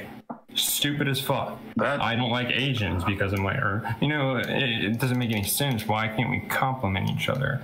When we get to that point and we elevate ourselves to that point, that is when I think true transparency will actually be okay.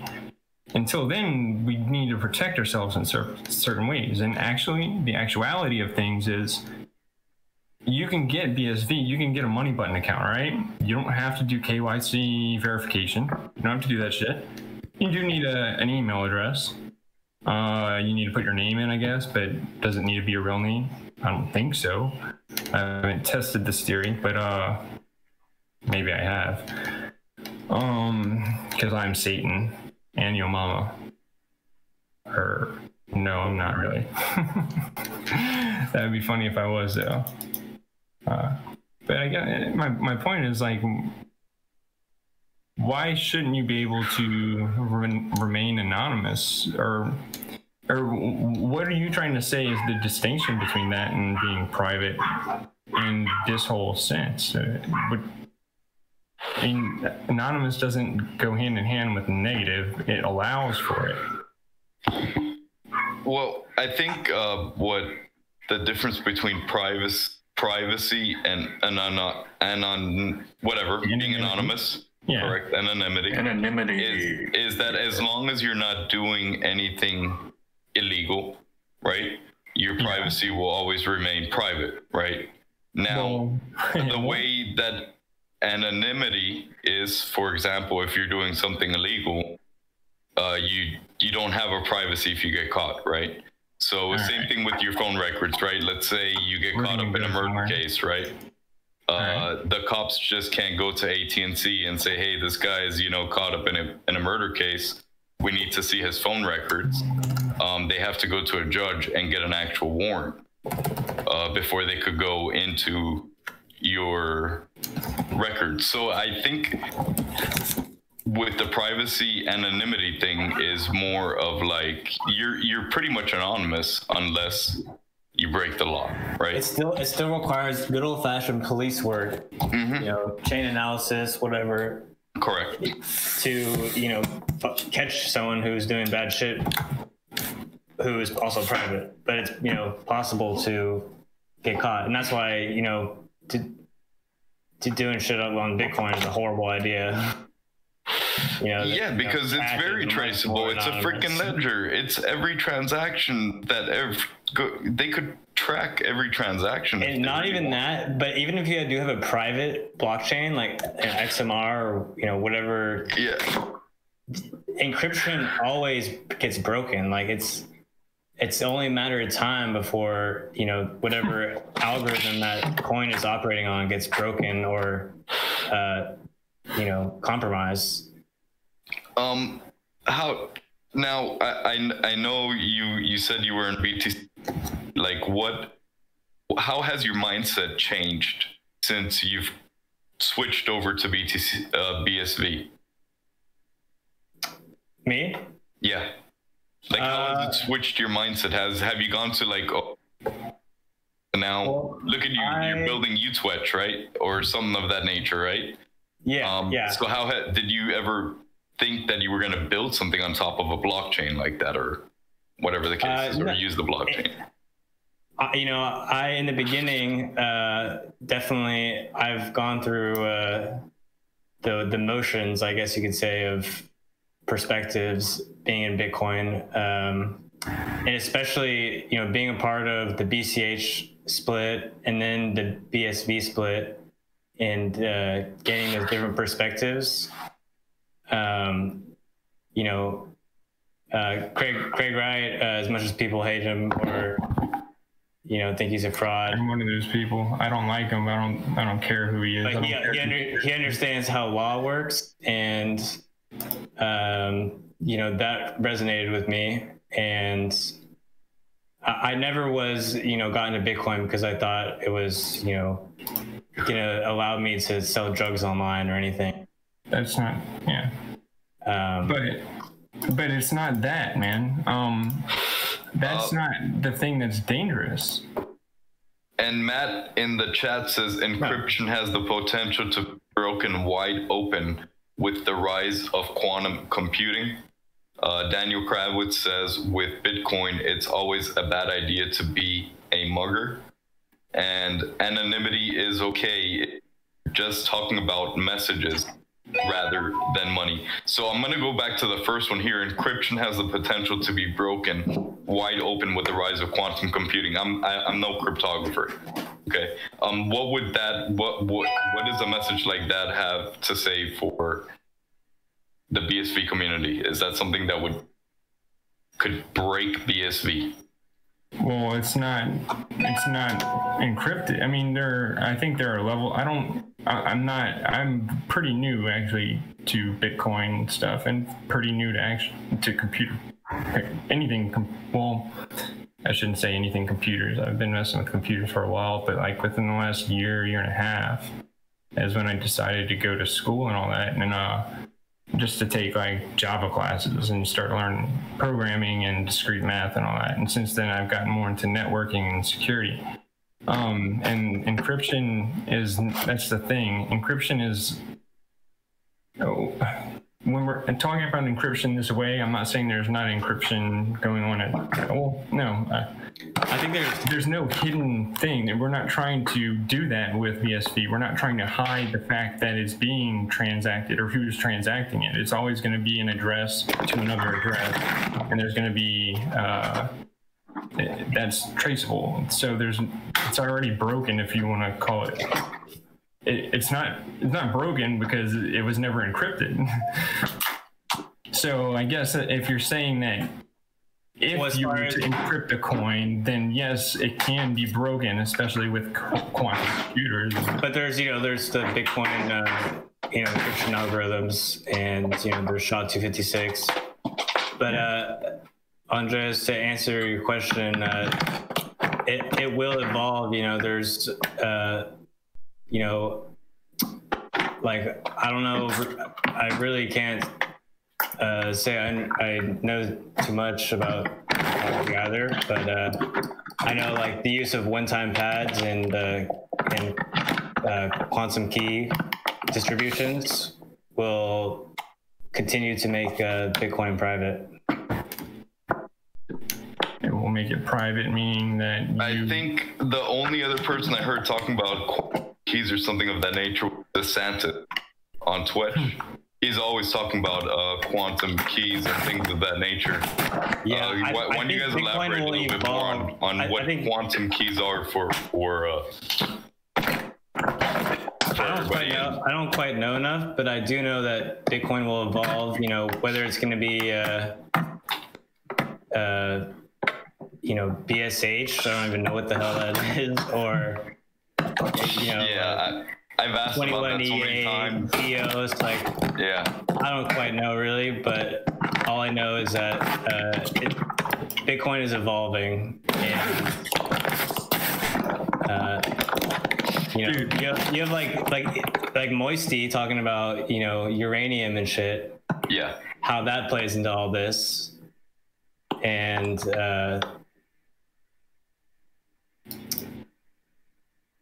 like, say if BSV, like, it's just gonna keep evolving. There's no doubt about that. I definitely agree with that. How about regular keys? Because, for example, like myself, I didn't really come from crypto Twitter, right? I got into crypto a little bit like in 2017, like around the bull run, right? But I never really knew anything. And now more and more and more, I think people are coming to Twitch that are using cryptocurrencies for their first time, or whatever the case is. Why don't you explain, for example, what is your key, period, and what is it used for?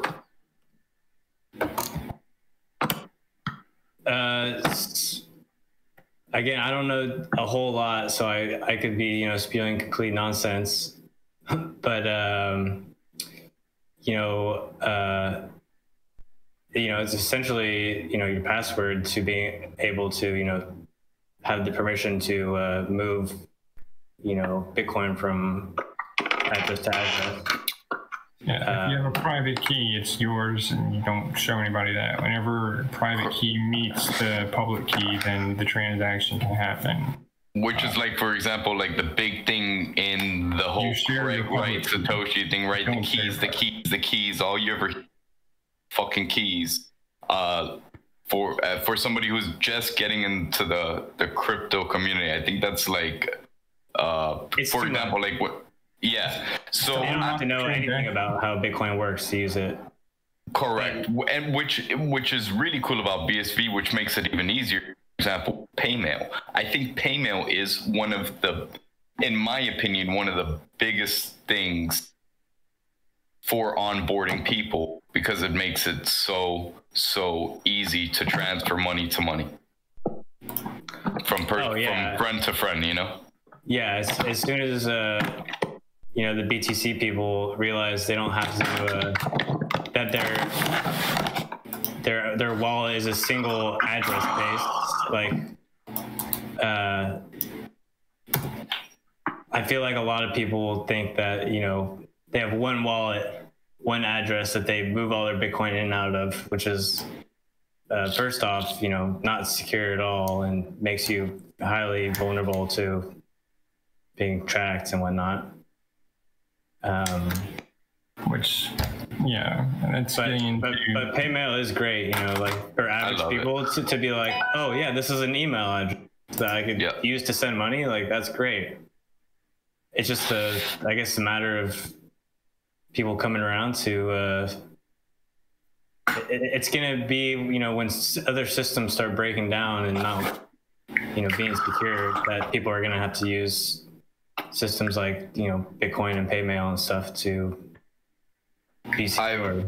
I've always heard that Bitcoin is obviously extremely secure. What happens where people get ripped off, it's because of the user. Jimmy Odom says, what happens if your PayMail registrar goes out of business? Ouch. So how would that work? Like, for example, you know how when you sign up Money Button, right, and you get your default number and you could buy a PayMail for $1 or whatever the case is. If you, for example, you sent B and you use InTheBox at Twetchcast.com, right, as your PayMail, which SendB allows you to do. Is that what you mean, Jimmy? Like, if that goes out, for example, your email, or just, for example, the Money Button domain itself, or whatever the case is. But that's a really good question as well too, which most wallets still have a legacy address. Like you could still have a legacy address with Money Button. You still have a legacy address with Handcash. You could still have a legacy address with RelayX to receive money, Exodus, etc. But that's I do like that question though, because what does happen if your entire freaking business is dependent on 1, 2, or 3 PayMails, and all of a sudden they go fucking broke? Yeah, there'd have to be some specs on, they'd have to, whatever company that's going out of business would have to, show people how to redeem their Bitcoin, or have it, tell people to train their wallets. I don't know. Yeah. I definitely think, as far as all the cryptocurrencies though, as far as ease of use, and PayMail does do it, but that is a great point that Mr. Jimmy Odom, aka Pat Sajak, makes. Yeah, he's one of my favorite Twitchers, I gotta be honest. Jimmy's tight. You want to show off your little Jimmy? You gotta see this, Jimmy. It is dope as hell, man. Let me tell you something. He's my boy Mason over here, getting inspiration from the one and only, the Frog Slayer, Josh Hensley. Watch out, Elon. You got some stiff competition. You got a bunch of independent homebrew developers just coming up with their own fucking Twitch brew. I love it, dude. I fucking love it. Let's see. Let's watch this stream right quick. I see it here. Gage, if you could hear me, if you could switch to his stream right quick. Doesn't sound Bitcoin resilient to me, says Jimmy. Oh, no, it doesn't. Fuck PayMail. Legacy address for the win. If you're a business, or even if you're just a regular person. Shit, you kind of blew my mind here, Jimmy. Yeah, that is dope. I freaking love that. Hold on, let me see if Gage was able to switch it. You could hear us right now. KOSTUUMized, posting that. Hey, sorry Sorry, guys. I was watching on YouTube on my phone in the other room. No, that's great. So I'm sure I'm behind. It was like a 20-second lag at least. So what do we need? Mason's stream? Yes. Yeah. So I showed it off. I mean, I'm sure most people have seen it in the beginning, dope. but I do appreciate the love of you guys. Yeah, it's definitely dope. That's definitely something you should, because I see you doing big things with that. For sure. Possibly, you know, if Twitch really blows up and there's, you know, hundreds of competing clients, like, that'd be great. But, you know, their business model is, you know, pretty damn smart, because no matter how many clients there are, you know, competition, they're still going to be making, you know, their 2 cents. Yeah, that's for sure.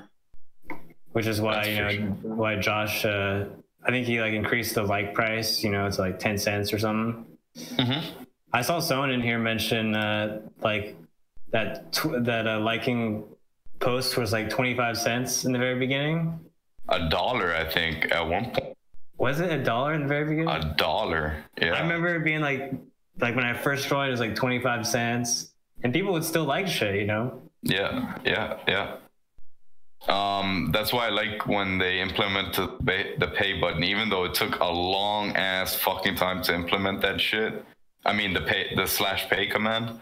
But I think if you see how much of that has been freaking used, it is insane the amount of money that has been paid out on Twitch to content creators for articles, for videos, for GIFs, for memes, for this, for that. So does Twitch, when you do a /pays, or like, are you only paying the 2 cents it costs to post, or is there like so there's no extra like cost to it or whatever? Maybe whatever the transaction fee would be for the 50. Let's say you do /pay 50 cents, right? Yeah. 2 cent Twitch. The Twitch will come out to 52 cents. Okay, yeah, that makes sense. But it's instant, it's fast. You could pay a content creator right away. So for example, if Francis over here takes a picture of one of his, the front of one of his canvases, puts it on Twitch, he might pay 12 cents for that post. But there's potential now that he gets a /pay for $1, or gets 20 likes and makes 80 cents. And even though it doesn't sound like much money right now, but my biggest thing about Twitch is it really is for the people. We own Twitch with our Twitches. Twitch is an interface to let you see everything that's on the blockchain. But without us, there would be no Twitch. Just like without us, there would have been no Twitter. Except Twitter fucking takes that shit for granted, and they fuck you in the ass, and they say, you know what, I don't like this post, everybody else likes it, but I don't fucking like it, so you know what, there's not going to be no traction on this post, buddy. You know, all my BTC friends rave about like how they're going to integrate Lightning Network and shit. I'm like, no, that's not the way, dude. Didn't BSV just do a 13 million transaction block the other day? Like some I think on the testnet they did. I'm not sure. I think it must have been the testnet, right? The 3 gig block or something like that. Yeah, I think it was testnet. Today I know there was like a 90 megabyte block or something. Which is fucking beautiful. And then I saw there's like some stress tests going on like after the halving, and there's like some Chinese groups are getting together and doing some stress tests. So I think it's gonna be really interesting after the week following the halving. I feel like it's gonna be exciting. And Jimmy Odom says Twitch is a protocol, not a service. The distinction is critical to observe. Yeah, Twitch doesn't exist, right? Yes, it sure doesn't. And anybody who says it does is fucking nuts. Vigard says Twitch is the next AOL. Let me tell you something. AOL was fucking dope. AOL was fucking dope, dude. That Miami chat room get lit. like a motherfucker, buddy. I made some good friends on there. Oh, the AIM days. Oh, yeah. Dude, pre-AIM. This was AOL, dude. This was America Online. Yeah, AIM was like the product of it. Yeah. I posted Francis' money. He ended up making a Money Button account. I posted his new Money Button account number and all that shit in the YouTube feed, and I'll put it somewhere else too. I'll get him on Twitch too, so don't worry. Yeah, if you want to fund his wallet, then he has no reason not to. So, but I want to get more into this little command line shit you had up there, man. That looks pretty interesting. You gonna touch on that? The GIF I had up earlier? Oh, that was a GIF? I thought you literally had like Kali Linux. Nah, track active. I thought you were going to give us some type of packet sniffing lesson or something like that. I was thinking actually about doing a little bit of that, but because we are live and because I don't know, I don't have a testing environment that is legal. I'd be testing on my neighbors. And I don't want to do that. Yeah. Yeah, you know what? By the way, Jimmy Odom says Twitch is evidence of the fact. It's also going to be 4 a.m. We're like 5 hours into this 24-hour stream, and I think this conversation has been amazing. We still got a good hour left, and I really thought we were going to get into some hacking. There. Well, you clickbaited me with that freaking GIF. I can get into some stuff, but I am not going to be the one who does it. But I can show you the tools. We're not trying to do no pen testing right now. But check it out. This is what I was showing earlier. You know the best tools, right?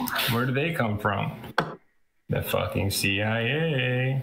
Vault 7. I don't know if people know about this. I'm sure some of you do. And Gage, if you can hit watch stream on that, if you copy clear it, Roger Wilco. Yeah. Oh yeah, good to go. Man, this is I want to talk like everybody knows this. Everybody knows it. Is this what I was just about to. It's part of it's. This wasn't actually. I don't want to. I want to say this didn't have to do directly with him. WikiLeaks is. Yeah, that has to do with him. But I don't know if the Vault 7. I don't know. When you get into like leaks and all that kind of stuff. Technically, Snowden didn't leak anything. Supposedly, it was the journalist who did. So that's kind of whatever. So I don't know if Assange is actually the one who leaked this per se. Assange is probably one of the most base people on this planet. And the dude's not doing so hot right now. Or last I know, I haven't really kept track of him, honestly. Yeah, you want to talk about us suffering for a month and a half in quarantine? Can you imagine being in quarantine for years, dude? And for what, right? In a room, not even like you get to have the freedom of being in your backyard.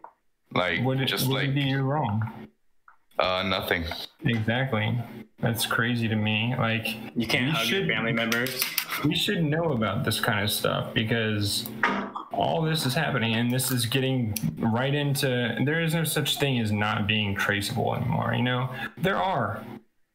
And there are certain things you can do to avoid detection in certain situations. If you want to find the truth, it's typically locked away somewhere. And who has the truth, you know? I guess that's getting into also some other things. What is the truth? Does any of this shit actually even matter, you know? Like the real truth is not necessarily held by the government. It's within ourselves. And I was going to get into mycelial networks and what networking is and like different forms of communication. But if you want to talk about hacking, like these dudes, they're the ones that got hacking on log. All here. Let me show you. Like this is a repository of tools, and this is a little outdated. Don't get me wrong. But this is tools that the CIA or the NSA or whatever, the subsection or subsector of the CIA that has to do with cyber intelligence, they use these tools, and they're made to actually infiltrate Macs and stuff like that, because those are mainstream now. People don't think that MacBooks. And what are those files that you could actually compile, put together, and use on your own? Yeah. And they've got. Damn, that's pretty fucking based right there. That's hard. See, that's all the source. But and they got them. Yeah, obviously. Yeah. I mean, you can get it all zipped and all that stuff, and then the documentation, all that stuff, how to use their stuff. The thing is, you need to know what to protect yourself against in order to protect. You need to know the bad to protect yourself against the bad. I mean, ideally, we wouldn't have bad, right? In the ideal world. Me and Mead the Foam Smith, I'm sure you guys know who that is. Some of you. Yeah, one of my favorite Twitchers. Speaking of Twitchers. Him and I were like going back and forth last night a little bit on Discord. And, you know, if whoever wants to read that conversation can, but he's cool and old school, and he knows a little bit about what can and can't be done. And I'm going to talk to him a little bit more in the future. But all this stuff is, it's available, and this is just the stuff that's available on the ClearNet, you know? And I think it's important to, like I said, we have the right to bear arms. We should be able to know what they have on us. So, you know, just like they have, I'm not saying we should have tanks and shit like that to go blow up the government because they have tanks that could do that to us, but this is a way of being very sneaky and attacking you. And yes, no matter what you do, you're going to have data points and different things that like give away personality traits, and they generally are traced back to your email address and stuff like that, or your cell phone number, and all that shit is tied together. Then you've got everything going on to do with your site. You just look at it like a branch of branches and a bunch of different points. A cloud of points that point to certain personality traits and all that stuff. So Matt says if you're on a Unix-based system, you can use GDB to run exploits locally on your source code and breaks and select breakpoints before anything malicious happens. It's great to see control flow on a low level. Yeah. So you want me to run this? I guess as long as you're running it on yourself and nah, I'm not talking about that right now. No, I know, but I'm not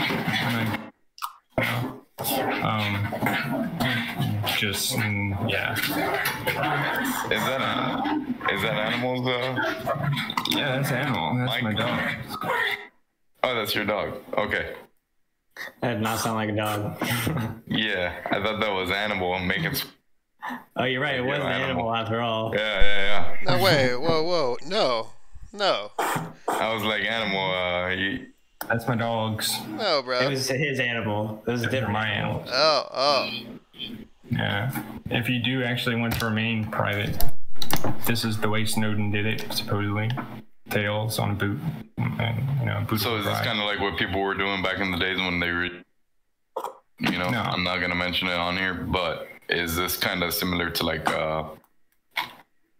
to something like that? Like back in the day? I guess they were using like a Tor browser or whatever, Onion, whatever the fuck it was called. A lot of people misunderstand Tor, I think, too. Tails uses Tor, but if you don't use Tor correctly, then you're more or less just like throwing yourself out there and saying, hey, look, I'm looking to do something wrong. I'm right here. If you don't use it properly, then you should. If you don't know how to use it properly, you shouldn't use it. Sometimes it's better to take the other approach where you can do stuff in plain sight, like hide in plain sight. When you're on the Tor network, there's this thing called the fog of war. All right. What that is here, I'd rather do it like this because I don't want to kind of rip apart apart the definition. But let's see. Term seeks to capture the uncertainty regarding one's own capability, adversary capability, and adversary intent. Let's see. I've heard of this term used like referring to Tor, and basically the way I look at it is, and what it is. I think of BTC, Bitcoin Core. That is that facilitates some stuff that is not necessarily legal and is probably used by our government. I may be wrong. I have no idea. Sex slave and all that, and sex slavery and human trafficking. If that actually is going on, that's probably done, and it's probably done by the people who have turned Bitcoin into this thing that is a bad thing that is used for hashtag MIT, hashtag Jeffrey. Yep. Hashtag Nexium. Well, I was going to get into Stuxnet and all that, which a lot of you may or may not know about. But that's a hack that just totally... That's old. That's old school, right? It is old. That's old.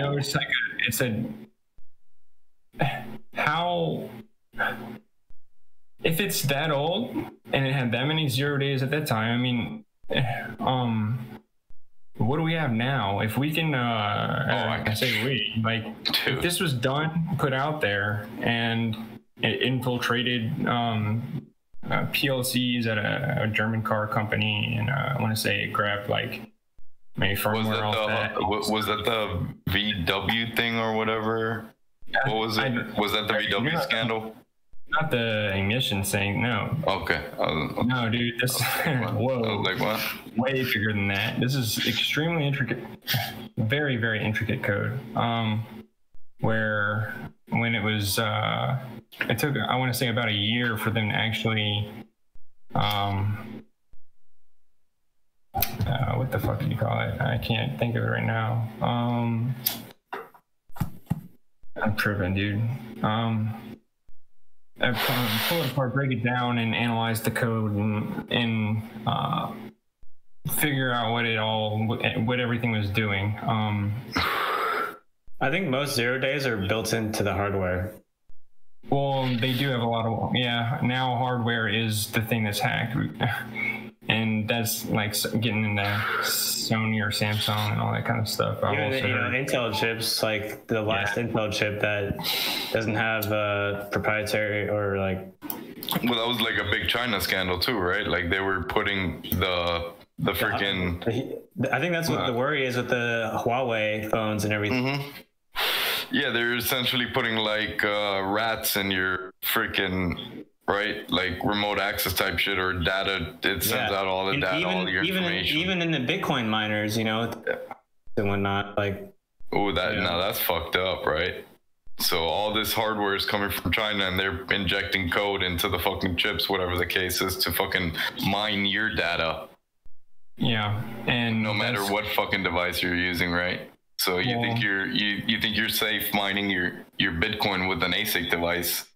And all of a sudden it has some freaking malicious code put in there, and it's mining all of your fucking data and your keys and fucking every transaction and every block that you mined and what pool you're part of and all this shit, and sending it back to God knows where. This right here makes all that really, I mean, this is Amazon. Amazon owns all server space, all cloud server space, pretty much at some level, whether it says their name on it or not. And this is, I'm using WikiLeaks, whether you believe this shit's real or not. I'm just showing what's out here. Dude, if it wasn't real, Julian Assange would fucking be out right now. Exactly. That's kind of where I stand. But that's why I say nothing I say is right. Nothing I say is wrong. It is what it is. Go research yourself. Yeah, but man says GPS dust chips. I've never heard of GPS dust chips actually, and I've heard of smart dust technology, which is crazy if it's actually real. That shit's fucking actually. Oh god, it's scary. Talk about like. Is that the InTheBox? Smart Dust? Is it nanobucks? What it is supposedly, I want to say they started in the 90s or so and tried to make very, very small, I guess I don't really know what to call them, devices or something like that, that would be able to work with the Internet of Things, okay? And be part of the Internet of Things and the implementation of Smart Dust. And like I said, I do not know if this is true or not true.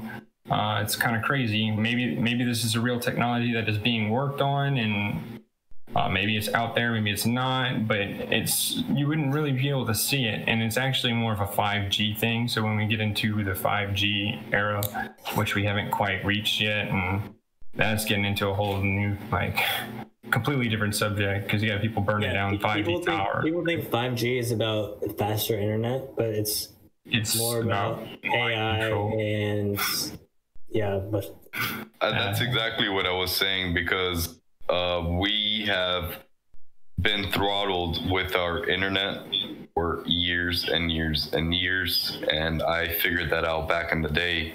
And that's when, I started JTagging modems, and I fucking injected my own certificates way back in the day, right? I was paying for the best internet package I could get, and I wouldn't even get close to the speeds advertised. So I was like, fuck that, inject certs. Now I'm getting business class speeds, right? So that's a good point. That I like what Mason just said, because they want to feed us all this new fucking technology, right? Well, I'm sure 4G is capable of getting you speed so fucking fast that we wouldn't even need 5G right now. Yeah, right? like there's a benefit for them to just like give out free like bandwidth to people. Well, people getting free phones and stuff like that too. I mean, it's all technology. When you get into technology, it can be good and it can be bad. It depends on the person who's using it. It's like especially when it's shit that's flowing through your body. That's a point that Degan had made, because of the higher frequency or whatever. The higher frequency, the higher, I guess, you can move the speed or bandwidth or whatever the case is. But why do we need these higher frequencies if my fucking piece of shit phone, which is only a year old, should be doing speeds 10, 15 times faster, right? Like with the technology and capabilities that are out right now. So when we end up getting this 5G, it's still going to be a fucking throttled version of 5G. It's like, I look at this like, do you actually need to have a wireless signal? I mean, if you want to have high speeds, you don't need wireless necessarily. We've just moved to everything being wireless. And I guess 5G, it doesn't imply, well, I guess it does kind of imply wireless. And the Internet of Things can't exactly be wired. I just don't like the fact, which I don't buy all the 5G conspiracies, right? But I don't buy them all have you seen where they take like a little electrical type cord or something, right? And they put a phone on top of it, and then they call the phone, and the fucking cord catches on fire and shit like that. I haven't seen that. I've seen stuff about like pores, or like skin, your pores kind of getting twisted into a helical kind of shape. Well, and supposedly dry your skin out. Shit like that. Well, I mean, you're gonna have antennas all over the place. It's not gonna be a antenna a few miles away. Or I definitely try to keep my phone away from my ball. So yeah, like, it's best supposedly to use headphones for sure. And you're not supposed to. Supposedly, you're not supposed to. Well, I've read this. I do not know it's true. I don't have a lab, and I don't have humans to test this shit on. But yeah, you're supposed to keep your phone like a few inches away from your head. You know, if you're using it. That's, I guess, maybe use. I don't know. Yeah, headphones or headphones. What do you guys think with this happening? We've been kind of asking every like segment, kind of like towards the middle, stuff like that. What are your feelings about it, Mason? On that is I want to kind of destroy the whole digital gold argument for anyone who's BTC or listening. So the idea is that Bitcoin is scarce, that the block subsidy approaches zero, and there's less and less. The supply of Bitcoin is lessening, right? So therefore the price has to go up. That's the whole, Ponzi scheme. Yeah. But when you look at like, say BSV or BCH or whatever big blocks, supply actually increases with scale, because as the block subsidy approaches 0 and more transactions are needed on chain, you're going to have payouts that are, a block is going to pay out 100 Bitcoin opposed to, 6.5 just in fees. So when I think of supply and demand, I don't think of the number of Bitcoin, like it's a scarce amount of Bitcoin, so that's all there is. The supply is what's being on the market, what's being, what's liquid on the market. That's, to me, that's the supply. So when you have miners who are going to be making 100 Bitcoin per block, when there's, millions of transactions per second, they're going to have more Bitcoin to sell and put on the market so the whole idea for me, the way I think of it is that this scarcity is just it's a complete fallacy when it comes to, the whole Bitcoin BTC philosophy.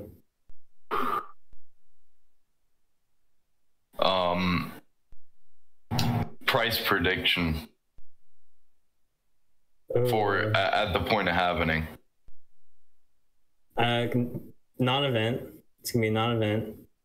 Honestly, the difficulty adjustment is going to be more of a happening, which is like 1,000 blocks afterwards. So that's when you predict things to move and shake. Something's going to happen. Something's going to crack. Yeah, I don't think that Bitcoin is going to 100K like tomorrow or anything. I'm actually a $5 BSV supporter. Why wouldn't we be, right? Shit. So, yeah, I think I think Bitcoin is gonna go sideways for like 5 years. Like we're gonna see the. And we're talking about core right now, right? Yeah, well, still, like, there's no denying that that core kind of moves the market at the moment.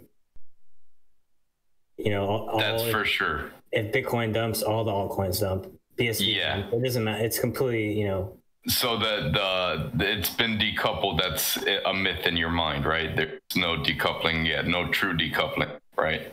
Yeah, not yet. It's when when more transactions start happening on chain, and that's when and when the hash power switches over, it's gonna be real. That's when the fun starts. Oh yeah, Kev. What about? Go ahead. It might not be this happening, but it could. I like that prediction with the difficulty switch. I think that makes a lot of sense. So you think there's going to be the real event is going to be the difficulty? Yeah, if anything happens significantly, it's going to be that. That is like when the halving happens, it's going to be like a pause. It's going to be like everyone's going to be like, now what? Do you think going to happen now? Hash power between BCH, BSV, who's going to win after? Oh, BSV. Did you see that? I saw some news about Bitmain being like split in two or some shit. No, I didn't really go to much. New mine coming out, which looks fucking amazing. But no, I didn't hear about a split or anything like that. When I say split, I mean like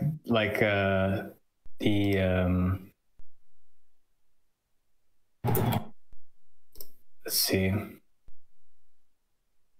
like Jihan lost some power they're basically trying to coup, pull a coup on the company.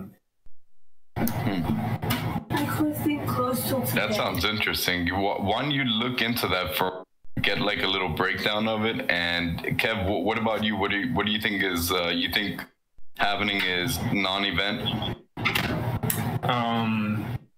To be completely honest, I'm new enough to this space to where I shouldn't really comment on that.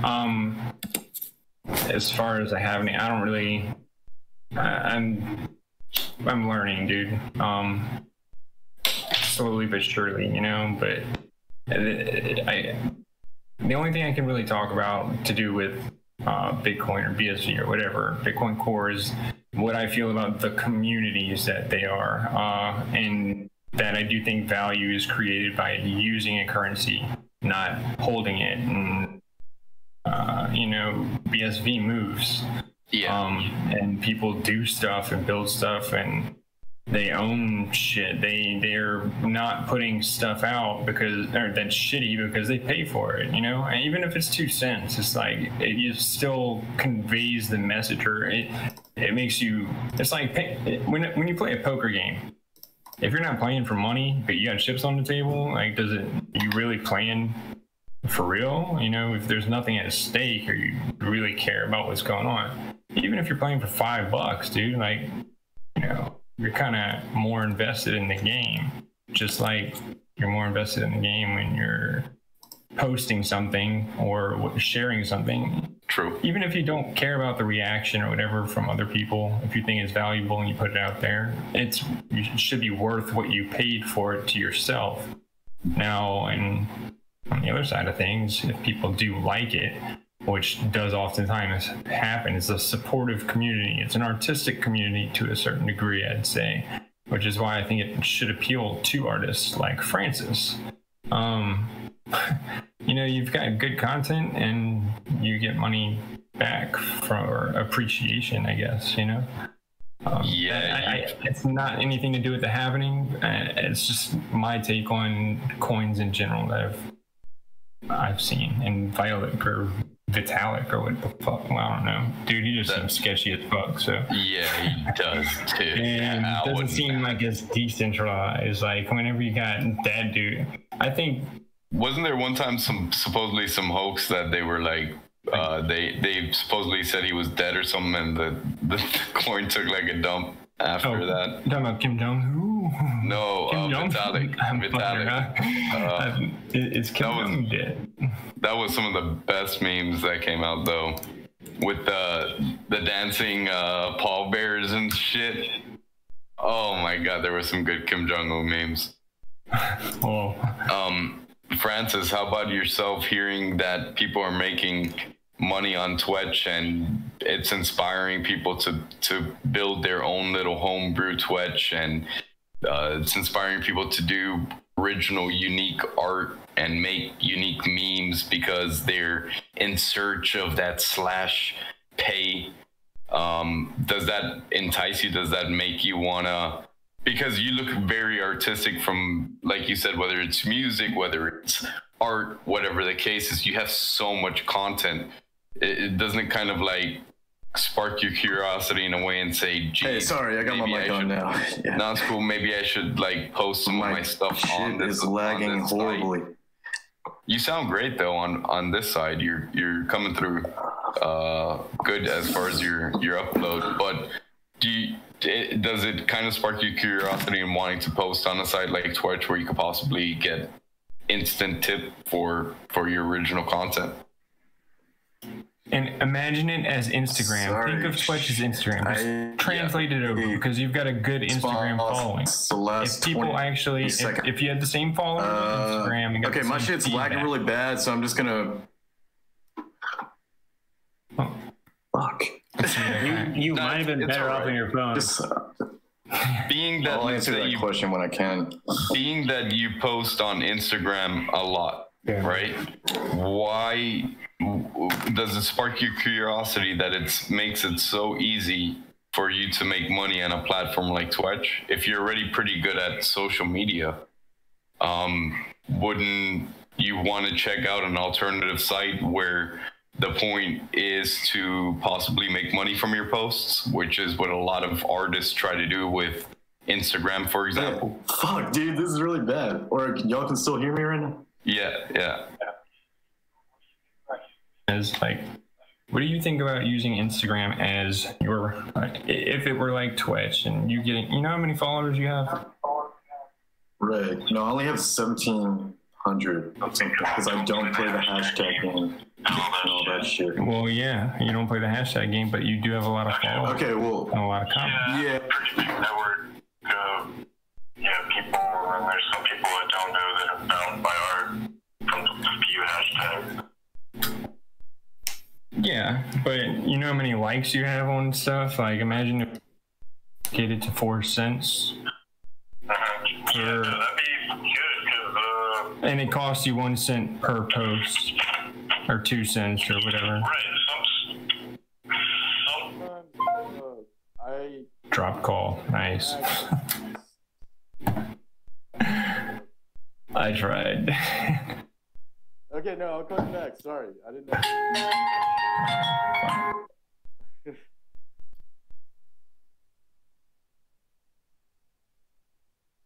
Now I've lost. I can't hear shit. Kevin, tell him to just jump on Discord on his phone. Yeah, dude, Ooh, just get on Discord on your phone and do it like that right now. What's crazy is that he probably has so much good content that he could post on Twitch and probably do really well. Yeah. And me and Manifesto and myself were talking about like Twitch is almost like a decentralization of popularity right now, right? So let's say you're a big name like Calvin Air, you jump on and you immediately get like 200 followers, right? Or you're Danny Trejo and you immediately get like 400. Or he started off with a couple hundred, but Danny Trejo is very active, so he's actually gotten a lot of followers. But if you look at somebody like Calvin Air, right, that he's huge in the BSV community, you would think that everybody would follow him right off the bat. Well, before he posted his first post, I think he had like 170 followers or something like that. And then once he made his first actual post, he got like an additional 30, 40 followers. But he's not even way up at, you know, the top. What I really love about Twitch is that it's very receiving. It's not as hard to get a follow as it was back when it, you know, likes were 25 cents or likes were 10 cents, whatever the case is. And it was more like just crypto Twitter for BSV. But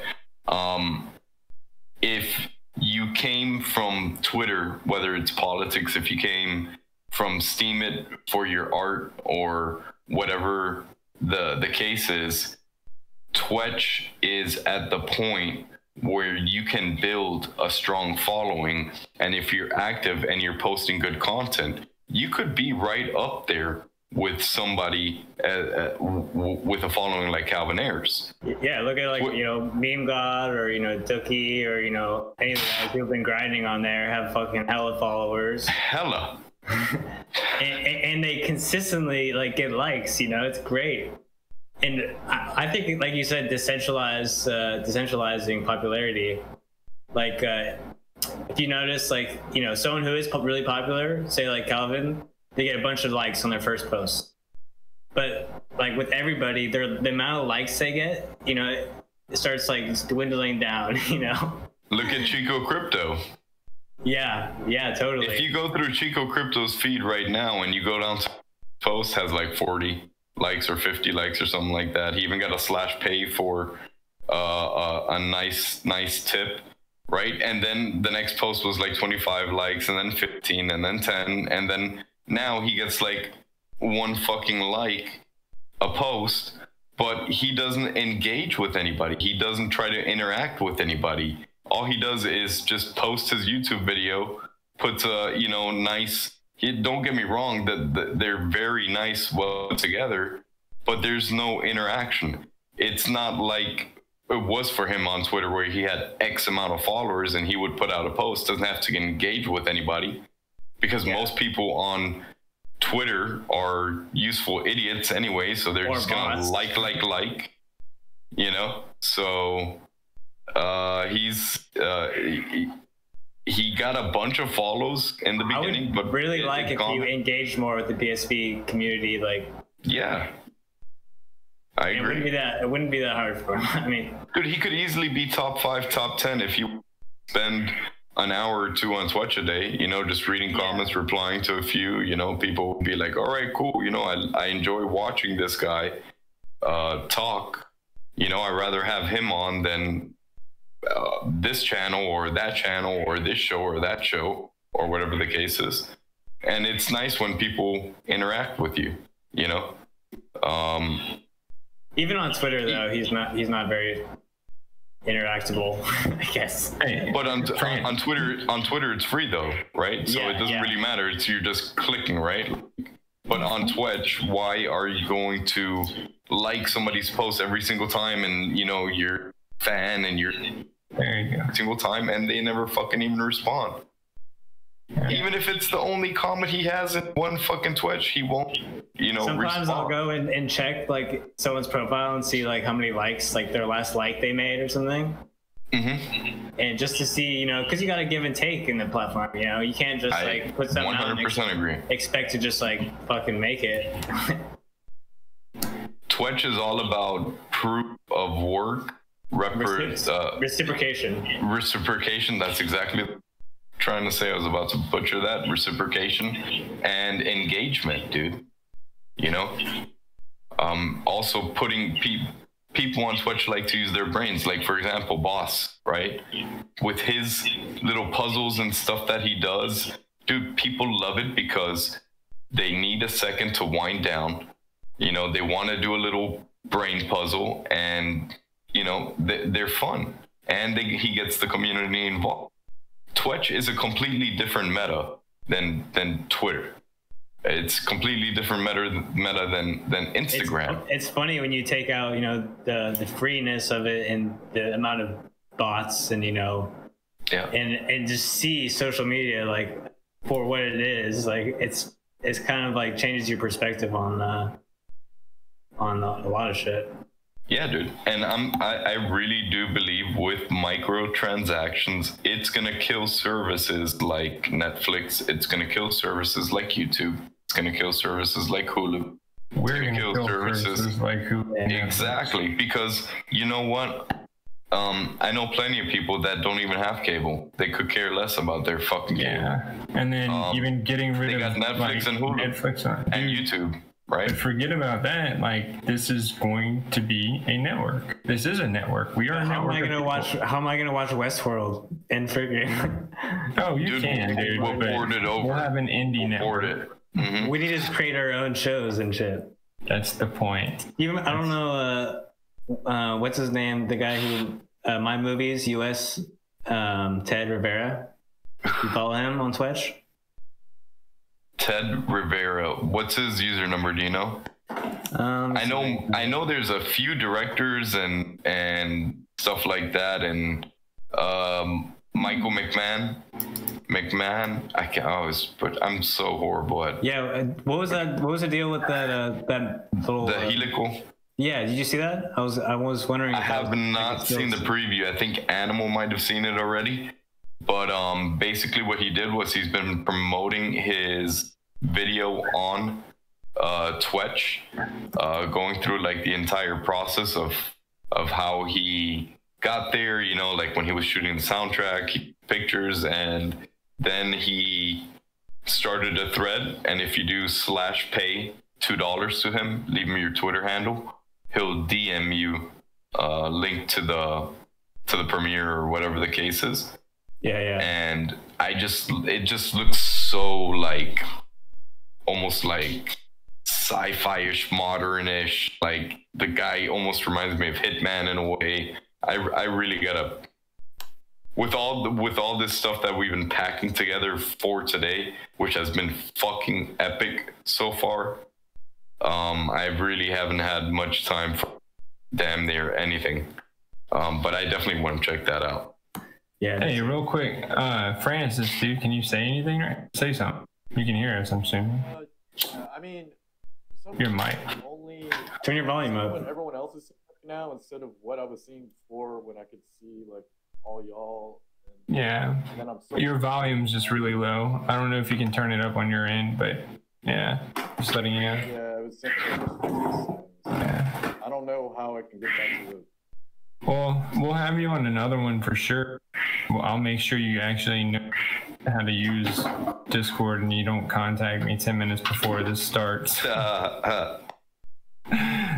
been a cool ass character though, man. Dude, Francis is like a one of a kind dude.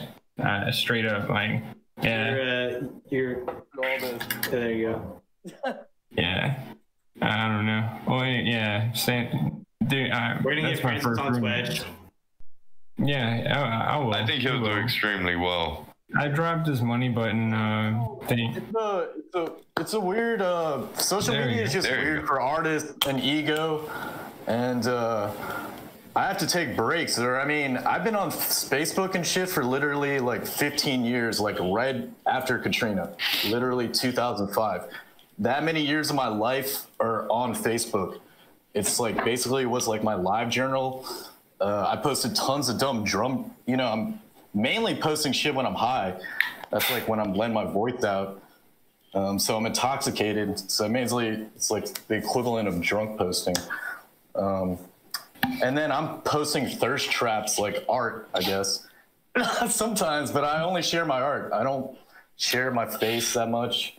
I express myself mainly through my art. And my network is nothing but all creatives. They're amazing musicians, artists, film people, and we're all broke as fuck.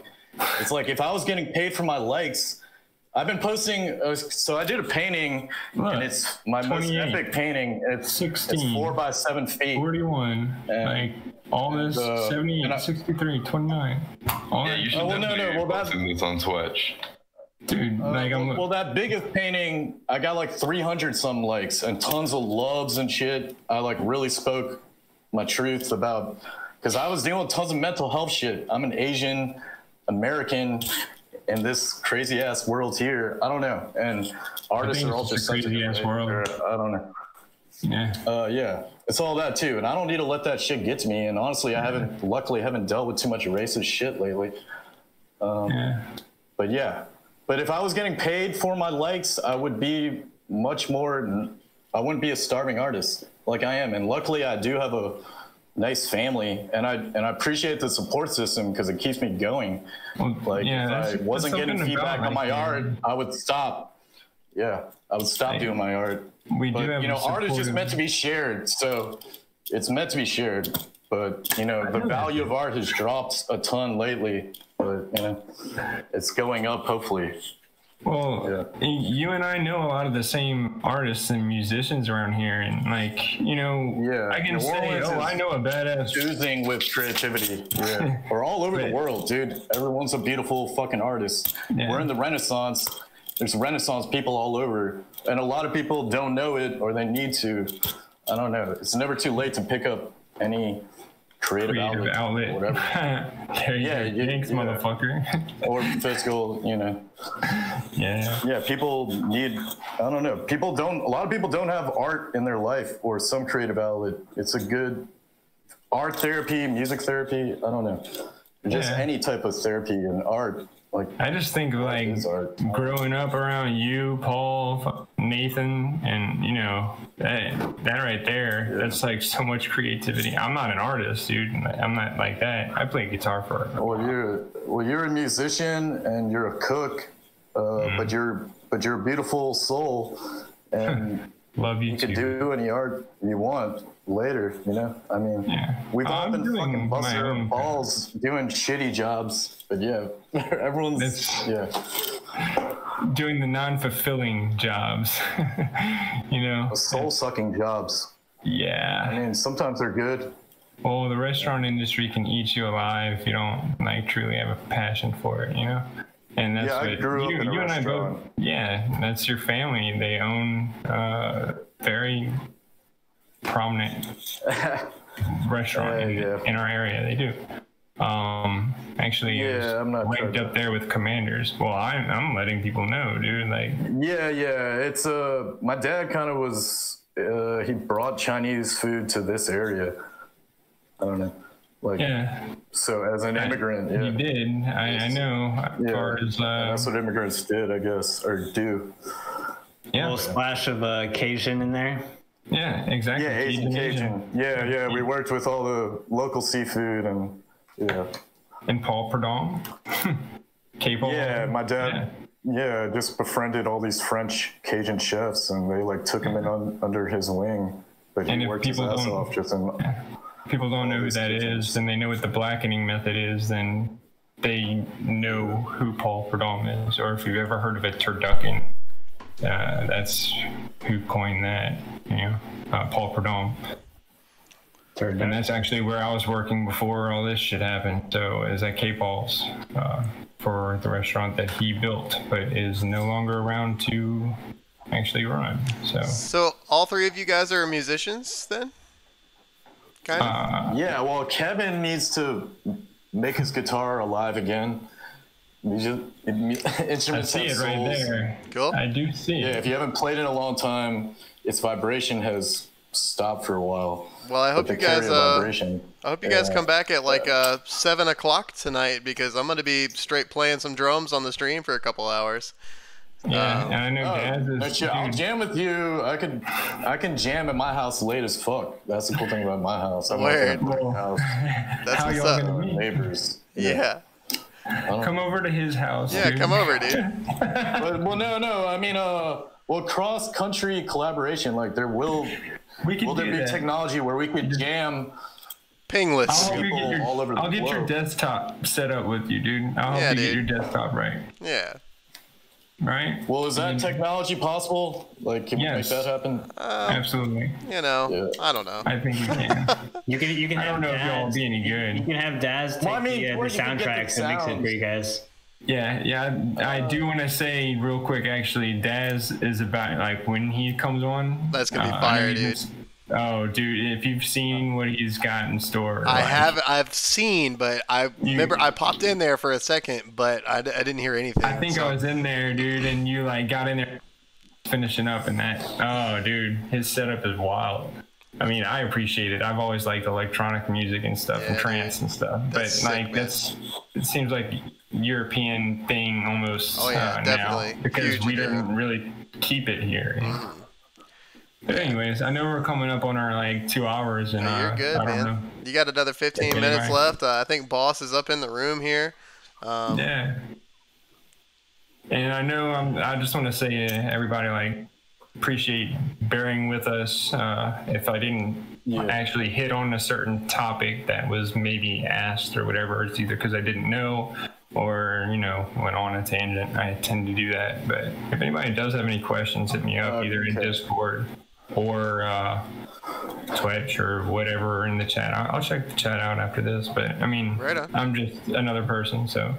Sure. No, well, you guys what should I be looking at? Awesome. I should be just looking at the chat, right? Or a way to look at all the screens in the chat. Well, the chat is on the YouTube video. Hey, Francis. After this, I'll send you the YouTube link so you can actually watch everything all at once. Yeah, there you go.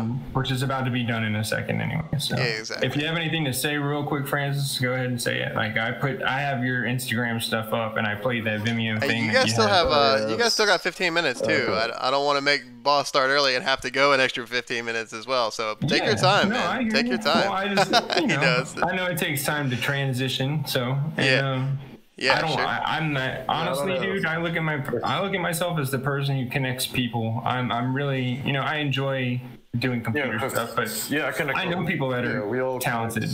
I feel that. I'm not the super talented one, but I do know the person that might actually be able to collaborate with you. And I'm not saying I feel that. I get it, man. I can do some stuff, but and you're modest. He is modest. I'll give him that. I don't know, man. You're being modest about being modest. Yeah. Well, either way, I really enjoyed you guys, man. I know I haven't been around the whole time, but I have been. I got eyes on you. Don't worry. It's been awesome, man. And this is going to be on a hard drive, correct? It's not gonna just be on YouTube. It's gonna be totally. backed up. Yeah, dude. Hell yeah. Fucking right. Well, I hope to improve my experience with this, or I plan to make it. I don't know, share some cool stuff. But that was it. I literally just jumped in like 10 minutes before, and I'm like, oh You're yeah, good, how do man. you do all this shit still? Yeah. Yeah, you're good. No, It was you can a just. little bit of an awkward start, but we got. And you know, we'd love to have you Awkward back, all the way man. through, dude. I'm not even gonna lie. No, it was great, man. It was great. This isn't something I'm not a content creator and all that. I mean, I haven't been before. I'm not creating content. I'm offering other people's content or offering them to share their content. So, I get it, man. yeah, but I enjoy it. It's cool. Yeah, it's been cool. Good conversation. You guys are bringing up some cool shit. Mason, I think Mason, if he's got something to say, like, he's the one who introduced me to Bitcoin and all that stuff. If there's any like following up, dude, you close us out with the next 10 minutes or so, and I've said my thank yous and introduced Francis, and you know, that's it. And you are already out there, so I mean. Yeah. Well, I want to thank you actually, Kevin, because I've been on Twitch for a while, but I never really got jumped into like InTheBox. Like you jumped into InTheBox, way before I did, or balls deep. Yeah, like you gave me kind of the motivation to push, reach out and connect with people more.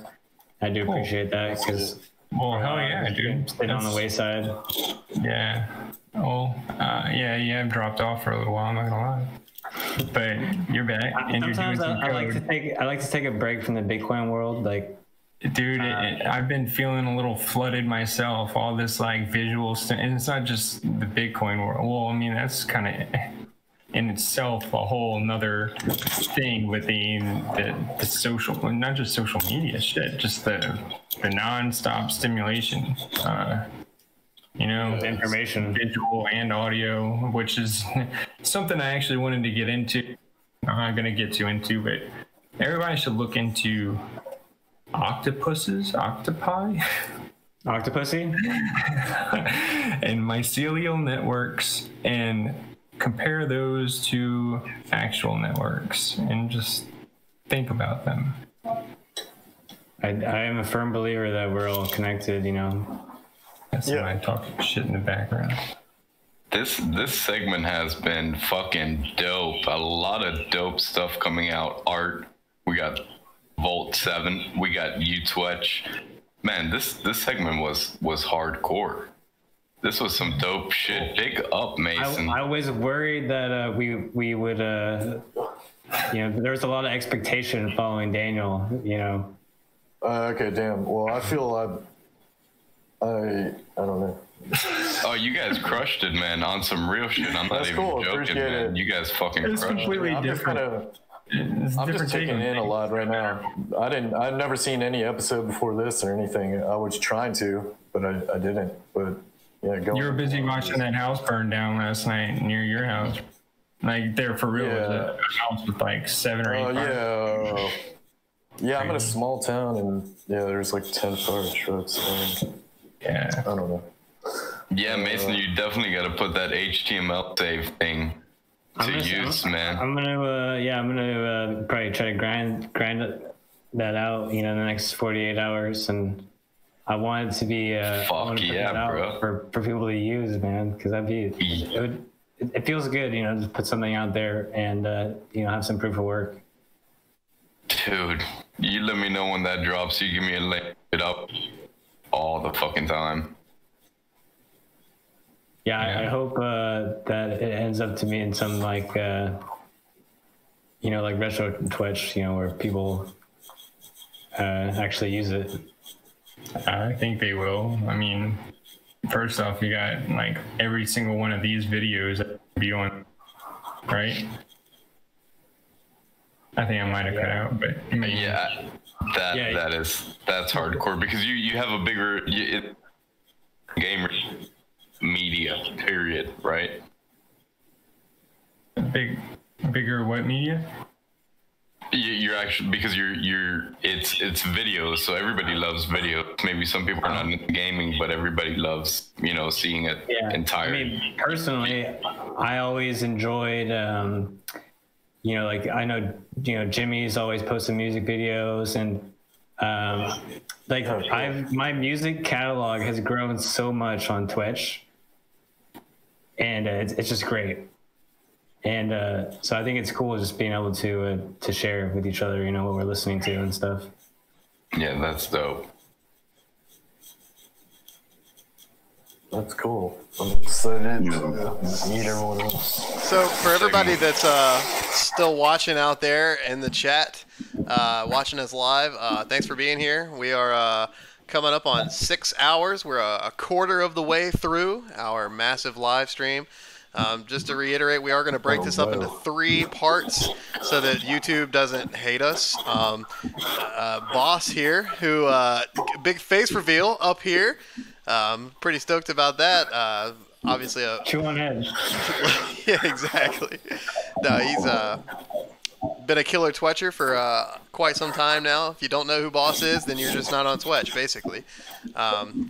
So we're totally stoked for that. He's going to be hanging out with us and taking over the box for the next couple hours. I know a lot of people are stoked about that, me included. You were just recently, we've had Inside Out at the helm. Before that, if you want to go back and check it out, we had Daniel Krawisz, Cosmos Stagittarius.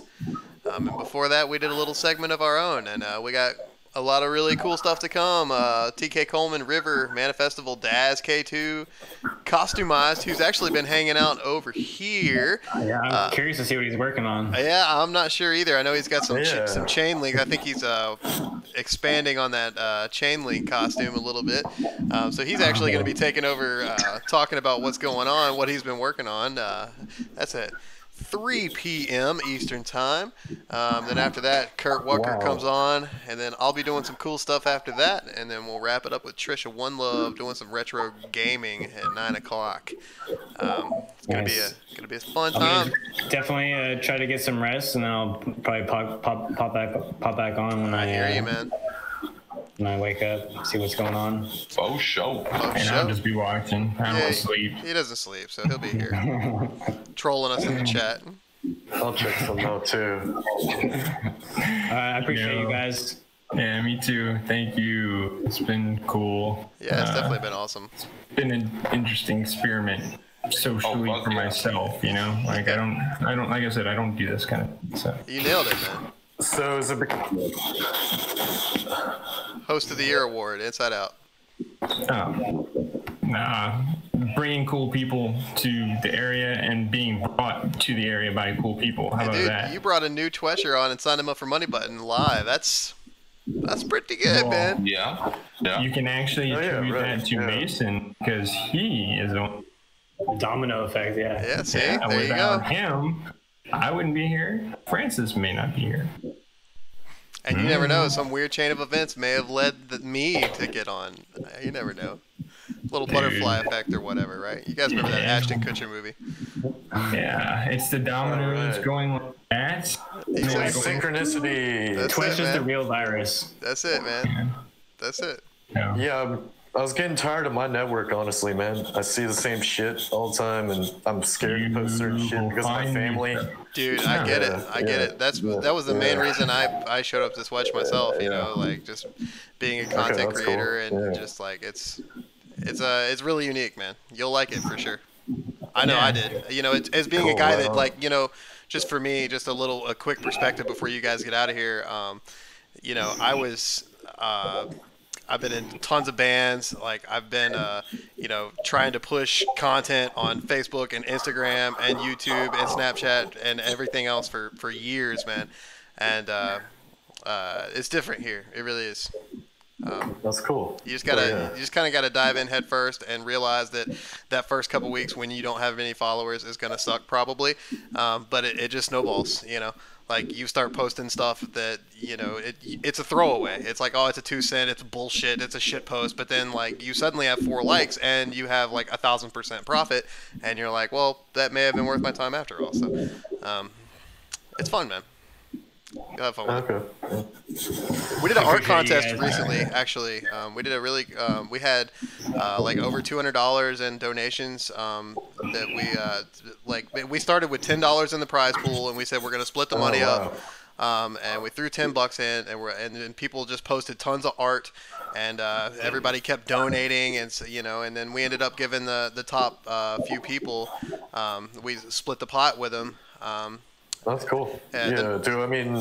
People host classes and stuff or stuff like that? Yeah, kind of. You see a lot of just like tutorial stuff. I mean, KOSTUUMized here is probably going to host a class here in a few hours. You know what I mean? So you kind of got to look out for it. There's not really a great way to group and filter content yet.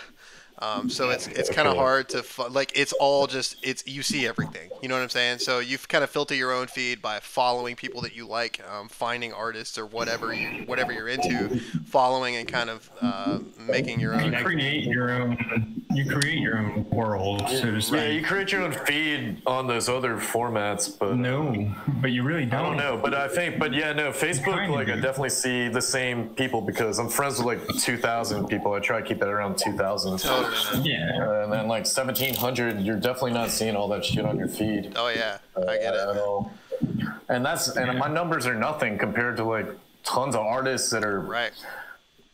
There's a lot of rich people just starting to do art. And they're doing just paint pouring there's a lot of that going on. Acrylic pouring. Right. There's a lot of moms, really rich moms, just starting to do art. And they're playing the hashtag game, and they have they buy all these fake followers, and they have a ton. I'm just what the fuck? I don't know. But, it's all very. I just never sold out. Yeah. It's all super scaled down right now, because there's only about 12,000 members right now. So you kind of have to scale it, So getting 10 likes is really good. Where it typically it's kind of hard to grasp that when you start on Twitch. You come in and it's you drop a fire post, you get 3 likes, and you're like, wow, that's whack. But you kind of have to realize that at scale. No. Build up. Yeah, absolutely. Yeah, absolutely. Absolutely. I've worked on I'm gonna let you guys go. Hey, thanks, Mason. Good to talk to you. You too. I appreciate you guys a lot, and I'll be seeing you around. Brother. Likewise, I'll man. talk to you more in the future. Can't wait until you release me the link for UTwitch. Yeah, dude, I'll be hanging out in here. I got you guys. Awesome, man. Much love. Likewise. For shizzle. Animal, it's been pretty freaking amazing so far. So far, so good, man. Having a lot of fun. So far, so freaking good, man. This has been freaking great. Now we got boss face reveal. Unbelievable. Out of nowhere. What? The boss man. Huh? Smoking a nice spliff? Yeah, I sport, man. Yeah. Yeah. Awesome. Hailing from the beautiful land of Amsterdam. Yep. That is awesome. I love it. Yeah. Maybe a little puzzle or 2 of them for everybody. So, a little game. You can win a little bit of BSP with it. Just like I did on my Twitch, like always. So. Awesome. Let me see. This is gonna be a good one, boy. It is gonna be a good one for sure. You know, boss, he gets it live on Twitch. Wait till he gets his little YouTube thing going on right now. That's it. 1 second, guys. Hey, take your time, man. You got plenty of it. You take your time. We're chilling. Absolutely. We got plenty of time. I was just looking at CoinDance right now. It looks like 10 hours. Exactly. 10 hours and 12 seconds. Yeah, so we're still on pace for 3 o'clock then, looks like. Yeah. So, 10 plus 5 is 15. Yeah, 3 o'clock Good. on the dot. 3:02. Thanks for doing that, man. I forgot to do that. I meant to do that between hosts. 10 hours. Cool. Doesn't work. That's gonna be perfect. I'm excited for everything, man. This has been a pretty darn good success so far. That story from Boss was, the story from Cosmos was amazing. Oh, that was crazy. The whole diversity of the Inside Out segment with, you know, the artists, the coding, and then the YouTube, the Twetch. I'm telling you, man, I totally didn't expect that from. I was not expecting from Cosmos, man. I mean, we were seriously. I mean, we talked about it before. Like, what do you think he's going to talk about? You think he's going to do his intro to Bitcoin? You think he's going to talk coding? Blah blah blah. And yeah, man, like that just totally blew me away. It was amazing. All right, cool. I think Boss put up his stream. See if you could pull it up. I already did. Quick. Fantastic. Yeah. We're good to go. I'm just gonna shut up and let Boss do his thing, man. You have fun, man. You let us know if you need anything. There's a little bit of a delay on the YouTube, so if you don't see it on the YouTube right away, there's a small delay, so it should start popping up momentarily. Yep, you should be good to go. go. I see it just popped up on YouTube right now. Fantastic. Perfect. So you have to guess the artist's name, and you have to switch the bodies with the heads. That's it. And then little numbers on the body, so you can choose which one, which head. So, what program do you usually use to make these? I use a couple of Photoshop, Photo Labs, a couple of apps like, let me see, PixArt, Photolab, Photoshop. That's the three that I use the most. Cool. Have you tried downloading GIMP? GIMP? It's a free image manipulator. No, but it doesn't. It's not allowed here to use. For real? I don't know why. When I try to download it, it's not. That's crazy. What about Hit? You should look into Hit Film Editor as well. With your skill that you have, the creativity with your puzzles, you could actually like animate them, kind of like what Hunter would do with like his little transitions or whatever the case is. There's a program really powerful. It's called Hit Film Editor. It's completely free.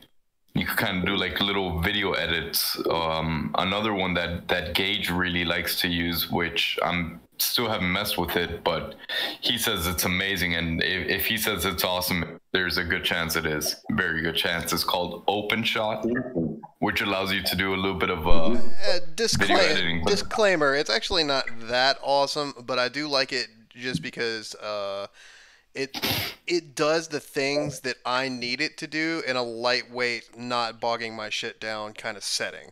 So it's sort of one of those things that it's like has like a sort of a low ceiling. I mean, you can't get into like super professional editing with it, but you can, if you want to put a song over something and do just some quick chops or something, I think it's good for that.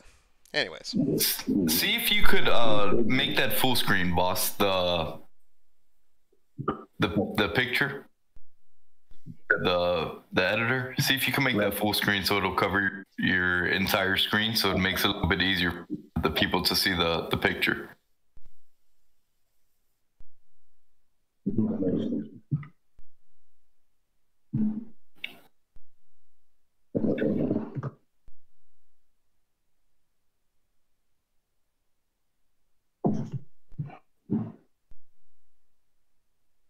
And how long have you been on Twitch now, Boss?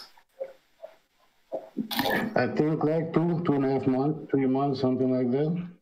And you've been kicking ass. You're probably one of the most active people on Twitch. You think so? Oh, that's for sure. I like it a lot. I ditched all the other social media platforms, so I'm only on Twitch now. So nice. I really like it. And yeah, I don't blame you. You're definitely one of the most active, no question there.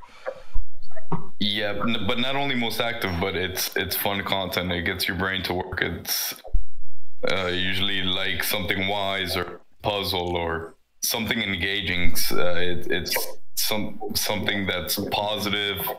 I always like going through Boss's feed. That's usually what I do when I go through Twitch. If I don't have to go directly through his profile, he's usually at the top of my latest feed or something, top of my following feed. I'm always active. Yeah. Oh, there we go. Now we're cooking. Yeah, let me see. And I'm gonna take a 2.5 moment break. I'm gonna chill in the back right quick. I need to munch on a little bit more food, and I'm gonna jump right back on here with in a few. You got this, Gage, right? You're good. Oh yeah. Oh yeah. Yeah. Okay. Hi guys. By the way, Twitch memes. I'm gonna help him a little bit. Nice. Twitch memes in the house. Awesome. Yeah. So as you can see, he has like a lot of famous people here. I don't know, it's like old and new. So we put a little bit like old people for older people, a little bit for the younger people. So yeah, we have number 1, 2, 3, 4, 5, 6, 7, 8, 9 till 10. But 10 is we can't get the full picture with them on the picture as well. So we have to leave that at the side for now. But yeah, so if you can guess which star is which with which head, then you get a little bit of BSV. Ooh, a little money on the line for this one, y'all. That's what I'm talking about. Yeah. So do you guys recognize somebody, or do you guys see somebody that you know?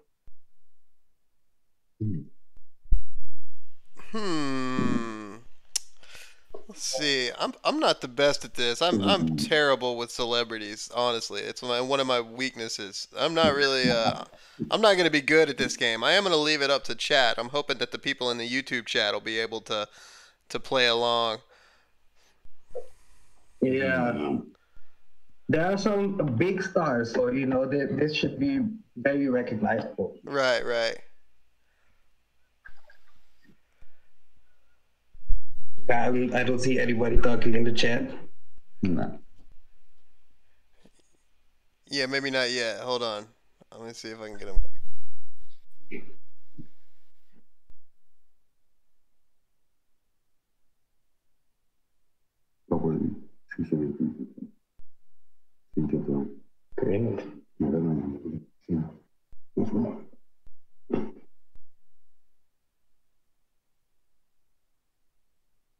Oh yeah, I see it now. Okay. It may take some time too because there's a bit of a delay. It's about 20 or 30 seconds. Oh, that's why. But can you see the picture really good, or not that good at all? It's okay. Yeah, it's okay. It's not great, but it's okay.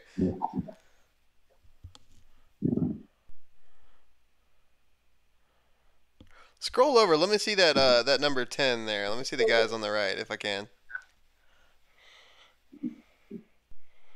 Well, it's just one number. Yeah, just one more over there. Out of frame a little bit. Yeah. Wait, he's going. Okay. Yeah, I got a couple ideas here. I mean, I see one that's pretty obvious. Yeah.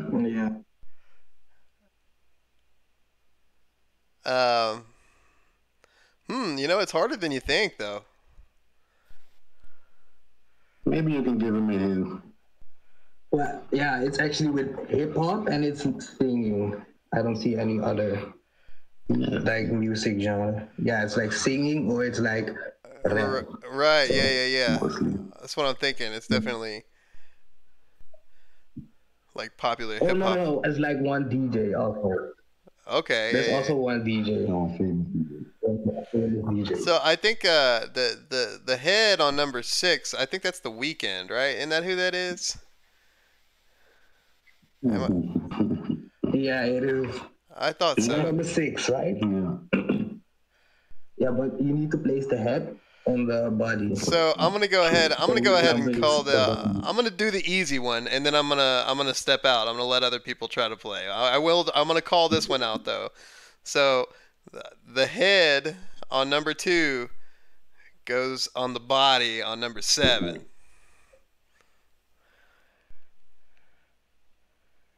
Yeah. So you win 1, so you'll get some BSV. Boom. So you have to bring it. Give me a second. All right. Yeah, and I think that's Yeah, that one's pretty easy. You see that. Yeah, that one's the easy one. I wanted to get that one out of the way.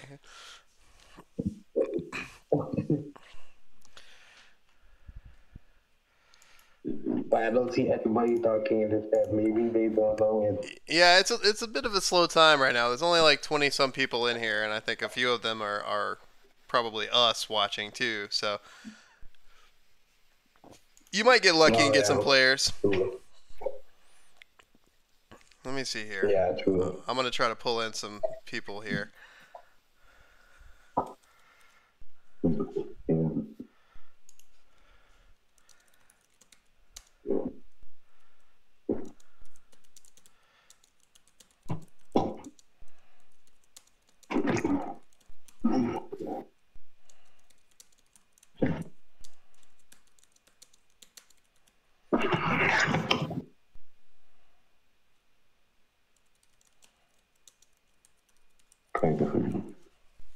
What do?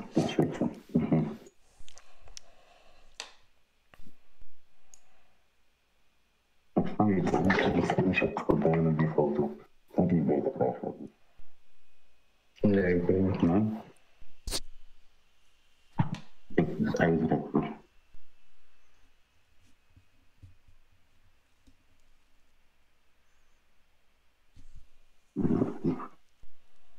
Because this one is maybe too hard for them. Give it some time. Yeah, it's gonna have to be a patient game. This one, I'm afraid. It's keep in mind it is I would like to point out that most of our fan base and the people that watch our show, we have a lot of people from the States and from Canada that watch our show, and it's on the East Coast right now. For me, it is 5:15 a.m. So that may have a little bit to do with it as well. Oh yeah, yeah. Yeah, the time difference is what it is. So that's what you guys need to do. You need to go on and tell all your friends over in Europe to hop on this stream and play some games. Yeah. KOSTUUMized over there playing some games with himself. Look at that.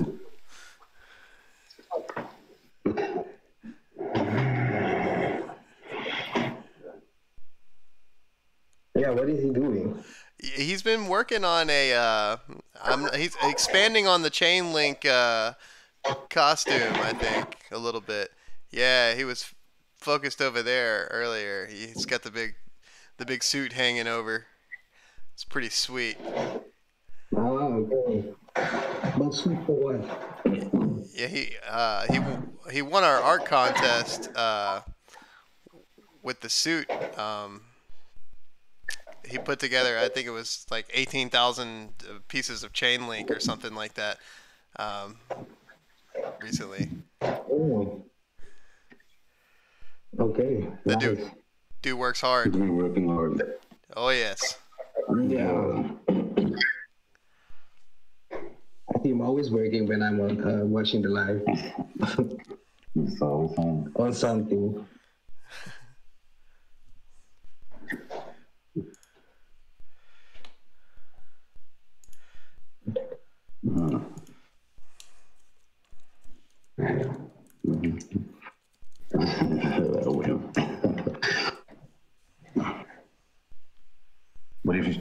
switching screen right now.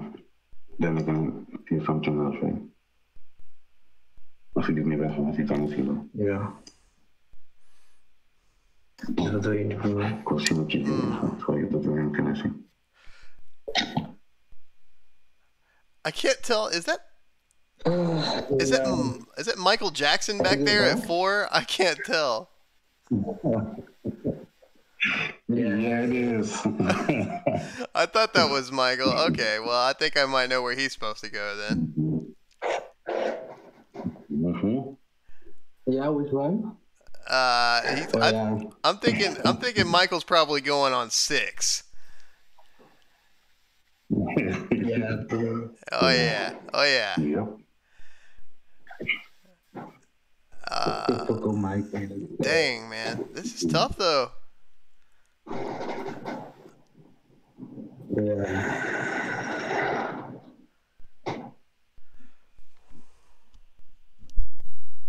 What kind of music you like yourself?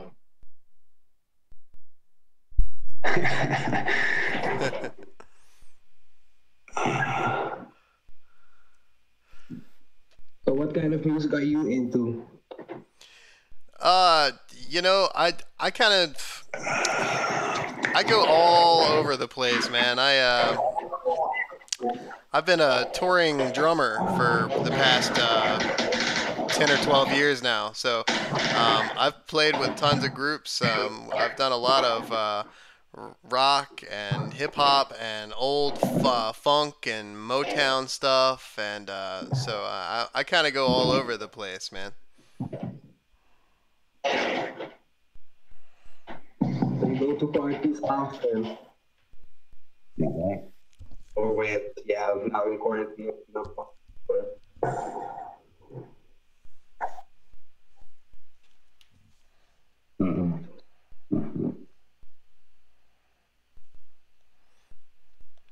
Yeah, I think. So, what time is it there for you guys? It's like what, 10 a.m., 11 a.m., something like that for you guys? 11 a.m. Yeah. 11:30 in the morning. Yeah. Okay. Is number 7 Adele? Or is that been said? Yeah, it's probably mentioned before.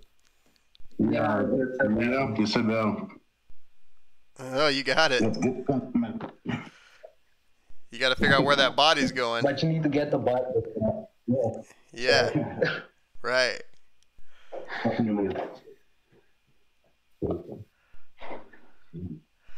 I think I might know that one.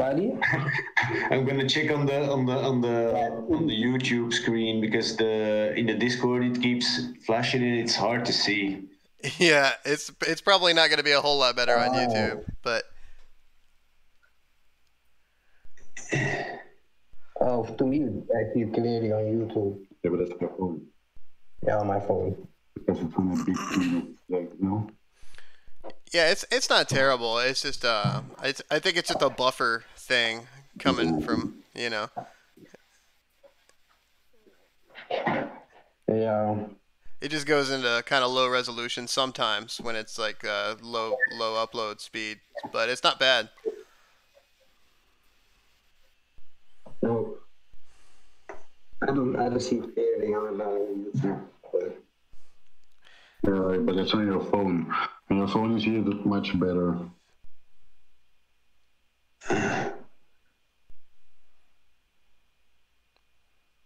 And number 5 is Mel B. From this. Oh. Number 5 is Mel B. Mel B? No. Yeah, I don't know some of those guys. I'm not sure. 10 looks like maybe. One is actually really hard. 10 kind of looked like Cardi B. Yeah, it is. I thought it might be. And but so what's the? I heard.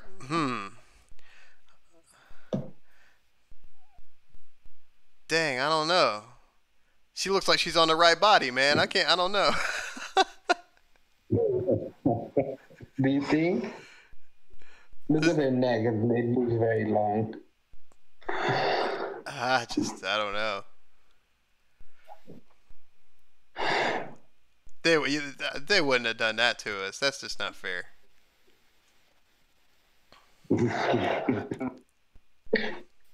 Yeah.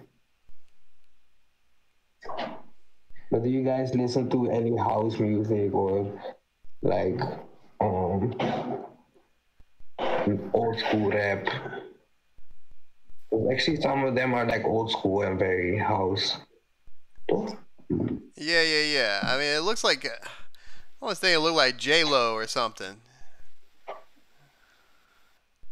J-Lo? No, we don't have J-Lo. Or no, not J-Lo. It's Beyonce, maybe. Yeah, it's Beyonce. Yeah, okay, that's what I thought. So Beyonce's her head's gotta be coming over to number 1. That's what I think. And yes, Inside Out in the chat, I see that you said 2 to 7, and that was the first guess that I had, and that's already been claimed. Sucker. No, but it's not the number 1. Beyonce, yeah.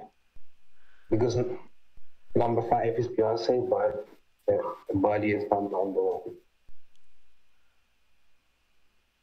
Oh yeah.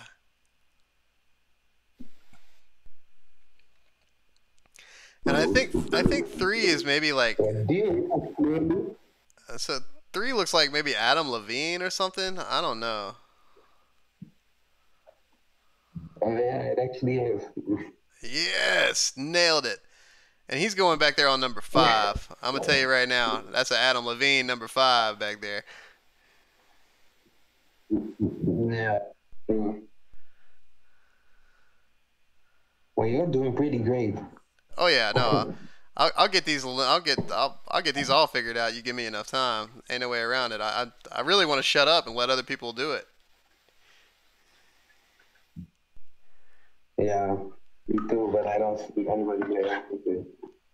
Yeah, Inside Out had one guess, but he got the obvious one.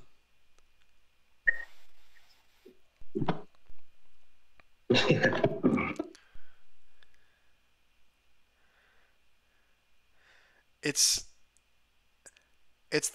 2 and 8 and 10 and 9. Those are tripping me up a little bit.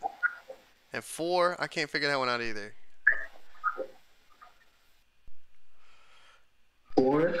Yeah.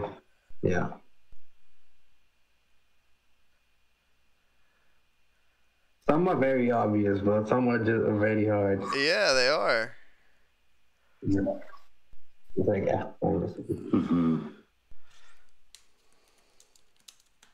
This one comes from the Caribbean.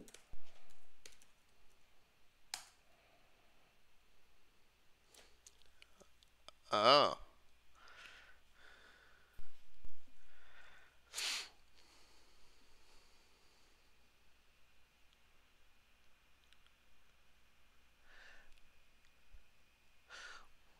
Number 1 better be obvious one. Yeah, I think I got that one figured out. I think I've solved it. I'm not gonna spill the beans, but I think I've got this whole thing. I think I got it locked down.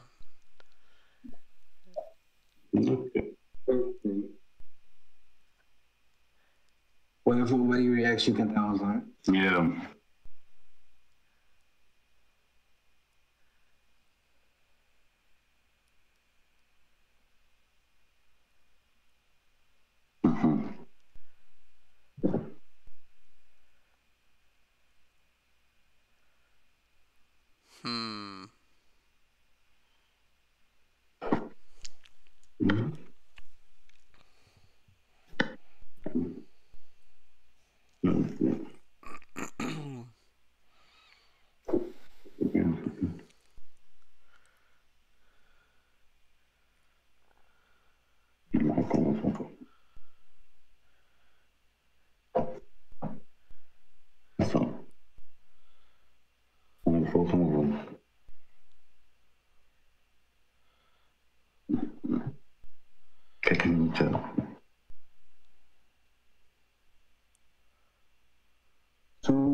7. Y'all seen salads. Mm-hmm.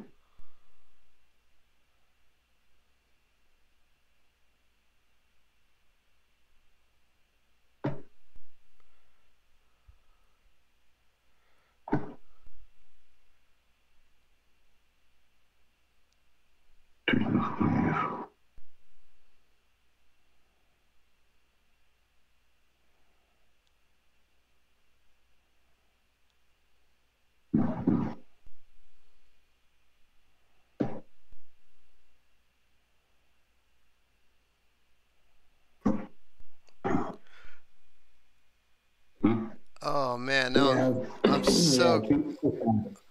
so confused now. Oh wait, no, wait. I got this. Nah.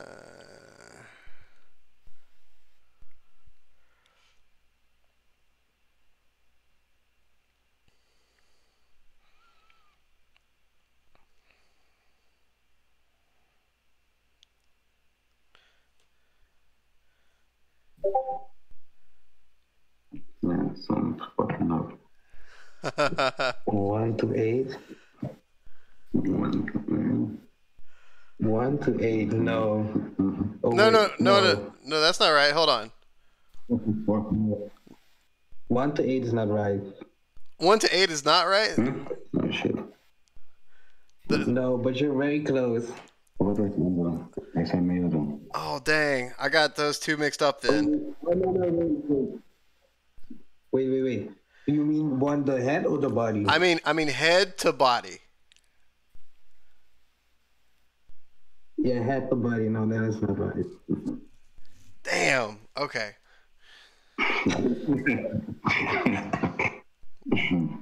So that means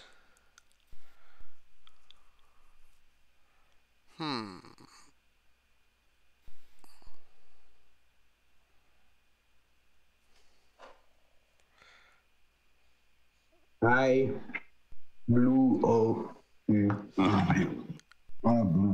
What's up, Blue?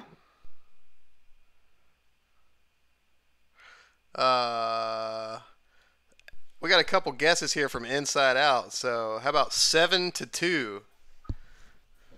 I think that's good. Yeah, but that was the first 7. Yeah, 7 to 2 is good. Yeah, 7 and 2 are they swap. They just swap heads. And then you got 10 to 1. You got 10 to 1. No, I don't believe it. No, I got that one. I got that figured out. 10 to 1 is not correct. 8 to 4. The head of 8 to 4. No, it's not correct. No. 1 to 10.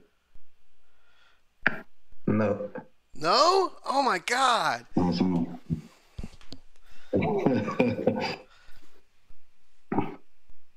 Yeah, head to body, yeah. See, this is way harder. Yeah, head to body, yeah. So we got 8 to 4. Oh, 1 to 1. Oh, 1 to 1, no. No. Dang, that's a good guess though. They're all switched, though. They're all switched. Yeah. They're all switched. 8 to 4. 8 to 4. No. Nope.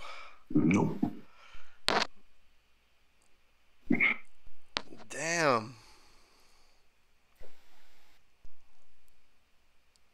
The head on 10 is titled. The head on 10 is titled.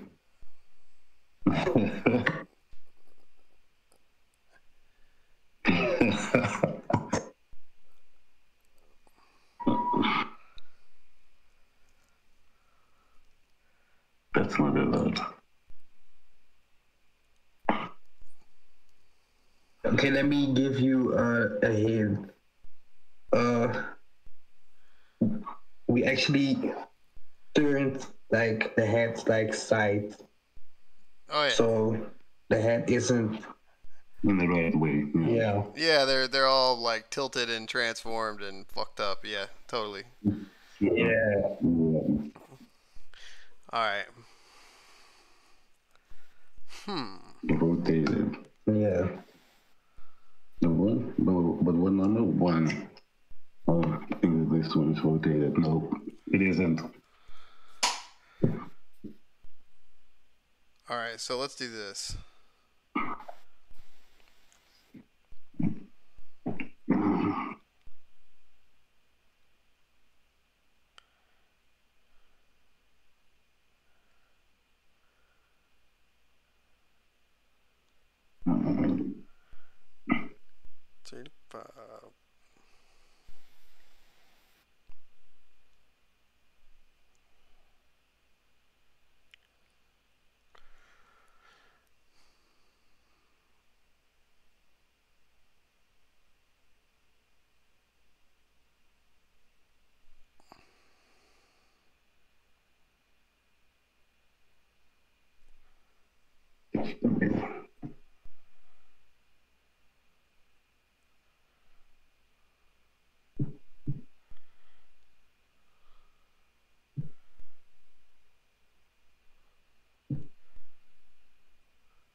Oh, I got y'all now. No.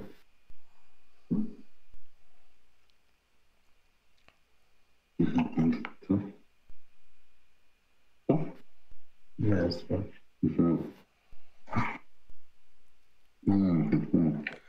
What? 2, 3. Definitely. No. Nope.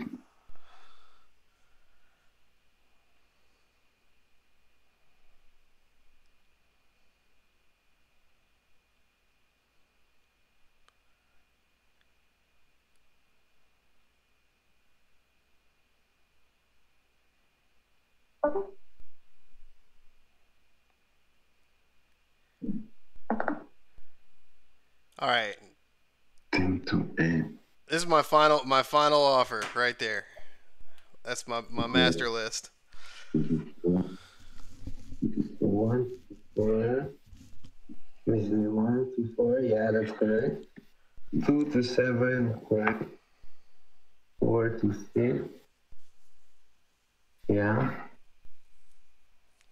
Okay, putting underneath scene. So what did you have more? Because I can't see it on the screen. Write it in the chat, please. Animal, can you write it in the chat for me? Oh yeah, you got it, man. Or it's not possible. Yeah, let's do it. Here, let's see. Yeah, I got it. Let's see. 1, 2, 4. And the 8 is also correct, John. Yeah. By the way.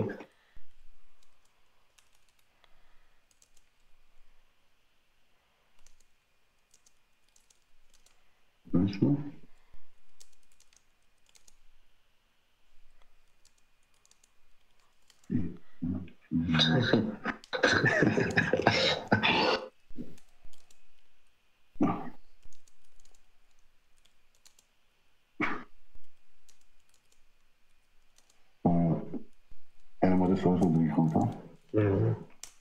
Bam. 8. 1 to 4. Good. 2 to 7. 3 to 5. 6 to 5. Oh no, come on. 5 to 8. 5 to 1. No, 5 to 1 is not correct. No, damn it. That how is that? That can't be possible. 6 to 9. 2 is correct. 10 to 9. 10 to 9. Oh, wait, hold on. 8 to 10. 8 to 10 is not correct. See, I gotcha. So 10 to 8 is correct. So, 2 left, right? So only 2 left. 2 left, yeah. See, what you're saying is You have to switch it. Yeah. Up to 8. That wasn't it. Yeah.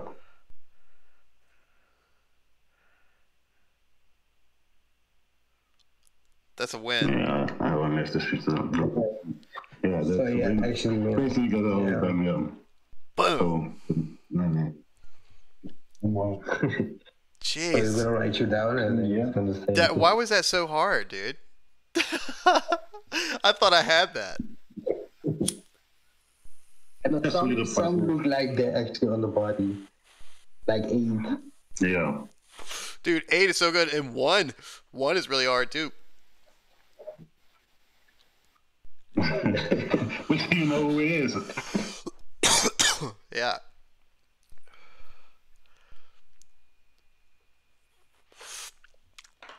Man, it's crazy, man. You look just like your avatar, bro.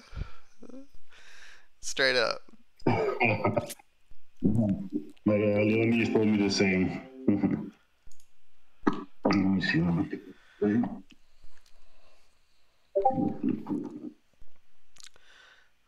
Oh, God. How do you read that, man? Let me see. This one. See if you can open in a... I know this is crazy. If you back out and right click and maybe open as like in your photo viewer instead of paint, you might have better luck. I don't know if that's possible. Let me see. You can like open with or open as, something like that. Yeah, but I just had the laptop new, so I didn't install everything yet. Yeah, you may not have it. I'm not sure. Should I send it to you? Send a picture to him. Wait, maybe I can zoom it in good. Wait.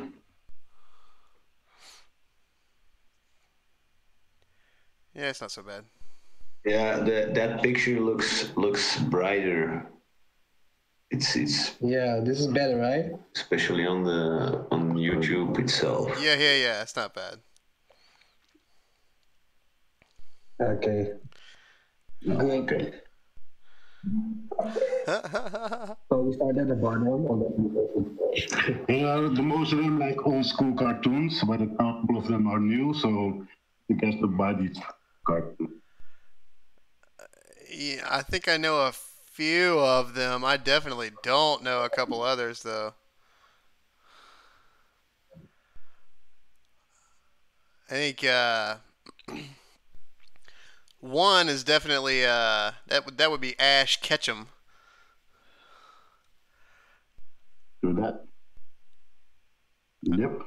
And I think 12 is Kim Possible, if I'm not mistaken.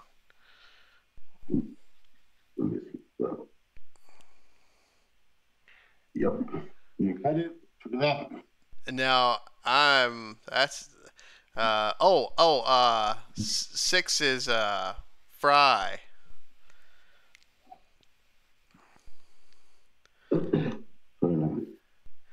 But that's it. That's all I got. Straight up. See if you can maybe can you zoom out one click on that one? That might make this one a bit easier. But you guys see good like this? Oh.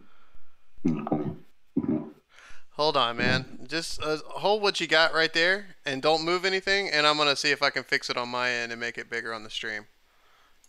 Just for this, for kicks.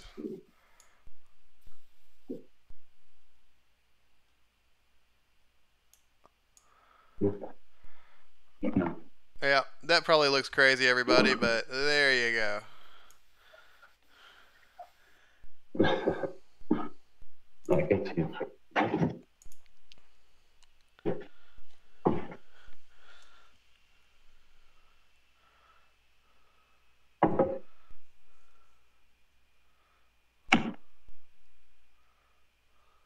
Dat is waar het nieuw is.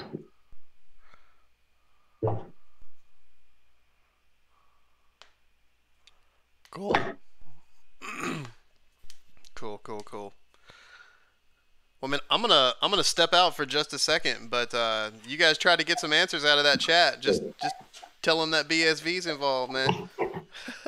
I'll be back soon. Okay. Catch you later, bro.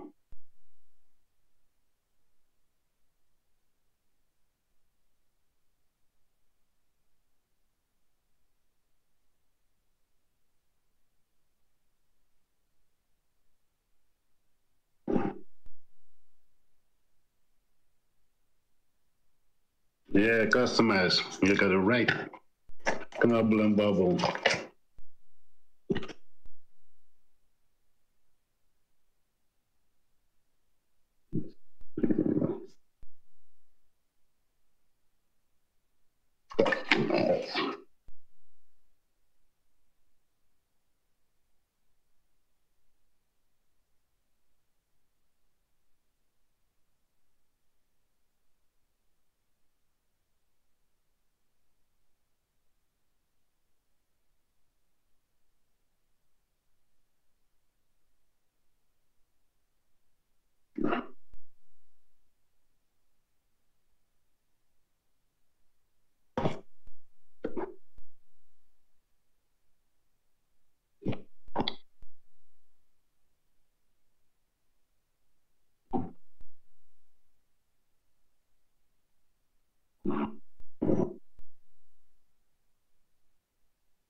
I guess a couple minutes.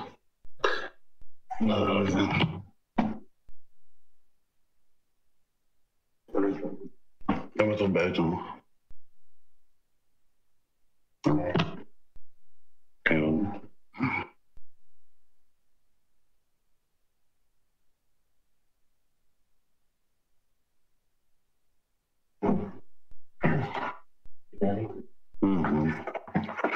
Looking at KOSTUUMized, what he's doing. Moet je in de chat kijken of ik niet zie. Somebody reacts and gotta see you. Somebody there? No.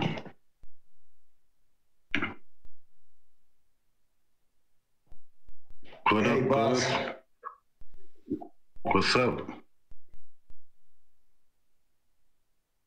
How you doing? Do you hear me?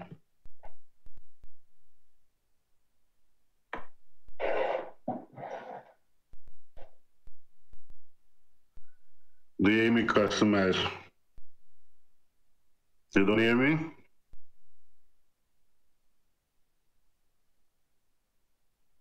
You probably don't. I think he did for a second. Wow. Sorry, I just walked back in. Did you guys give up on that one? I I don't know. Customized don't hear me, I think. I tried to talk to him, I didn't hear him. Nobody reacting in the chat, so.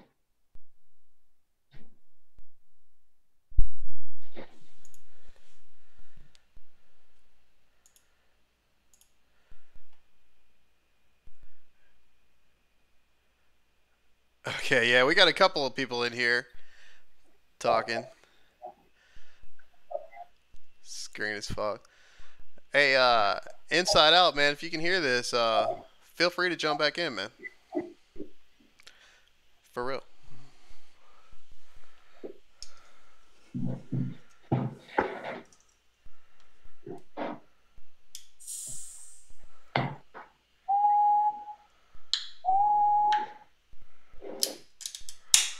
I lost your video for some reason. I don't know what happened there. Let's see.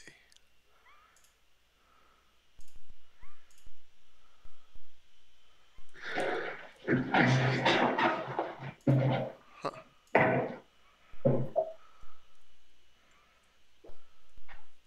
And now they customize again. You're right, Blue. Customized does look puzzled.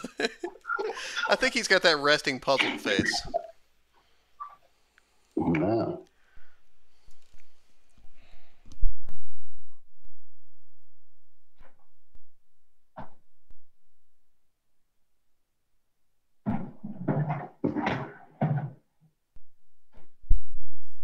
So what do you do, man? What do you do, boss? Tell us what your life is like in Amsterdam. Well, now for the moment I'm not doing much because of the operations I went through and still have to do. So, but normally I was working in a hospital.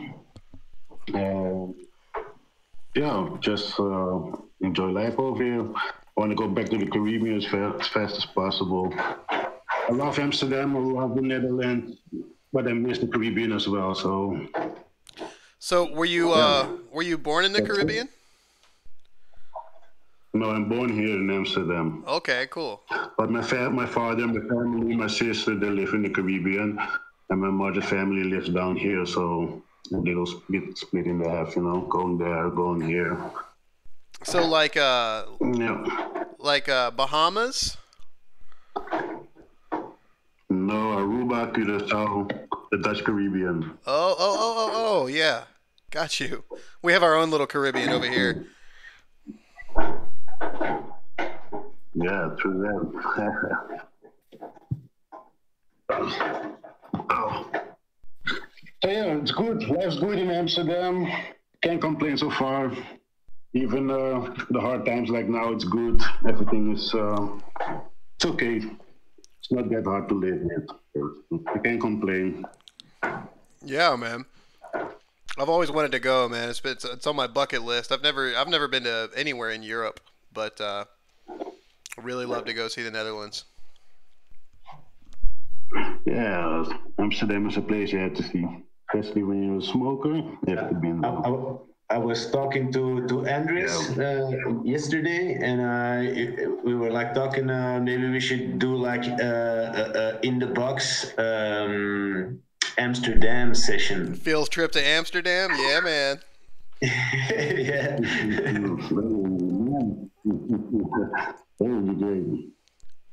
I like that idea for sure.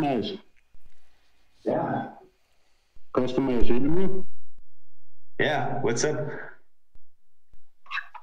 So I was over there now with the lockdown. It's over already?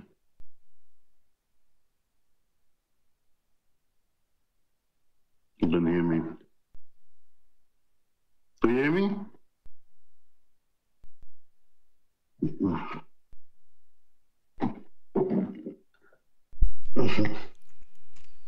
Give me 1 sec, guys. No problem.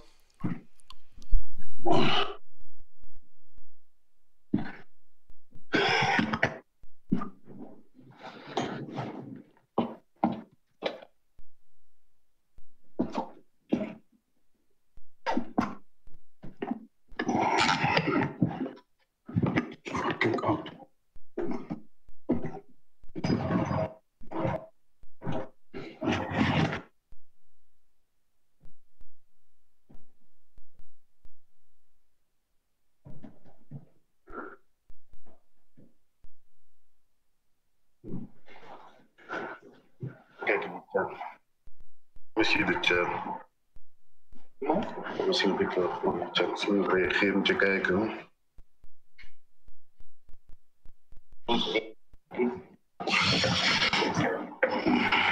Dus,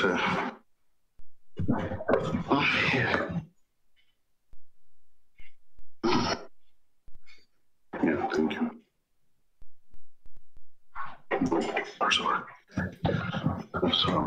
Okay. Ant-Man was wondering. Ant-Man was wondering why you ain't smoking, man. Yeah, here we go. There you go.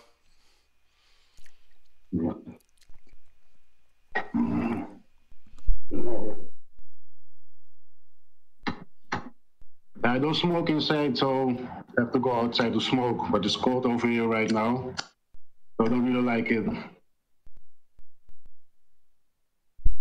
Hey, I get it. Nothing wrong with that.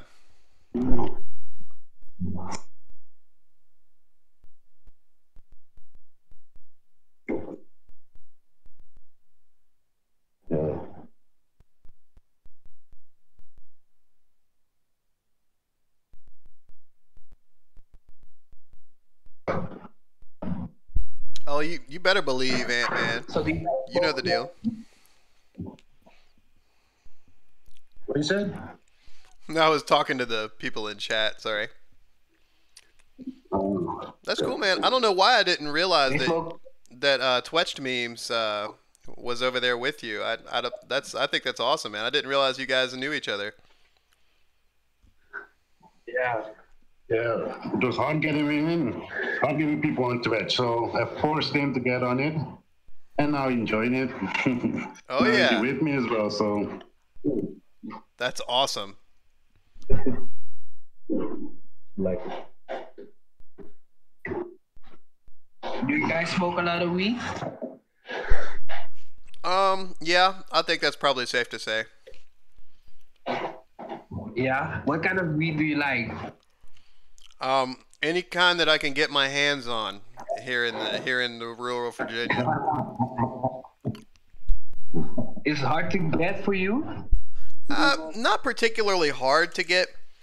It's just not really at the level that it is in other places. You know, like it's not really popular to have, you know, names and strains and all of this. You know, we just now recently have been seeing a lot of like oils and wax and that kind of thing starting to hit the area. So we're getting there. Yeah, nice. So do you like hazes or do you like the other kind of weed? Oh yeah. Sorry, say again? Yeah, here you have like choices, like what you wanna buy. You have like hazes, you have all kind of weed that you can buy. So it's different for everyone what they smoke. Sorry, I'm not familiar. I'm not familiar. I'm not familiar with the term. You said hazes? Yeah, you don't know hazes? No, I don't think so. Like amnesia haze is like a popular haze. Okay. So it's like, how do you say? You have like sativa and you have haze. Okay. And indica. It's like different kind of plants, and yes. One makes you very high and one makes you very So I know like stoned, you know? so I know sativa and indica, and then we have a lot of like hybrid stuff that a lot of people refer to the hybrids. That may be kind of the same thing you're talking about. And you know that they have the typical names. We have like the sour diesel, the pineapple express, and that kind of stuff. Okay. Yeah, we also have like weird stuff. We also have pineapple haze and that kind of stuff. It actually tastes sweet, like sweet weed. Yeah, we have a really popular Fruit Loops. I like that. You always hear people talking about the Fruit Loops weed, you know.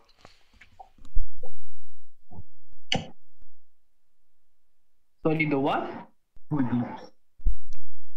Yeah, you know the cereal Fruit Loops. You know, There's a Oh, a strain here that smells and I don't really think it tastes like it that much, but it definitely smells like it. It's interesting. okay. At the moment, we're growing here also wheat. What kind of wheat? Blueberry haze. Yummy. We're growing it and get a big tub. Yeah, that's awesome. We can't grow anything here. In fact, we're really not supposed to have anything at all here in my state. We're still totally criminalized here. So, yeah. Which state do you live? So I'm in Virginia. Virginia. Okay. Yeah, I'm just on the East Coast, kind of halfway up or so. Okay. Is the weather good there? Yeah, mild. It's been cold the past few days, but it was warm the few days before that. So, we get snow in the snow in the winter. But yeah, I think we're actually pretty close to the same. I don't know.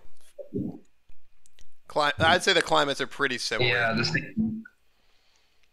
Yeah, I think it's the same too. It was very warm yesterday or the day before, but now it's like very cold. Yeah, we got a huge making cold people front. sick. Yeah, as if people weren't getting sick enough already. Yeah, right. And then this too. Yeah, exactly. Exactly. Yeah. Inside Out talking about the lemony terpenese. The what? I don't know. Something about lemon terpenese. It must be some kind of strain. Lemon haze. Yeah, we call it lemon haze over here. Oh, you're not playing. Uh-huh. Lemon terpenese. Terpenese. Oh, no, never heard of that. I've never heard of that either. Yeah, I haven't either, but I don't Is know. that some kind of tea? I don't know half the shit that Inside Out ever talks about, man. Smart guy. Really smart. Yeah, no, we just have that old homegrown Virginia stuff out here, you know. Yeah.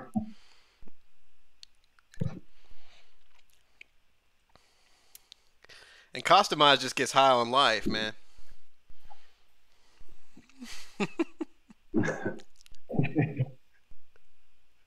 Especially now. Oh yeah, especially now.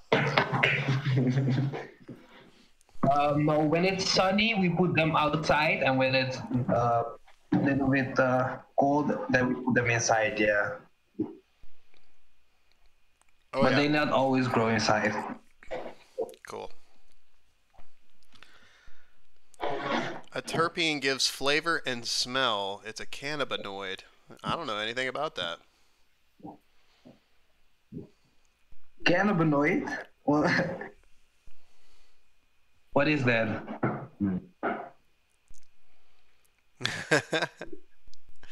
I don't know, man. I don't know. I don't know what he's on about.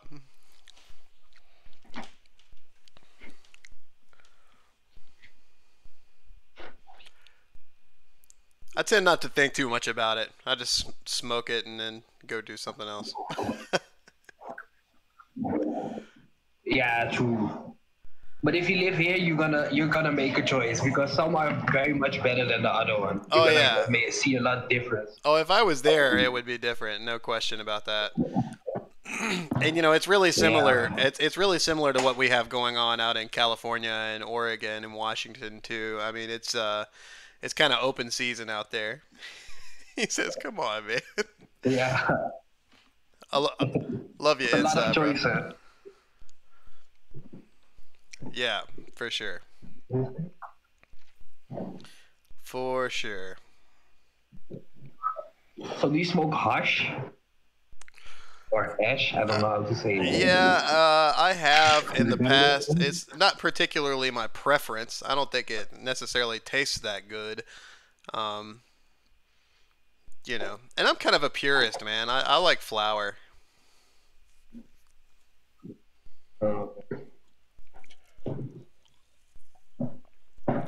Yeah, I think it's if you don't want to get too stoned or high, then hash is perfect. Mm-hmm.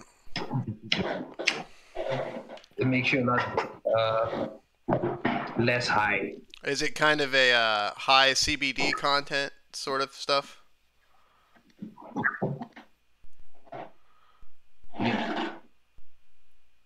Yeah, it's mixed with weed, so yeah.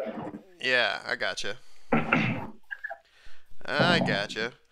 Shoot, y'all, I might have to pack a bowl, man. Y'all got me fiending.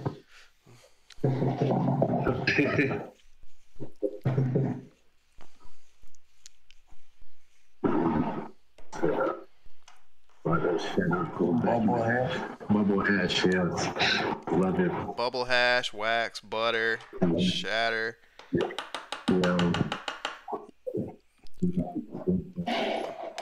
Yeah, hash really is just resin, right? Isn't that kind of the deal? Or that they kind of or are they just like shit, man? I don't really know. I'm telling you, man. I've smoked weed for I've smoked for like, my whole life basically, but it's always just been flower, just whatever kind of bud that I could get.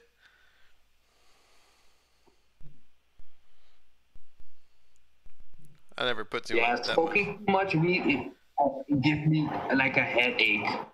Oh yeah. Very, very bad headache. No, I totally get that. Yeah. And for me too, like the older I get, the more anxious it makes me. I need to find maybe a strain that doesn't make me so anxious. Yeah. Ooh. Just does something to your head. Yeah, exactly. I'll tell you what. I typically don't do this very much, but in the spirit of Boss and Twetchcast hanging out in Amsterdam, I'm going to have to light up. Nice.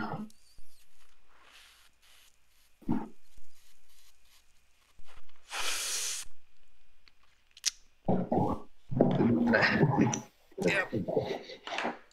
Yep.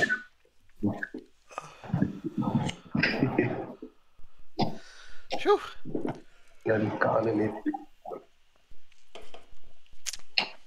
Finger hash.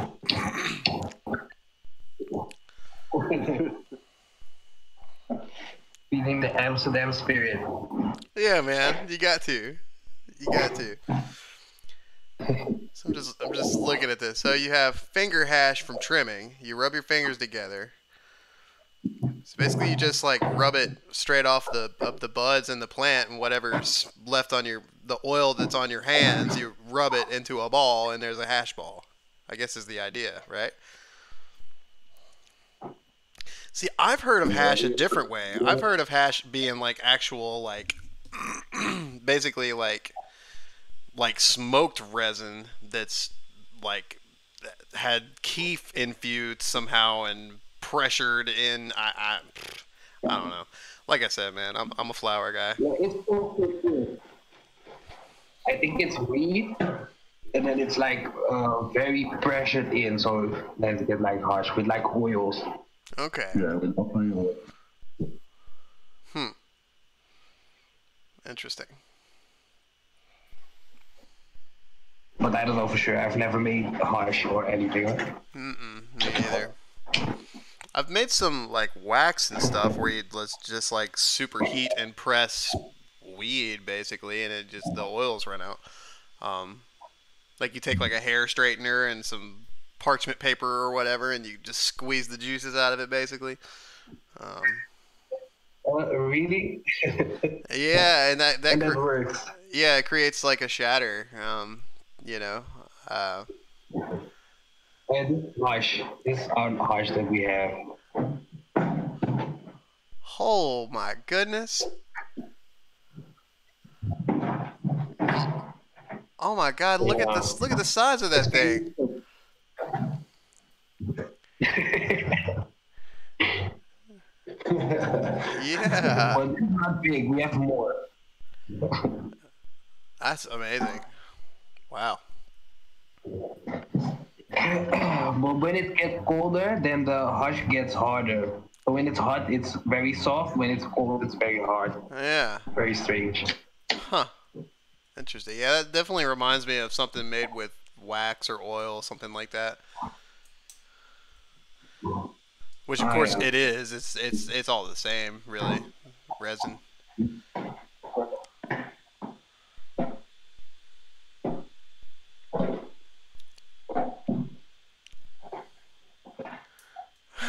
Looks like a bloody chocolate cookie.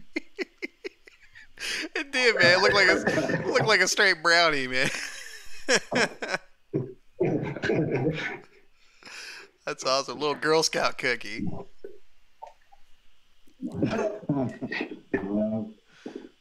That's funny.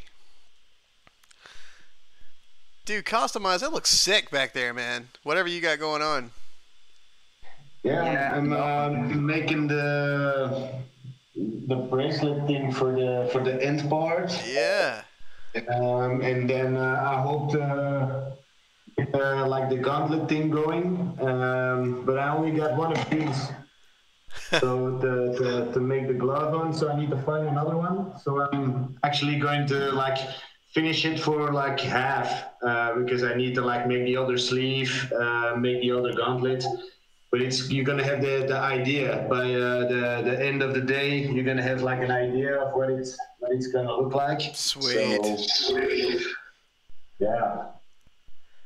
Yeah, I've been up since 5. So I was thinking, man, you were up early. Yeah. I was putting everything together because I've got like also a few people coming over because we were allowed to have like 4 people, and I was like, yeah. I invite 4 people also on Twitch. So no kidding. The guy that bought the auction for the Prime is coming. So I'm gonna probably do like a little modification, customizing. So he's gonna put it on, and then I'm gonna tailor him into the suit. That is cool, man. I have some other things I'm gonna share that I've been working on and then trying to figure out how to get done. So yeah, I'm glad to be here again. So dude, yeah, man, we love having you. We love it. It's freaking cool. Go until the end. So I'm probably gonna have to go to the store in about. I was gonna connect with Boss and talk some during his section, but after his section, I'm gonna go to the store and get some food and some beverages. That's great, man. For later on. But from 1 o'clock, I'm gonna be like all the way to my section, through my section, and then after my section, I'm gonna go as long as I can. Oh, okay, great. So yeah, you're gonna be here early then. That's awesome, man. Yeah, just come on in whenever, man. Seriously. Say, can you get DM me like a sort of Zoom link for later on? Then I have like the laptop. I can keep it here, and then if I have to go outside to maybe cut something, and I also have a little project outside, but maybe I can use my phone with a Zoom link in here on the same thing. You can do that, or you can use any device. You can use Discord and get into here, and just get right into this room too. So you should be able to log on to a Discord account on any device. With Zoom. So if I open up Zoom on my phone, I can log into this. Do you have Discord on your phone? Yeah, but it doesn't show video on my phone. Just it should. Yeah, maybe my phone is a bit too old. Oh, maybe. We'll figure something out. Don't worry. If it needs to be Zoom, I'll get you in Zoom. That's fine. No problem. Yeah. No, that's cool. Yeah, no problem. We'll make that work. For sure. 1 second, guys. Yeah, that shouldn't be a problem. Yeah, all right.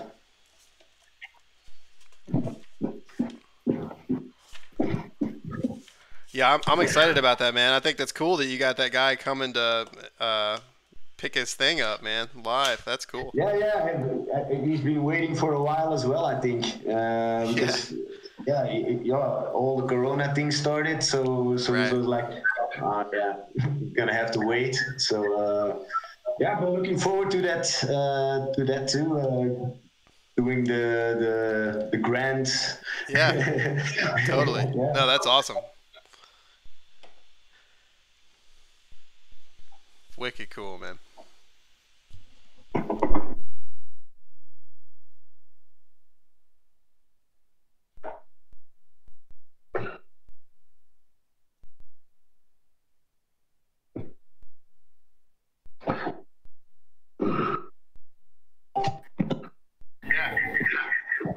No, that's awesome. Wicked cool. Oh yeah. I'm back, bitches. Oh, you made it. Yeah, dude, I wasn't gonna like skip out on everybody else, but have like a earlier time, dude. Yeah, dude. I hear you. Everybody worldwide, dog. I mean, gotta support everybody. Yeah, man. It's 6:15 in the morning right now, bro. I'm chilling. Dude, I hear you. Like, honestly, I do sleep. Like this whole thing has got my mind fucked. I couldn't agree more. I totally hear you.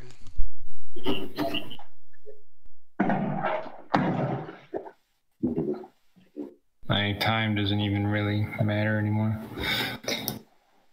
Let's see.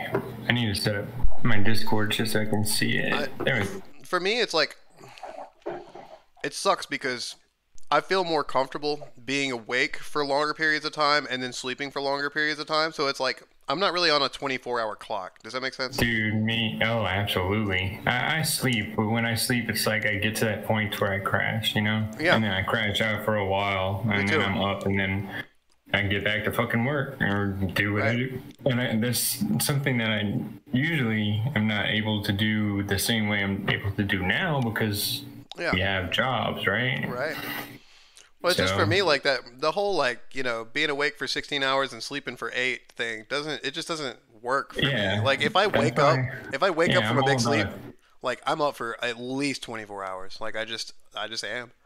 Yeah, dude. I've kind of adapted that whole way of doing things. I think it would be a more productive society if we can, like, just because it's night or day doesn't really necessarily mean we should have to only work during the daytime and sleep at night. It's natural because of your melatonin and all that stuff, right? You know, but we're not really in that age, and I wanted to actually get in touch with Elon Musk. Be like, hey, dude, you want to make the days 36 hours long and the nights 12 hours long? Let's do that. Let's just swap that up a little bit.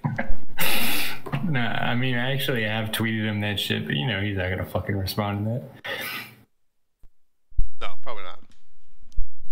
I was talking about Elon Musk, not Moisey, but because he's the one that would be able to actually implement the technology that would do that if anybody could, but simulate night and day. Yeah. Well, once we live like in a underground society, then we'll be able to control that kind of thing. Well, if there are like however many layers to Earth that they say, you know that theory about like having the layers of the Earth with life on each layer. I'm not saying I buy into that shit at all. I'm just, I feel you though, yeah. Kind of like the elves, and then I don't know, different. Yeah. It's getting like shit that. No, it's crazy, yeah. Yeah. Well, if that is true, then I'm certainly glad that I'm part of the living creatures that are on the shell. Up on the top? Yeah. Yes. I don't want to be, I don't know. I would have to go with that might be a metaphorical thing, maybe, hopefully. Perhaps, yeah. Yeah, dude, terpenes, man. I was saying terpenes are a thing. And like terpenes, the flavors, the piney flavor, the lemony flavor, you got your different flavors, and they actually kind of signify. So I'm confused though. So like, is like a terpene like an additive, like some kind of chemical that they're putting on to? Oh shit, no, dude. You've got bud, right? You've got herb, flower, and it's got several cannabinoids in it, and that's where you're talking about CBD. Yeah. They've got it's CBD analogs, which are different cannabinoids, and terpenes, I want to say, are cannabinoids, which it's just different. And the reason CBD is legal is just because it doesn't have THC in it. Exactly. That's the only thing. Right. But it still has qualities about it that when they're the CBD isolates, because there are several cannabinoids that act together, which THC does one thing, and the cannabinoids actually are the things that kind of create the high. And when you get, like, Boss might know about this kind of shit, whenever you start having the whenever you have certain flavors, that's when you you can almost distinguish like what kind of high you're going to have by the flavor, because the terpenes are the interaction of terpenes. Like, you can have a terpene by itself, which can kind of create a certain feeling or no feeling. But when mixed with another completely different terpene, and there's multiple ones that are for different flavors and different smells and all that shit. But when they're mixed with, like, say you have 5 different ones, and you mix one with 5 and one with 4, right? And I'm signing them numbers just to avoid having to name them. The 1 in 5 pair are going to they could potentially create a completely different experience than the 1 in 4 pair. And if you have one by itself, like the number 1, it might not do anything, but 2 might, like the number 2. Yeah. It's the combination of the terpenes and the other cannabinoids which kind of mold the high you get. I get that. I feel you. It's a symbiotic relationship between parts that are naturally occurring in the plant. It's just people have gotten, I mean, in California, they've gotten this shit down to an art. Oh yeah, no doubt. And I haven't actually smoked Amsterdam bud, but I know y'all do have, like. Oh, I'm sure they got it figured out too. Yeah, I've heard that California. Yeah, I understand everything of it. I don't know. I understand everything of it, but for me, it's hard to explain in English because it's an English language. So. Oh, I know. I could tell. That's why I was trying to. Yeah. Yeah, that's tough. Yeah, there's a language barrier. I know you're like turret, but you know the idea that I'm talking about because you know strains, obviously. Yeah. Like, we had strains, whatever available to us in California, and going to Colorado. I think Colorado is more like a tainted market, honestly, just because it was such a. I don't know, it's more of a business thing there. In California, they were doing it before it became legal. You know, they've been doing that shit for forever. So it's more of an art form.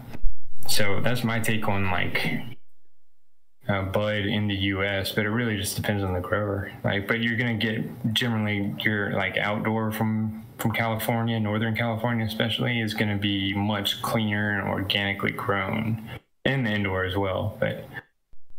It's like when you get into other places, like I wouldn't be surprised if a lot of the shit that comes from Colorado is more like engineered, I guess you'd say, or chemical additives and shit like that you don't necessarily want if you want a cleaner product.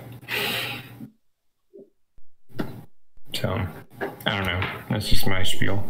I'm very, very interested in the whole psychedelic and just bud in general. Like, it's been dismissed as like something that's useful for so long in the US especially. And it's actually like way better for you than a lot of shit that they prescribe, you know? And not just that, not just the prescriptions, man. Alcohol, man.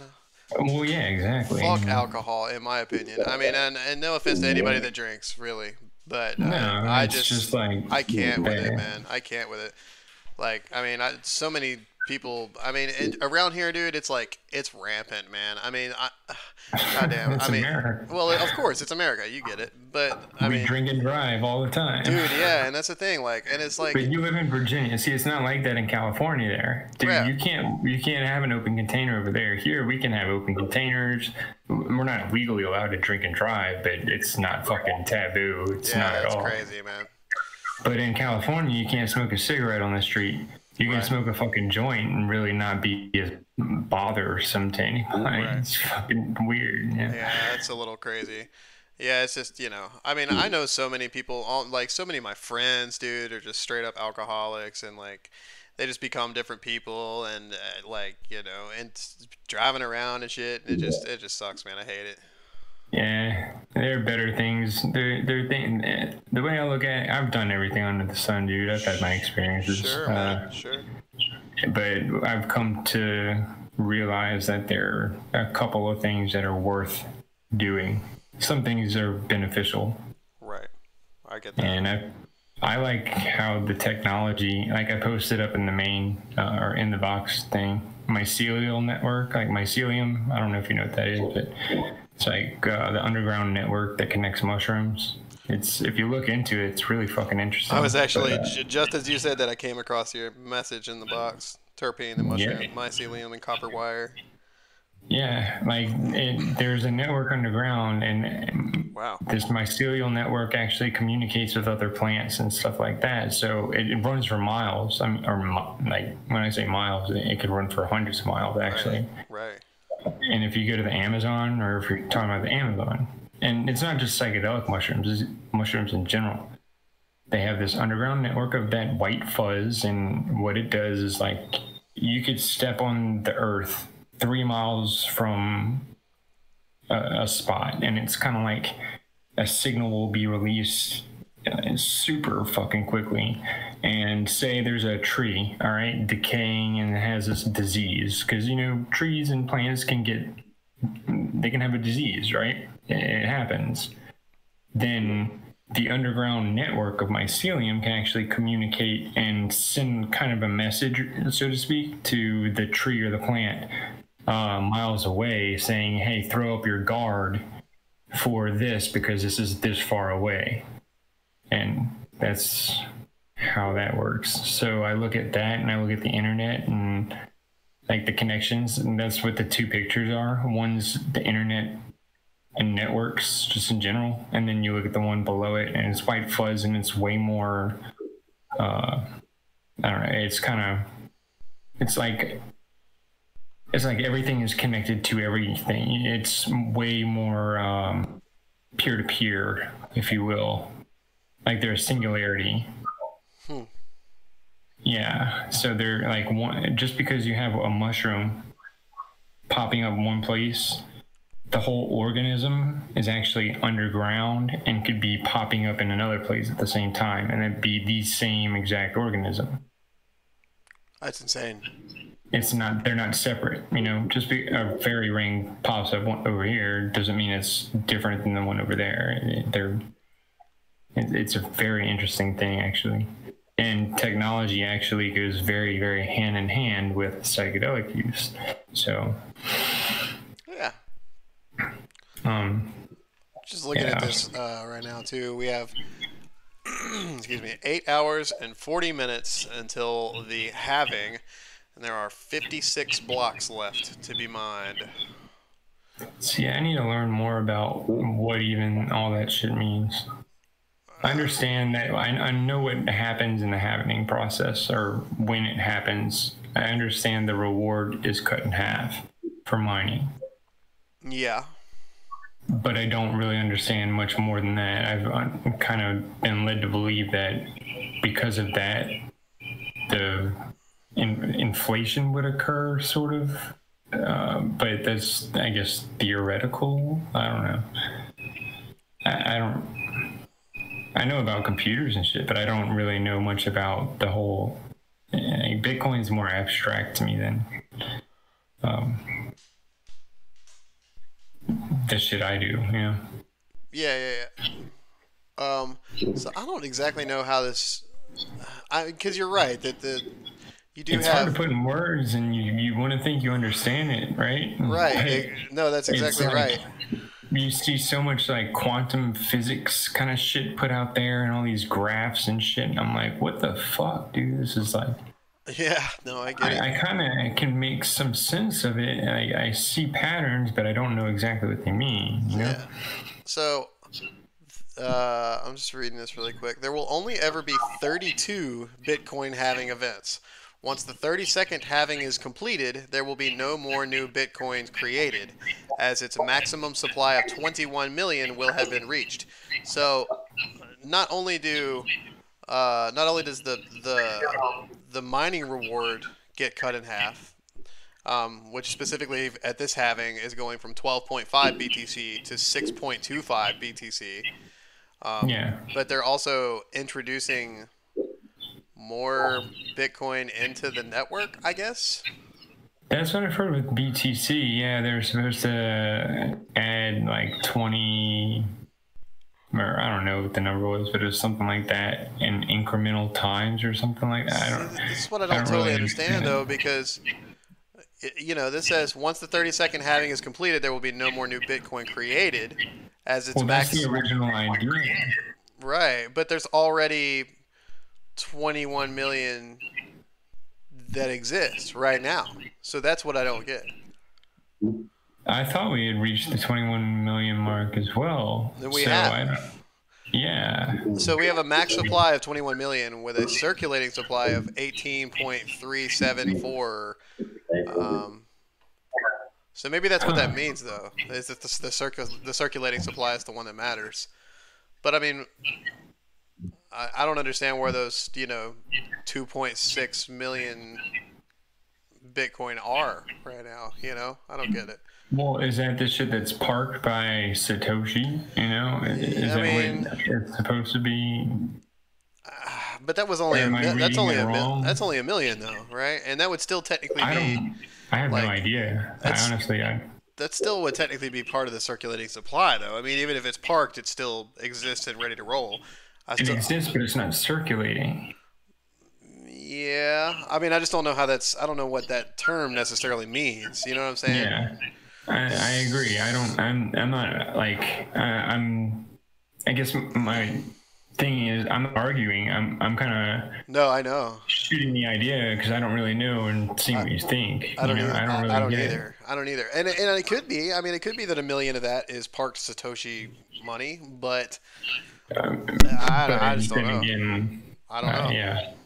Yeah, it is kind of a mystery. It's just kind of like blind faith to me. That's why I'm really not qualified to comment on some of that shit. Oh, I hear you. Yeah. I can talk about it, but that doesn't make me right. I'm just gonna Google some things because it might clarify. Yeah.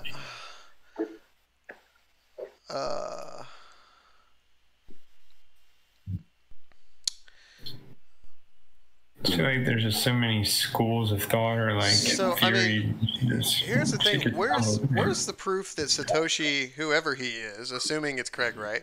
Well, I mean, where do we have any proof that this million BTC? I mean, people have seen the fact that there is $1 million BTC that hasn't moved, right? I mean, is that a thing? Yeah, but that doesn't mean that it was Satoshi.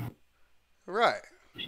I mean, it could be just allocated for some other reason that we don't even know about yet, Well, by who, though? I mean, it would have to be by Satoshi if that's the case.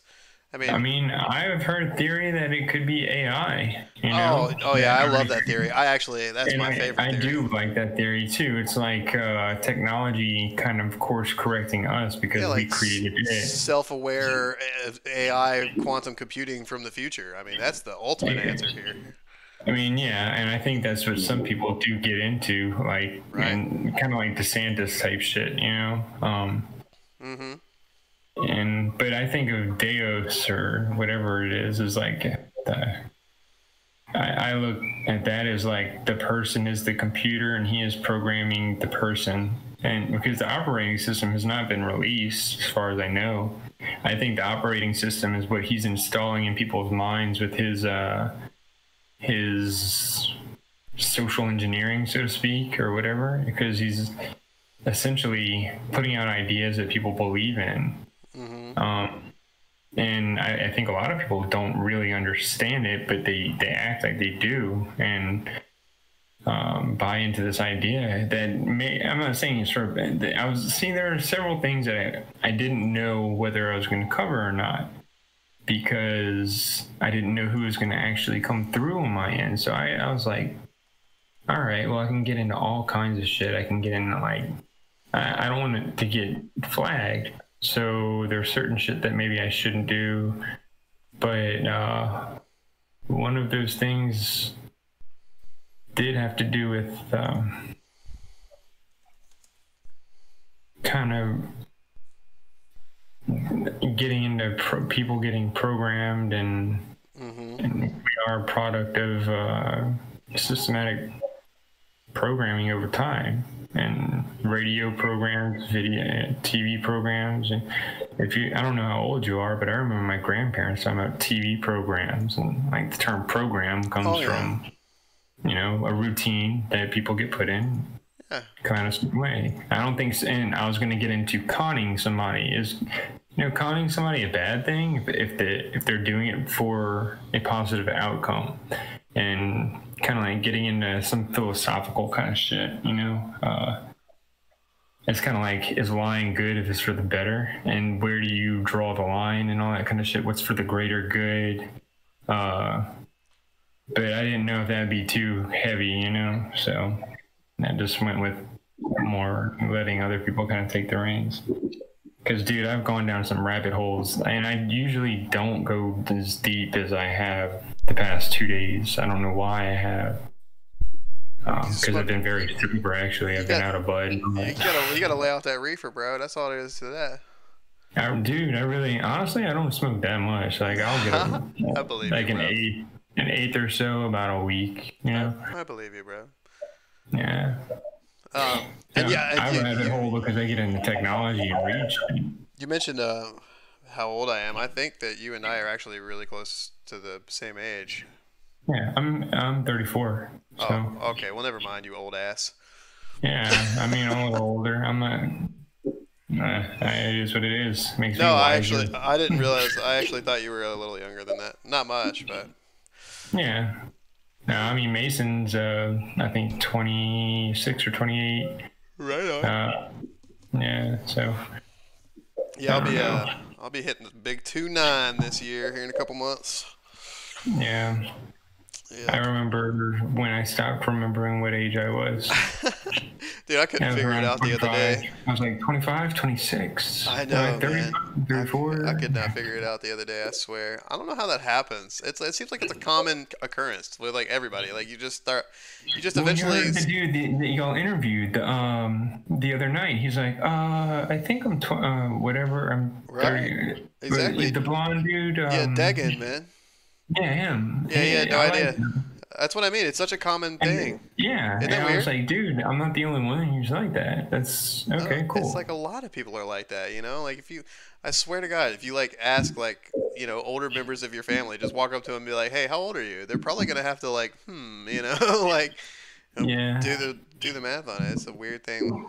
It kind of becomes like, I don't know. I don't really celebrate my birthday like some people do, you know?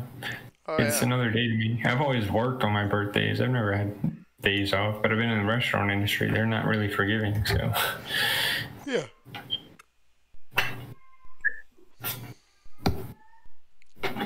Shoo. I'm getting tired, y'all. I'll be glad when Andrea's coming back to take this thing over. Yeah, I'm kind of tired myself, but I want to be around for the people on the other side of the world. I know, well, and it sucks too because there's freaking sweet stuff coming up too. Dude, Satan is fucking with me. Is that an octopus? Fucking Satan, dude. Always fucking with me because I fuck with him. Yeah, you poked the beast a little bit. Yeah, but you know what? Like he started following me and everything because he's got a certain respect for me. I think I actually agree with that. I think Satan and I have a mutual respect for each other in a way. Yeah, once you understand the troll and you realize like what they're doing, then exactly. You take it a little differently. It's like it's not the person annoying the fuck out of you all the time. They're teaching you something. Right, I agree. Yeah. And I think it's I think the people that do get like offended or whatever, I mean, they just buy right into it. You know what I mean? Like exactly, they're doing exactly. That's exactly what he wants you to do. I mean, he's naming himself Satan, dude. Straight off the bat. That's the first thing. Is like he's trying to provoke or do. Of course, he's trying to get a rise out of people, man. All these. Well, the thing is like and it actually hasn't. Gets into is it good or is it bad? Is it a bad con because you learn after, but some people don't, Some people just. And I get it. It can be annoying to be trolled, and I don't ever mean to troll anybody or troll like a forum. Sometimes I just have a crazy stream of thought or some shit like that, and I need to put it somewhere. That's really all it is. Yeah. Because my brain just doesn't. It just kind of just doesn't stop. I'm very much a Gemini. Like I battle with ideas, and then I'm like on one side, then I'm on the other side, then I'm, So I've tried to become more like it just doesn't matter, because the reality of the matter is that we are right here, right now. Exactly. I mean, we can get into Trump and whether or not he's a good politician, but it really doesn't matter, No. And when I say that, I don't mean it too literally. It's just like no, I know what you mean, though. We can improve on it. It's already happened. It is happening. We can move forward, or we can dwell on talking shit about dude. Yeah, exactly. Yeah.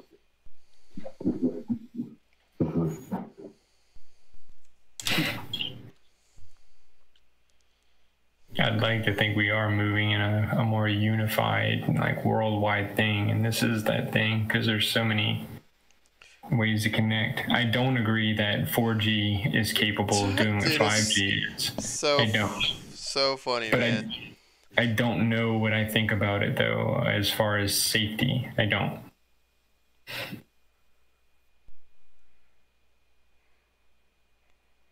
Because there's none. I think I'm getting trolled from Satan literally right now. Well, there you go. And maybe because of me some kind of way. That's fine. I mean, I didn't say anything. It was just that I branched that Twetchcast and I ended up tagging him in it I branched it whenever our segment was about to come on, and I just added a bunch of people, and that was one of them. And I got like some fucked up response, like, right. Let me see. Shit, fuck, I'll share this shit.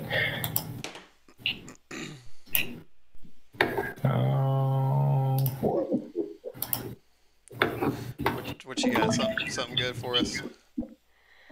I mean, nothing crazy important, but just the shit that he responded to right here. This fucking asshole right here. Oh god, he is such a wanker. Such a wanker. Fuck you too, you asshole. And then check this shit out right here. Oh. And just a random reply. Okay. This is about our In The Box live. Like, he must have created this right here. Yeah, it looks like a. I know it looks like it's a watch. Like it. Oh, you can't watch it, but I think he actually made it. Yeah. I think he snipped it. That's an image. It looks kind of adult, or I don't know. And then is that octopus mocking me? Because I put an octopus up in there. This dude, he's a trip. You don't have to be. Octopus. What is that? Is that a monkey? It looks like a monkey, a little gorilla. Yes, I am mocking you because I am the octopus and you're the monkey, Satan. As one does. All right. Yeah. He's probably watching this right now and is about to rip your shit. I'm sure he is.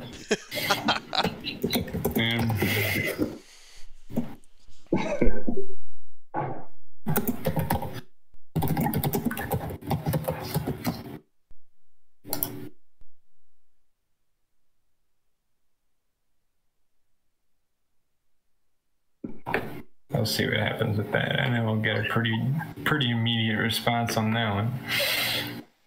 I don't know. I'll share it whenever it comes. Oh, shit.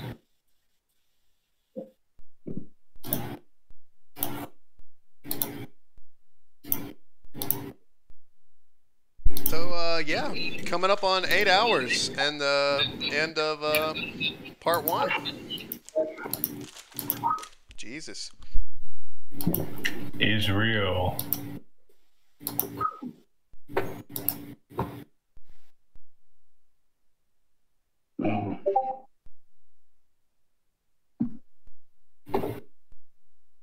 Uh-oh. What was that? Is that some? Oh, no. It's fucking Satan, dude.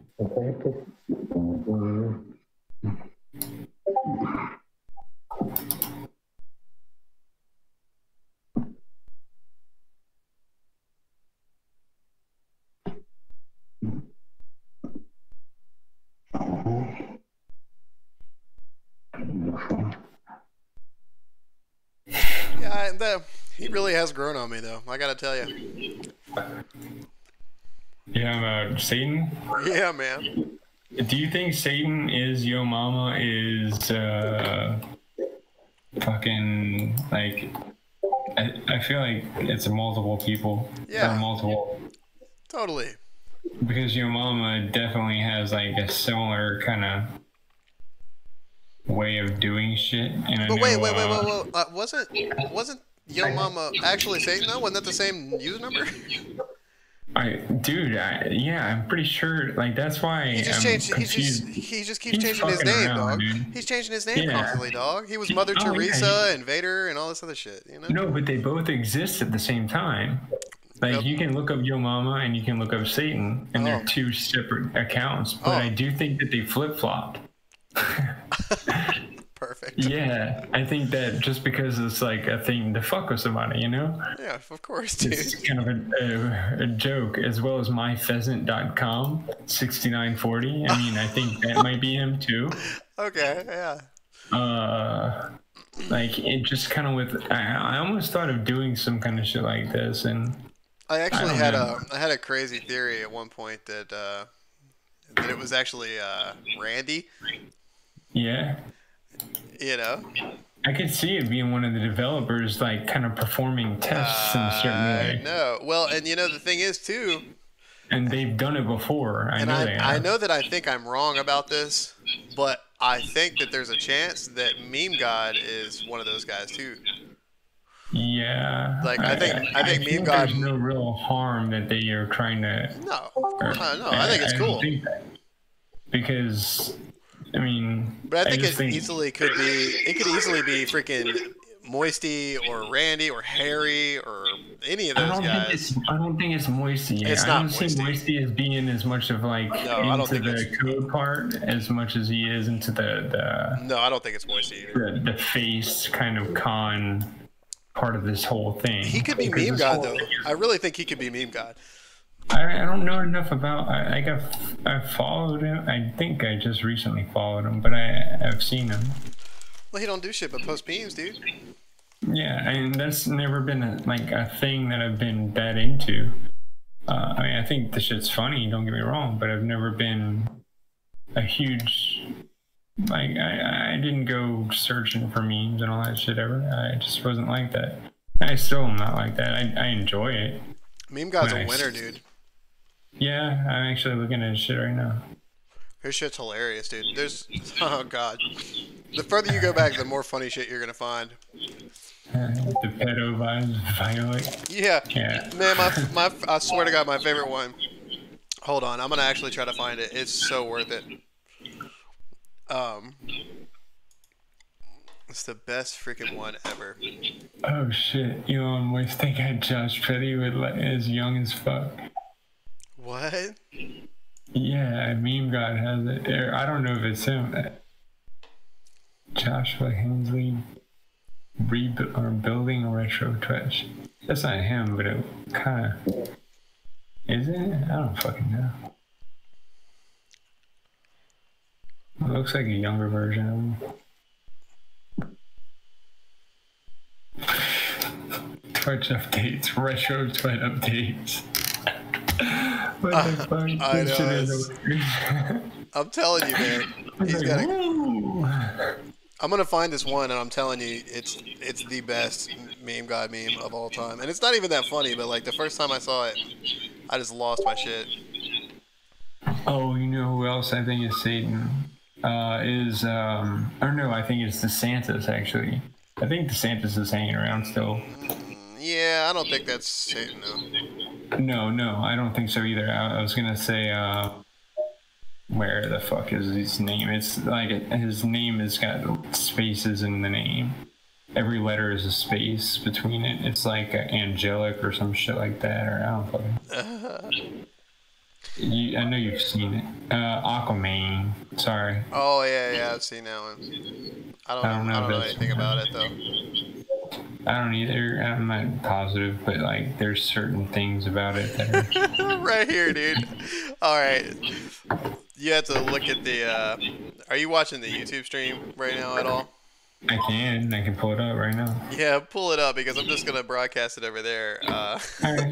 So this was posted the very first day that the slash pay got released, right? And it was like within a couple hours that the update went through, right? Mm-hmm. And Meme God dropped his meme right here, and I swear, my sides hurt, dude. I don't have this shit playing. Let's see. My sides hurt bad after that one. Meme God $1. I mean, it was the timing of it all, man. I mean, this was like Obama and himself, or what? Is that double Obama? Yes. It is. It's not like a double or some shit. No, it's a fucking Photoshop like a motherfucker. Is what it is. It's so weird. It's hilarious, dude. I literally was like dying when I saw that the first time. So he paid himself. He slash paid himself and then gives himself the medal. God, it was funny. What the fuck? Crack me up. Interesting. This like the whole joke is pay Meme God $1, congratulate himself.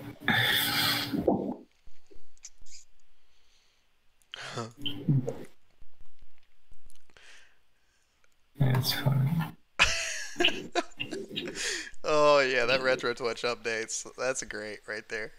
Yeah, that's what I was just laughing at. That shit's funny. That is funny, man. I'm telling you.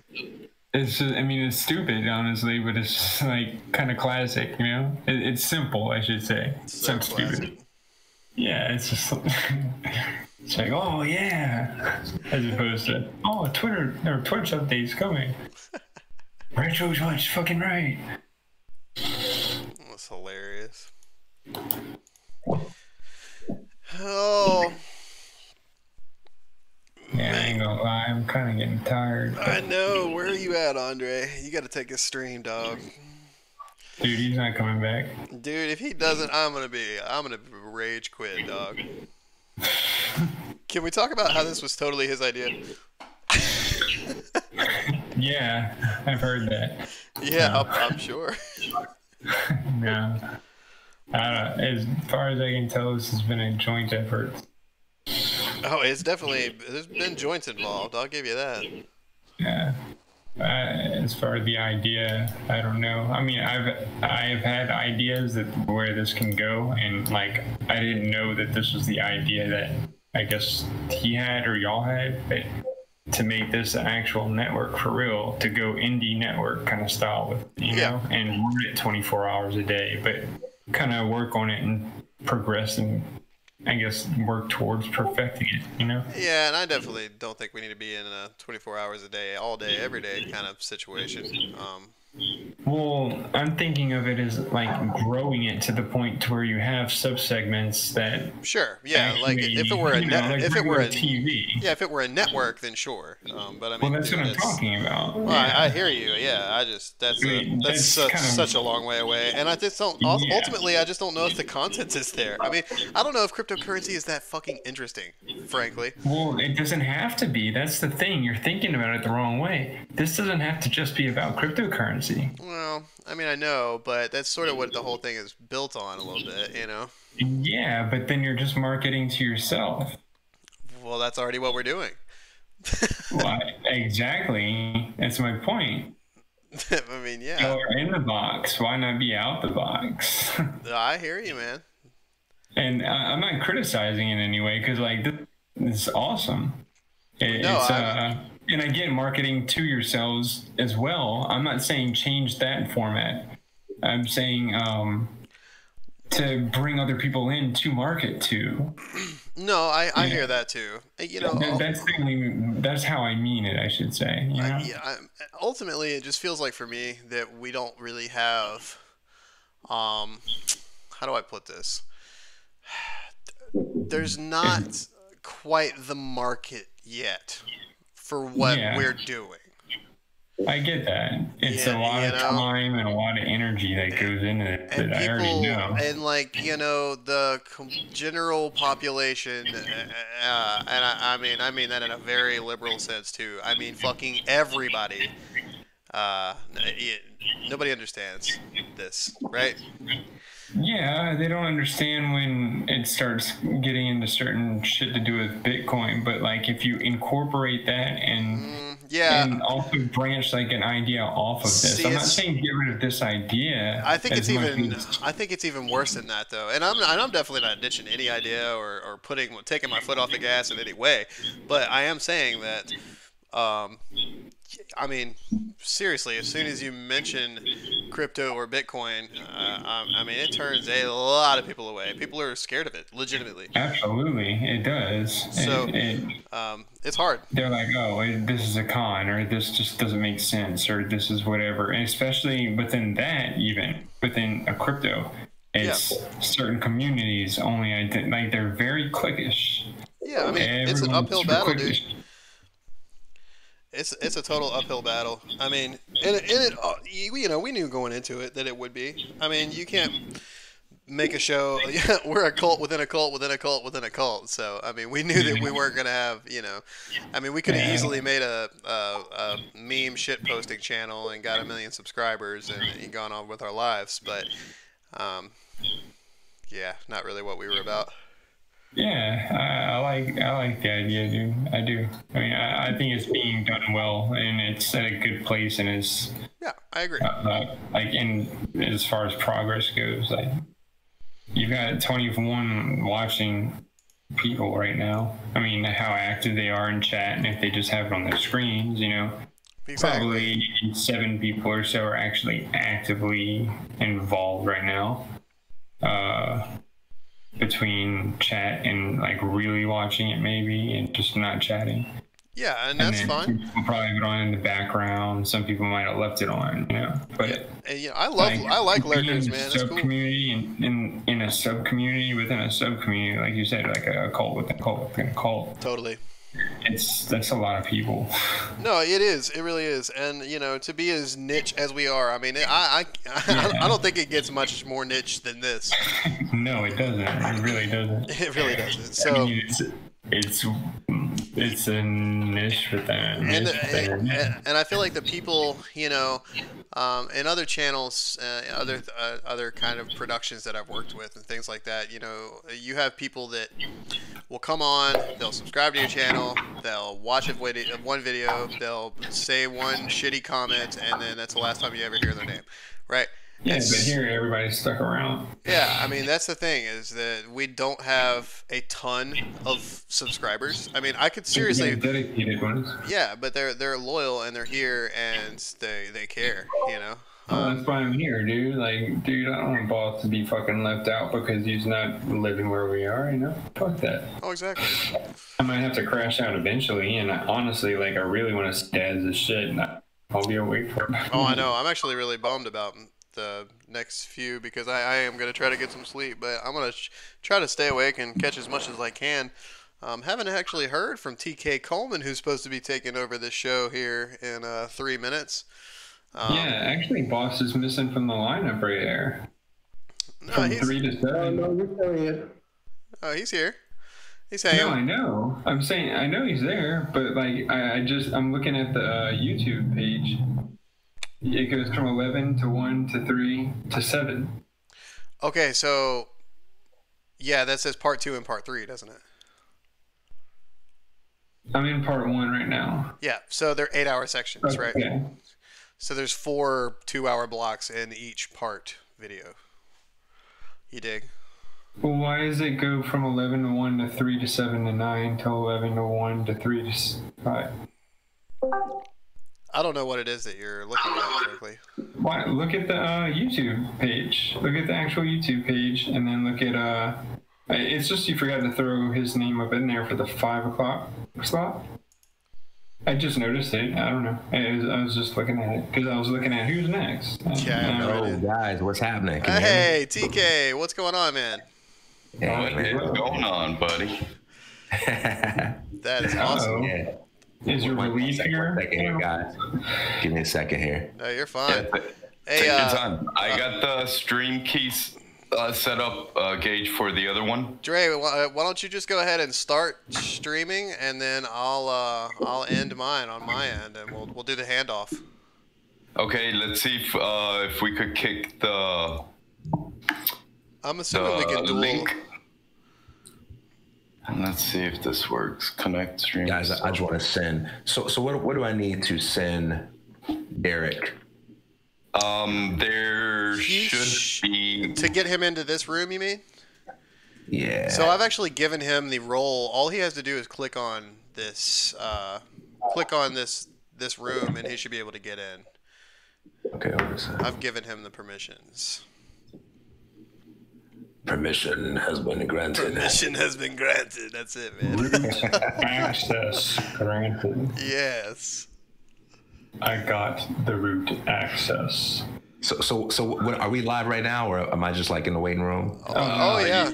No, you made it. You live, brother.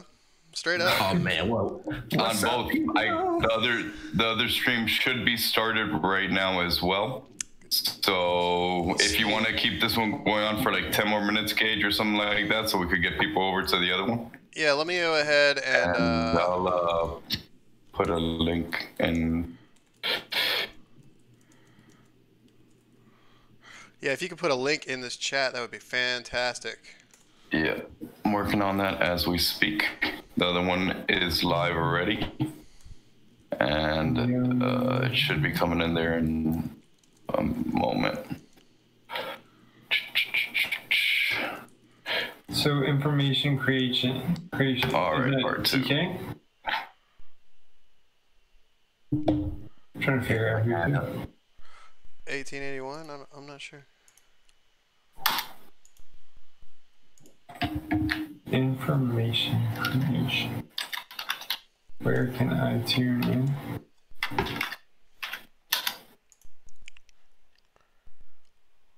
Information creation. I wonder if that's Kyle. Big creation. Oh, I suppose it could be. The number's not right though. What's the number he has there?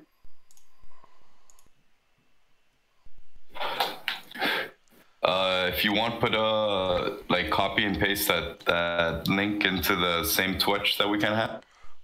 Yeah, I'm gonna make a. I got one. It'd be good. It's all good. I'm working on Twitch right now. Faux shizzle.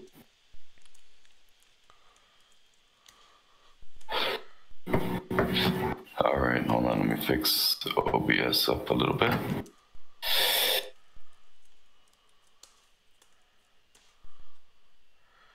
Oh, wow. No wonder that link is jacked up. Okay.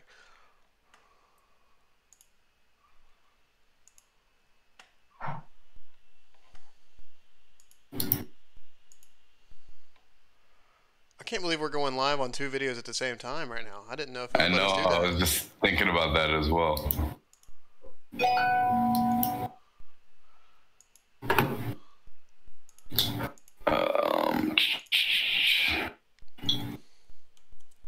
Okay.